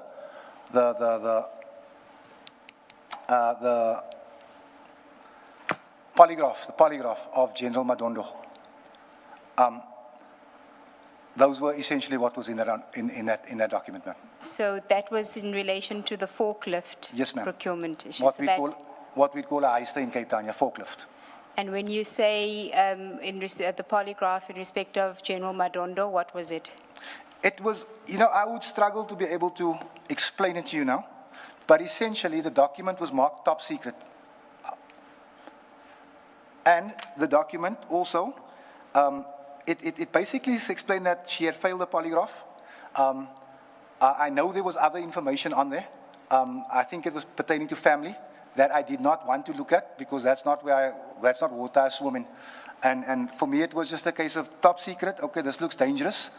And not knowing what to do with the document at the time, read it again to understand what's going on here, and thought to myself, I need to do something about this. Can I just understand when you say stuff about her family, what was it? I almost think family members' names were on the document, madam. Do you recall if it was vetting documents, so personal information of General Madondo? There was some personal information. I cannot tell you if it was a vetting document. Okay. And that was all that was contained in Yes, ma'am. Okay. For example, the letter of loss, there was one copy. The forklift, there was one copy, but of her particular details, there was 2 copies of that. And when you then look at these documents, you immediately think that you're not supposed to be in possession of these documents? The one document. Which is that? The one which refers to a polygraph and things. That one was marked. I'm now not sure if it was classified as top secret, but it was something in that order. I think it was top secret, actually. And insofar as the forklift documents are concerned, what gave you an indication that this was related to crime intelligence? Well, after I read the document, it essentially said that we've paid X amount for a forklift. And then when I read the letter of loss, it essentially said that the forklift has never been delivered. Now, what I do know about crime intelligence, without knowing who the people are, is I knew who the 2IC from crime intelligence was, and I quickly found out that General Lushaba was in actual fact the CFO of crime intelligence. Okay. And so with those documents, what did you do next? Ma'am, the first thing that I did was I walked to the office. No, not the first thing. I sat down. I first tried to make head or tail of it. I tried to call my good friend Andre Lincoln. He didn't answer his phone. I think it was too early. I then heard Sakina's door, and I walked next door and I said to her, I think we've just uncovered or walked into a massive thing.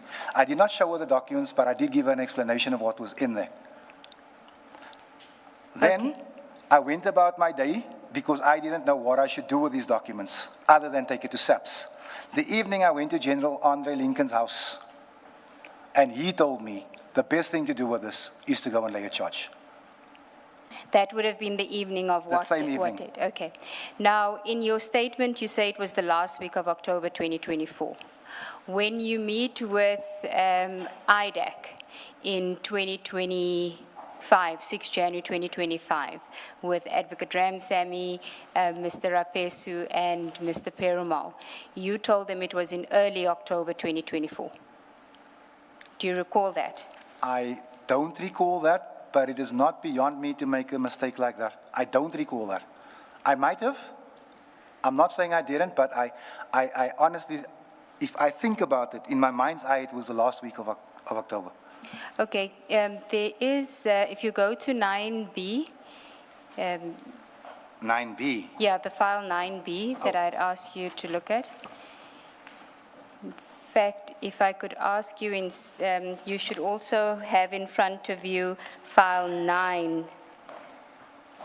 File 9. Let me just check if I have the witness bundle 9B. Okay, the file. Yes, Right, and okay. file 9. So where must I go? Where would you like me to go, Advocate? Do you have file 9? I have file now. Page 3489.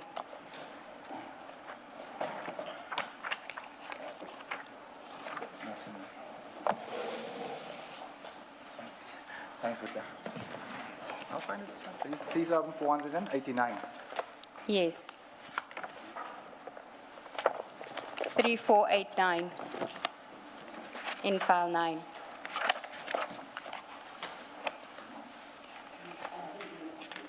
I have it, ma'am. I'll get to 9B. Thank you. I have it. Okay. Now, before we deal with this document, it's a supplementary affidavit. Do you see that? I do. And can we, before we deal with the contents, go to page 3490? 3490. The next page, yes. Yes, ma'am. Is that your signature? That is my signature. And do you remember that this affidavit was commissioned by Mr. Rapesu in Cape Town on the 6th of January 2025? This was commissioned in Cape Town.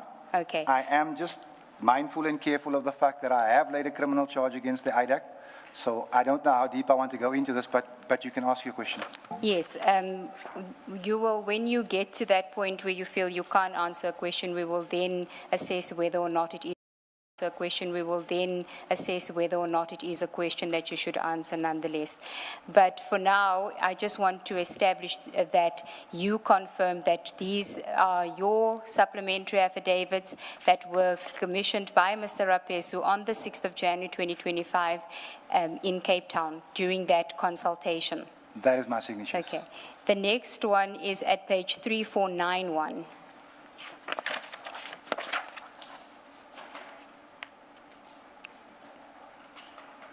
And the signature on page 3492.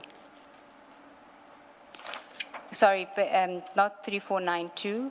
It's on page, there's one that has a missing, so 3494. And the affidavit starts on 3493. I'll deal with the one that I dealt with previously because there's a page with your signature that's not there. But 3493. That too is my signature. And you confirm 3494 is your signature? Yes, ma'am. Okay.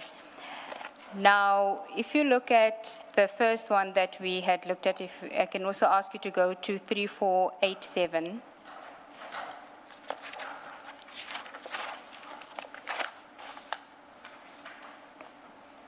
I'm there.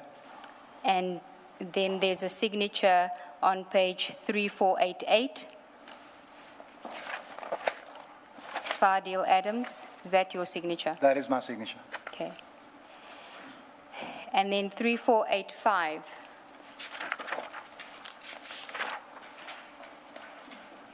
And there's a signature on 3486. I can confirm. Okay. Now, can we go back to 3485? It's a supplementary affidavit. Yes, ma'am.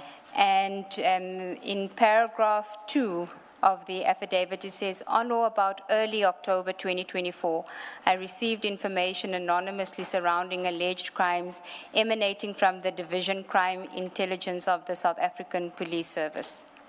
So here you say early October 2024. In your statement now, you say at page 38, at paragraph 293, you say last week of October. And I think you will agree with me, last week of October is not early October. They are far apart. Okay.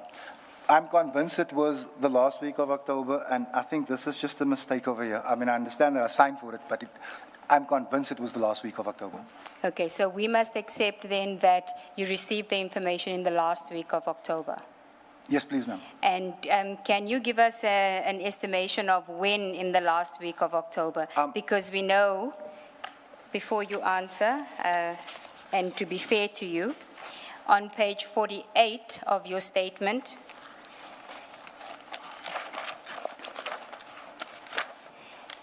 at paragraph 385, do you have it? Paragraph 385. Yes. Page 48. 48 of your statement. Yes, ma'am. You say, I opened criminal cases at Grand Central Police Station in Cape Town 2 days after receiving the documents. So you opened those cases on the 29th of October? Is that correct? I'm trying to figure out what's here before me, ma'am. 16510/2024. Do you have page 48? Yes, I have with page 48, Paragraph 36. 385? I opened criminal cases at 2 days after receiving the documents. That seems right. And you say the cases are, and then you name the cases? Yes, ma'am. Yeah. So if you go to page, and I think this is now also file 9, 3877, or is it file 9B? 38? 3877. My apologies, I'm working from the electronic bundle. So 3877 would be 9B. Yes, ma'am, I have it. 9B. Yes. Now I've got 34 Sorry, my mistake. Thank you, Buddha. Yes, ma'am, I have it. And you'll see the first page is the page of a docket. Do you have that? Yes, ma'am, I do. 3877. You'd have to look carefully at it, but it is Cape Town, and the CAS number, you'll see it's that CAS number, one of your CAS number, 165310/2024. Yes, ma'am. Okay? Now, if you go to the next page, 3878, at the bottom of that page, you'll see 2024-10-29. Yes, ma'am. So that's the 29th of October, Confirmed. 2024, which means that you would have received the documents on the 27th of October, 2024? I would think that would be around about right, yes. Now, you say when you received these documents, you went to go and speak to, who was it, Ms.? Sakina. Yes. But did you not also tell the IDAC officials that you also took the documents to Mr. Ian Cameron? No, I mentioned it to Ian Cameron. I Okay. didn't take it to him. And what was his attitude towards it? He seemed genuinely worried.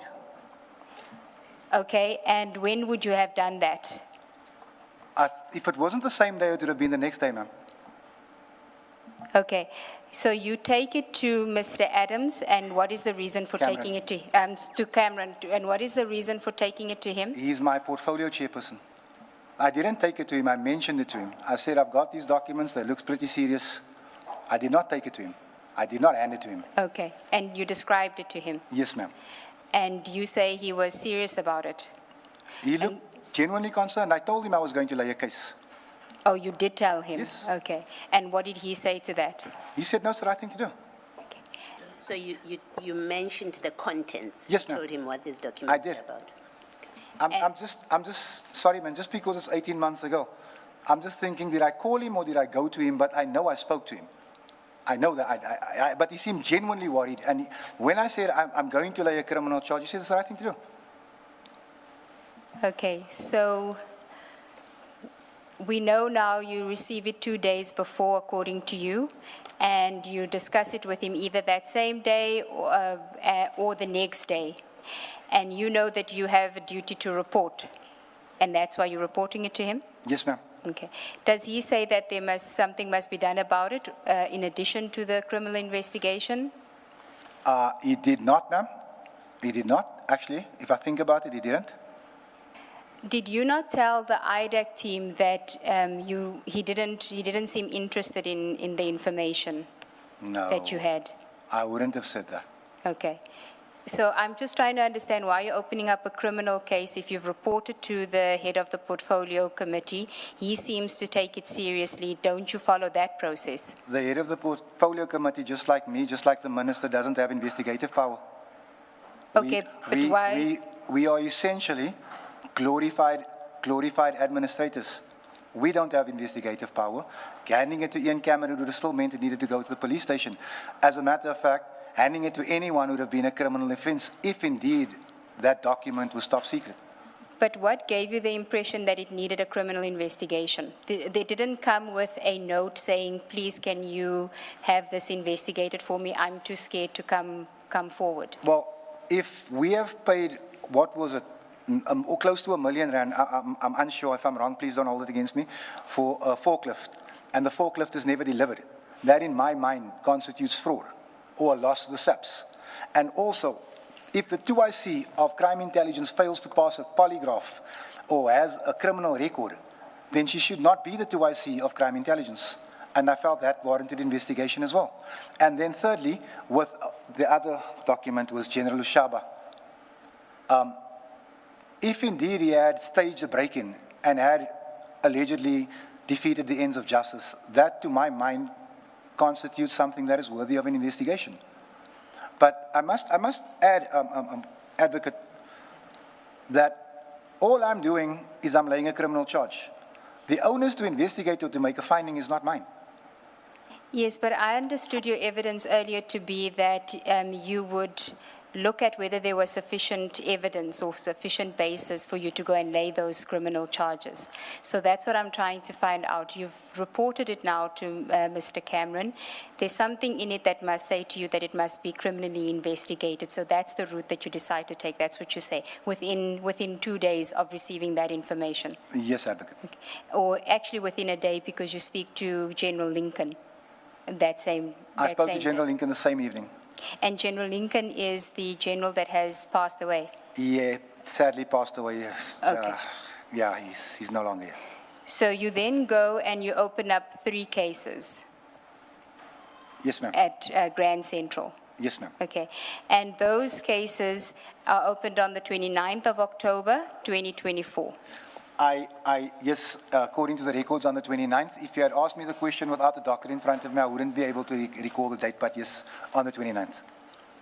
Okay. And then you say at paragraph, still on page 48 of your statement, you say that at 387, after not receiving a satisfactory response from the Western Cape Police and on the advice of late General Andre Lincoln, former head of the anti-gang unit whom I regularly consulted on policing matters, I proceeded to Johannesburg to open cases concerning the same matters in another province.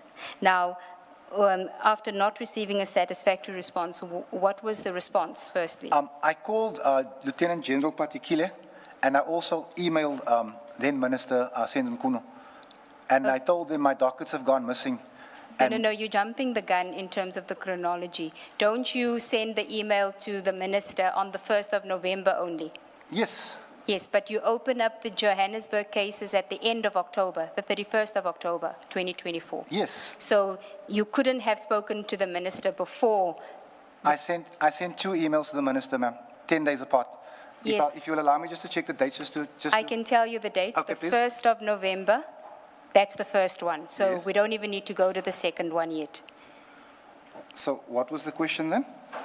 I asked you what was the response that you got at 387 so that we can find out why you found it not to be satisfactory, such that you went then to go get advice from General Lincoln, who says to you, go open it up in another province. Yes. So the response. So now, remember, we're on the 29th of October when you open the cases. Yes, ma'am. You receive a response that you're not happy with. Yes, ma'am. When do you receive that response?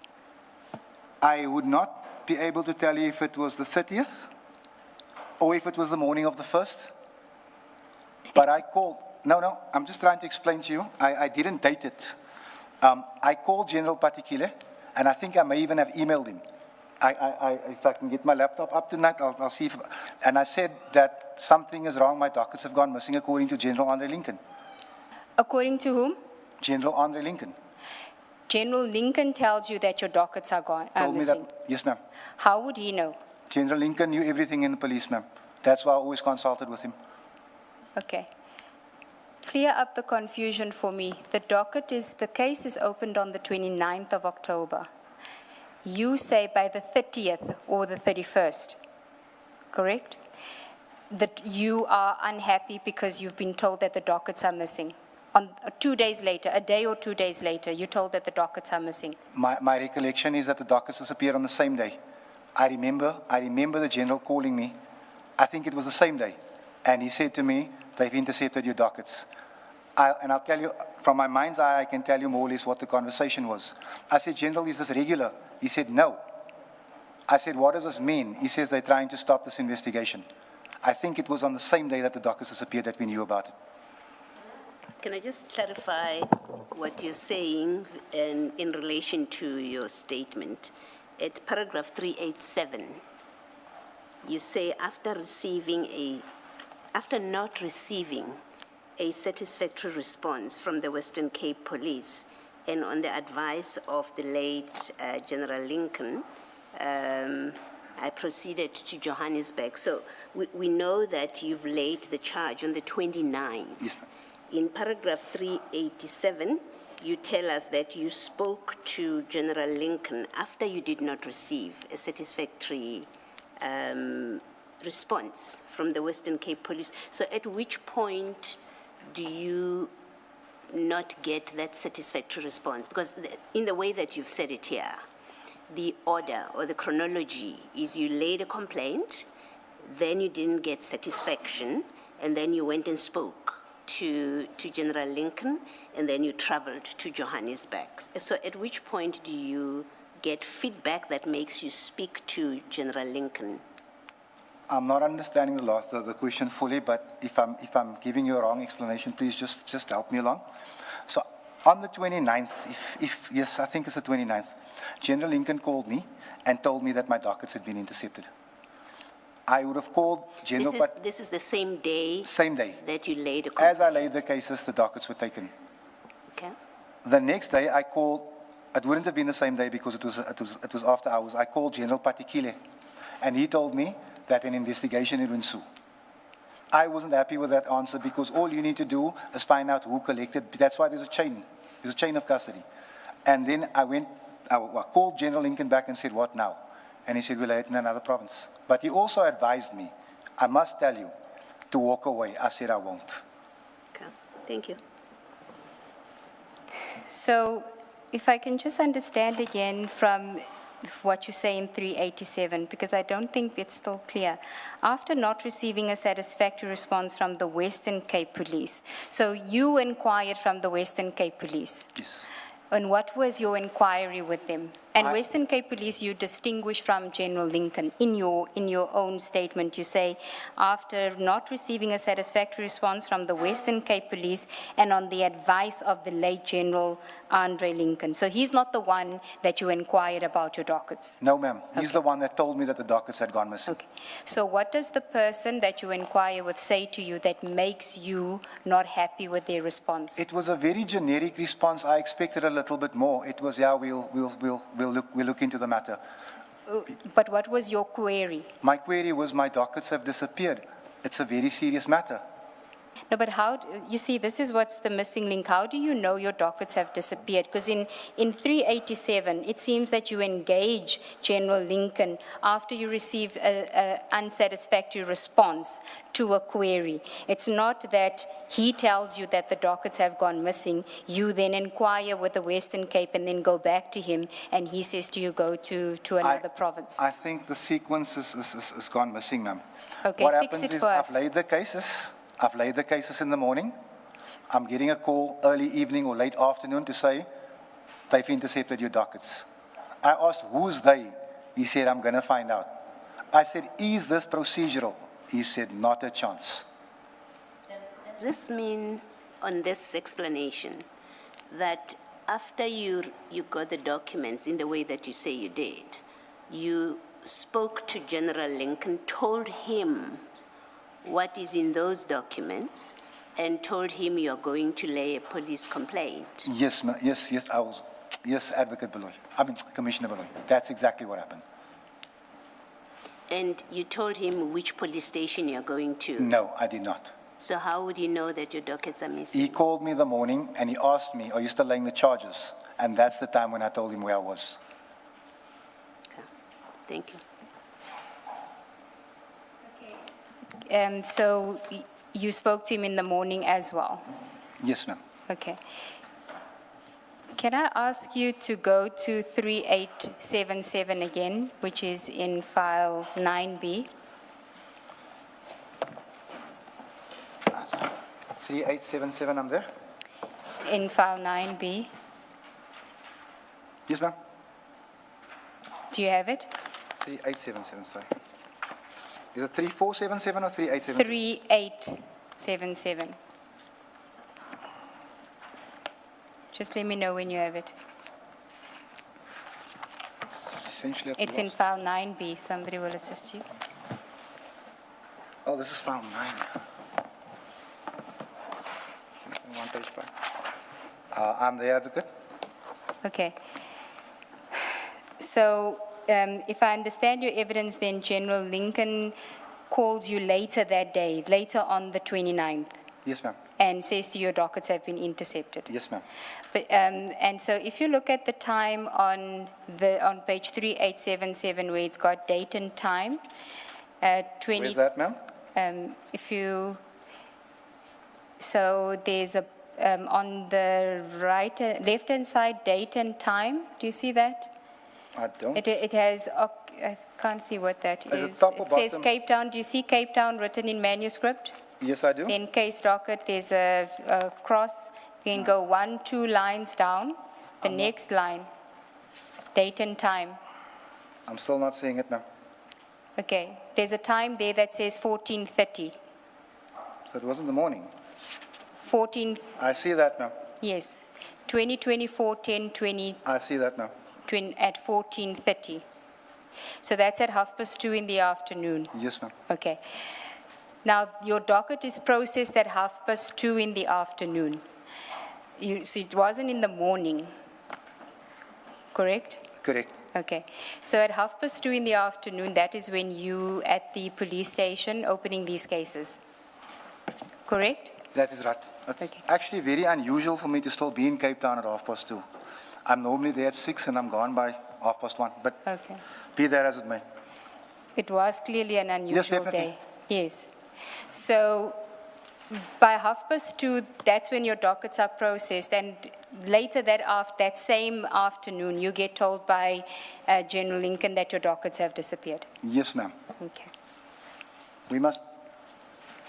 I think the best. Wait. Okay, I'll keep that. Thank you. Oh, you don't want Was to? he based at this police station? General Andre Lincoln was the head of the AGU. He was the first head of the AGU, ma'am. So in actual fact, he was. I wouldn't say based at every police station, but he was known at every police station. Yeah, he was known, but where was he based? I don't even know if the AGU does have a base, to be honest with you. I wouldn't be able to tell you. So you're unable to say that on the day he was at this police station, therefore? No, I don't know. It must follow. You don't know. I don't that know. on the day he was in this police. I don't think he was at the police station. Thank you. Now, just look at page 3811, which is the investigation diary. In which book is this now, ma'am? This is still 3881. We were now at that same file. 38? 3881. Yes, ma'am? It's an investigation diary, Station Cape Town. Yes, ma'am?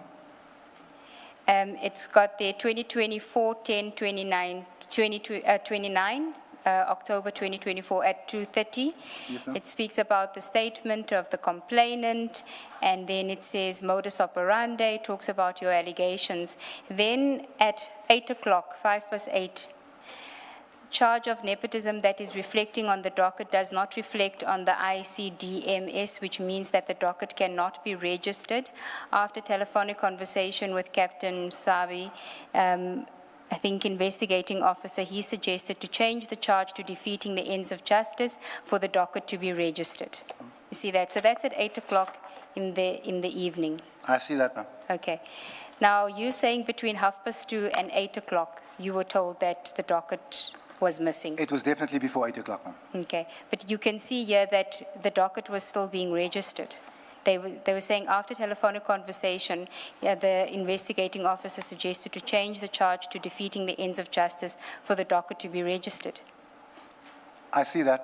I can't explain this. I think the best person to explain when the docket went missing would be Peter Jacobs, General Peter Jacobs.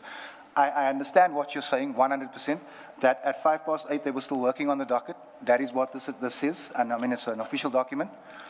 Fact of the matter is, it was definitely before 8 o'clock. I'm not going to tell you it was 9 o'clock. It was definitely before 8 o'clock.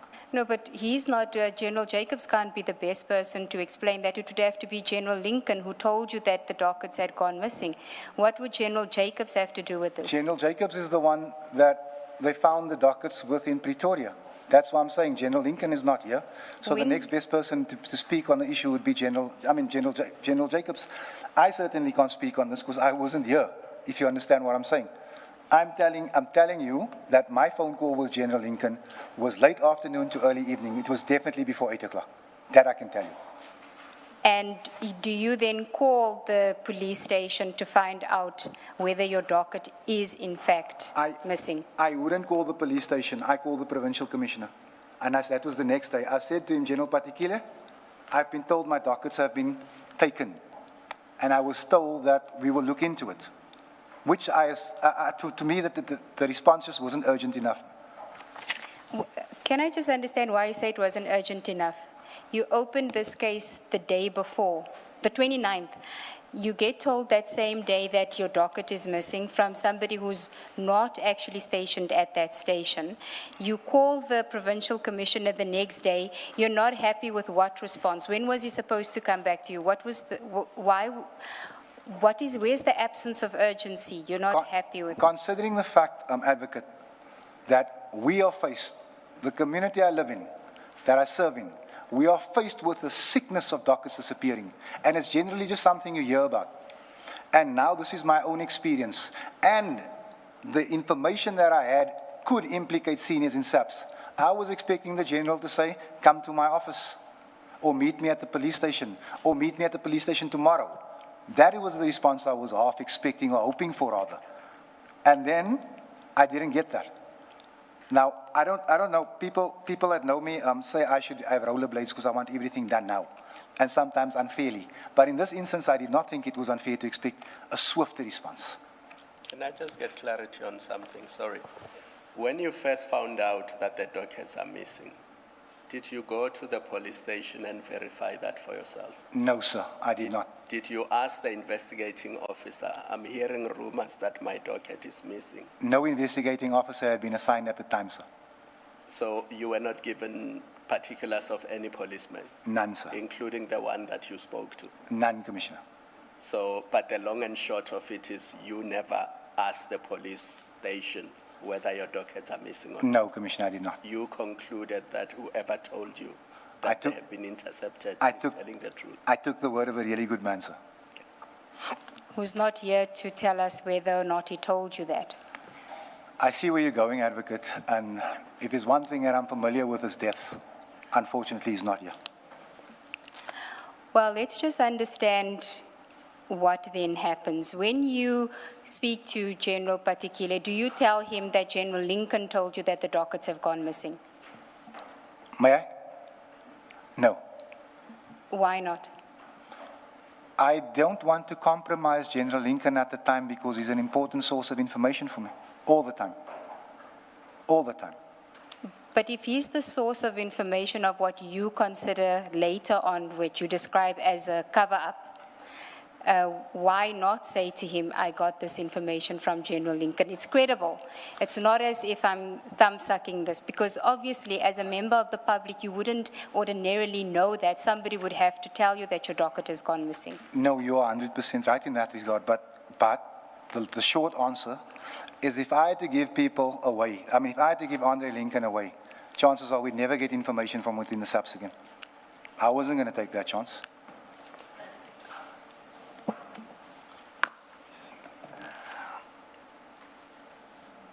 Sorry, what do you say, you don't tell General Patekile that your source is someone as reliable as General Lincoln, so you don't tell him who No, is your Commissioner, I source. did not.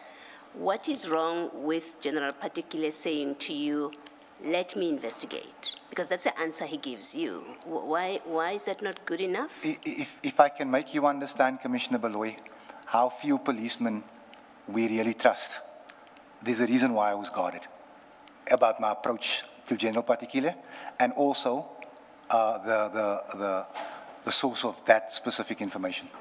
But if trust is an issue, why are you even speaking to him? Why didn't you just get onto a flight, as you finally did, a day or two later?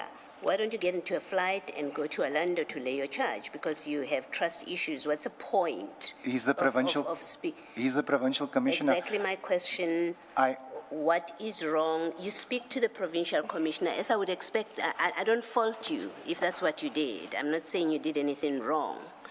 What I don't understand I don't hear from what you have said so far is on the very next day, after you laid a complaint, he says to you, let me investigate.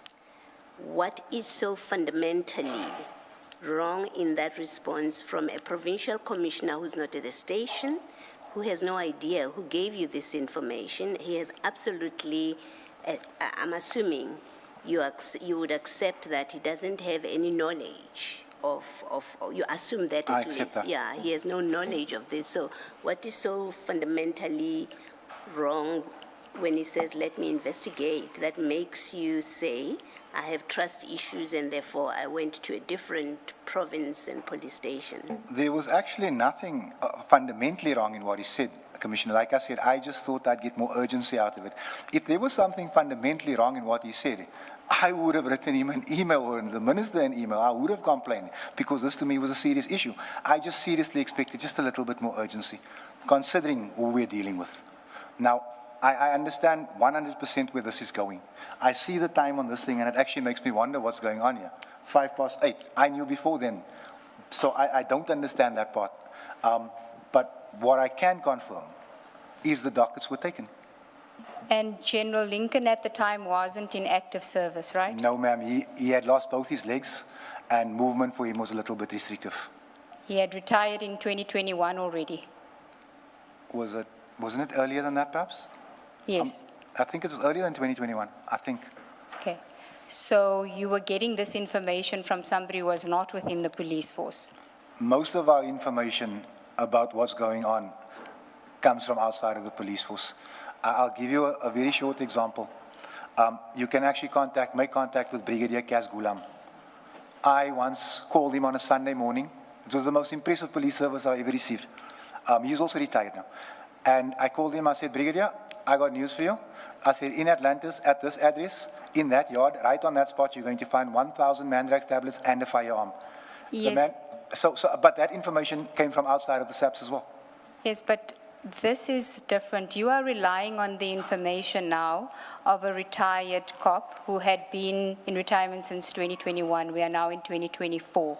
You don't make any follow-up with the station itself to find out whether the information that you're receiving from somebody who's not in active service is in fact correct, because it's not an official position that he's communicating. He can't. He's not a police officer in service at the time. Like I'm trying to communicate to you, Advocate, most of our information comes from people who aren't in the system. Andre Lincoln knew everyone. He knew every policeman. He knew every gangster. He was reliable. If Andre Lincoln had to tell me to duck, I would have dived to the floor. I had that much faith in that man. And I really wish he was here today. Yeah, but in this instance, he was wrong because the docket wasn't missing. Before I admit that Andre Lincoln was wrong, I would question if these entries here are not made later. Ultimately, the docket went missing. Whatever you and I go back and forth here, those dockets were found in Pretoria, in Peter Jacobs' safe. I don't want, if I may, I don't want to accuse anyone of anything, but it would not surprise me if these entries were made later to try and cover somebody. When were they found in General Jacobs' safe? I heard that in the IDAC committee. I can't tell you what date that was. Lieutenant General Sentimule confirmed that the dockets were in Lieutenant General Peter Jacobs' safe. But it was after the process where there was a complaint that was lodged and it was investigated. That is why the dockets were assembled, because there was a complaint lodged either by you or on your behalf that the dockets had gone missing. Wasn't that the case? Isn't that why he was in possession of the dockets at that point? No, ma'am. No, ma'am. That is impossible. Peter Jacobs is the head of the Service Directorate. I had laid a criminal complaint, not a service delivery one. These dockets, I understand your confusion. Maybe I'm the one confused. These dockets, even if I had to lay a complaint and they were at the station, should have stayed at the station. They couldn't have moved. The first person that had to be assigned these dockets in the chain of custody was the head of detectives. He's supposed to assign it to an investigator. Peter Jacobs had no business with these dockets. We'll get to that, but my point is that when General Jacobs has the dockets, it's because there was an investigation and Colonel Phillips was the one that was tasked with investigating, and Colonel Phillips reports to him. That was an official SAPS process, and you knew that. What I didn't know when Colonel Phillips called me was that he reported to Peter Jacobs. I did not know that. I found that out much later. And the reason I was suspicious of Colonel Phillips and the reason I did not meet him is because even I as a layman knows that in the SAPS, a lieutenant colonel doesn't investigate a general. And that too was relayed to me by Andre Lincoln. He said it doesn't make sense. That is why I refused to meet that man and I was evasive towards him. Okay, we'll get to that because I don't want to jump the chronology. We can then go to, we are now on the 30th, where you speak to General Patikile. Can I, just so that we don't leave this place with misapprehensions of what might have happened, you seem to take issue. If you look at that 3881, you suggested in so many words that the second entry at 20:05 is suspicious because you were not at the police station at that time. Did I understand you correctly? Did I hear the second you entry of 20:05, ma'am? Yes. If I may, Commissioner Beloy, What were you saying about it? I just no, want to what make I'm sure saying understood. is, if the allegation is that Andre Lincoln might have lied to me about the placement of the dockets, I'm saying to the Commission, before I believe that Andre Lincoln lied, I'd rather question the time, the manner in which this time was written in. That is what I'm saying. And again, I don't have proof of it. I didn't carbon date it, but I'm saying to you that my faith in that man, it will not be shaken. Yes. Between you and Ms. Ncube, you don't have to deal with it now. I think that note must be put properly to be what it is. It doesn't suggest, my reading of it, it doesn't suggest that you were at the police station at 20:05. No, ma'am. What it is someone is making an entry at 20:05. I accept that. You accept that? I accept okay, that. Thank you. And what you're saying is that, are you saying the entries on 29/10/2024 at 20:05 and 31/10/2024 at 8:10, which says docket received from Cape Town Central for perusal, explanation/complaint lodge does not have elements of crime, complainants could not be reached for further interview. Are you saying that is also, you doubt that entry, that it was a contemporaneous entry? Ma'am, unless that is Colonel Phillips writing it, that is not true. They never called me. SAPS never called me. The only communication I had regarding this was from Colonel Phillips, and I don't even think it was on the 31st. I could not give you a date, but I'm almost sure it was a few days later. So if they are saying here that the complainant could not be reached, that is a lie. on the Before you leave 31st. the date, what happened to the documents that were in the envelope? Because you're now going to a police station to open a case on the basis of those documents. Yes, sir. What happened to them? I held the documents in my office. So you kept them in your possession? Yes, Chief. Yes, Commissioner. For the simple reason that I didn't want to give it to anybody. I wanted to give it to the investigating officer, which is what I told the person who received my complaint. I said, when the investigating officer contacts me, he can have these documents. So we can leave it at you did not give them to I the did not police give it on to the day. And just that too was on the advice of General Lincoln. But you did make copies of the documents. Of the letter of loss and of the purchase, the payment of the heister. I made copies of those. Yes, I did. Okay. At the time when you handed them over. Yes, ma'am. Okay. Not when you opened these cases later on. No, not at the same time. Okay. When you engaged IDAC. Actually, when I received the call from the IGI, just throwing it back now, I realized that if I give this information to the IGI, I still have to speak to another investigating body. So there were 2 copies of I think it was 2, it might even have been 3, of General Madondo's business, and only 1 copy of each of the Lushaba matter. So I made copies of the Lushaba matter.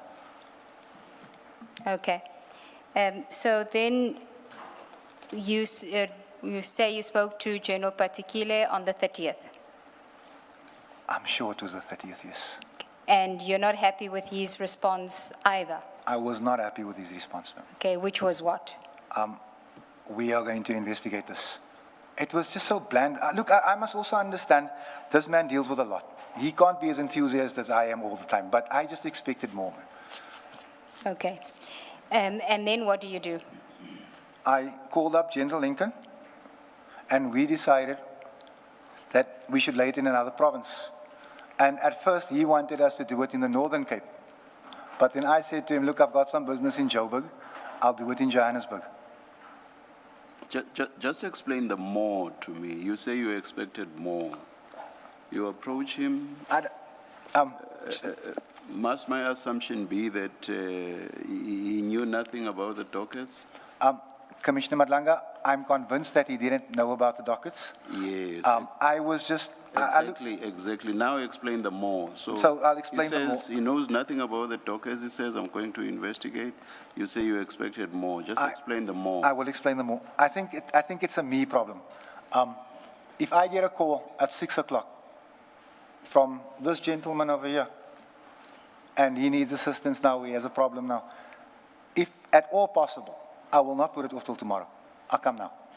That is just the way I operate, and sometimes I expect everyone to do it. Just explain, let's leave Mr. Adams aside. What did you expect, General I expected... Just please wait for me. What did you expect General Particular to do? I expected General Particular to tell me something like, I'll find out to take the dockets now, or come to my office, let's see what we can do, or I'll meet you at the station at 3 o'clock, or something like that, and I just wasn't... No, remember, he's not at your beck and call. I understand this was something important, but you cannot expect him to respond instantaneously. If he says, I'm going to investigate, I just don't see what exactly you expected of him. Well, within because you say in so many words that he knew nothing about the dockets. So it's like you wanted him, despite the fact that he knew nothing about the dockets, to still give you a response there and then and say, okay, now I know. No, you are 100% right, Chief. And I said to you, I'm not chief, please. Oh, please Commissioner, just try to drum that into your head. I'm not chief. Sorry, Commissioner.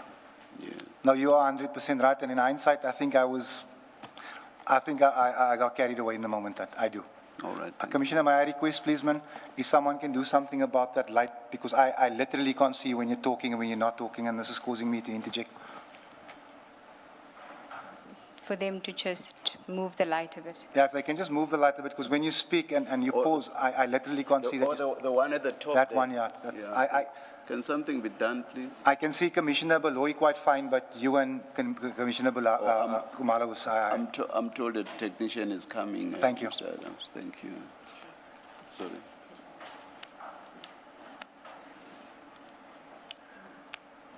Mr. Adams, it's okay if you see me. The others. No, you are easy to look at, Commissioner Beloy. You are easy to look at. I can't say the same of the other two. Can I add, Commissioner Madlanga, my disappointment in the response from General Particular does not infer that he did anything wrong. It does not. I was just, this is just something that I needed to, if you understand what I mean, I need to move on it now. And again, that's my failing, not his. Yeah, no, I'm happy with the response you gave earlier, that you were the problem, not him. I'm paraphrasing, but that's how I understood your response. You Understood, completely Commissioner. accepted that you were the problem, not him. Understood. Thank you, Chair. Chair, I see that it's just 2 minutes after 4. Maybe Let's continue to 4:30, perhaps. we can do so, Chair. Commissioner, if I may? Yes. I still have hundreds of pages of documents to go through tonight. I'm just advising the chairperson that it's going to be a long night as it is. So I don't know if I'm within my rights to say this.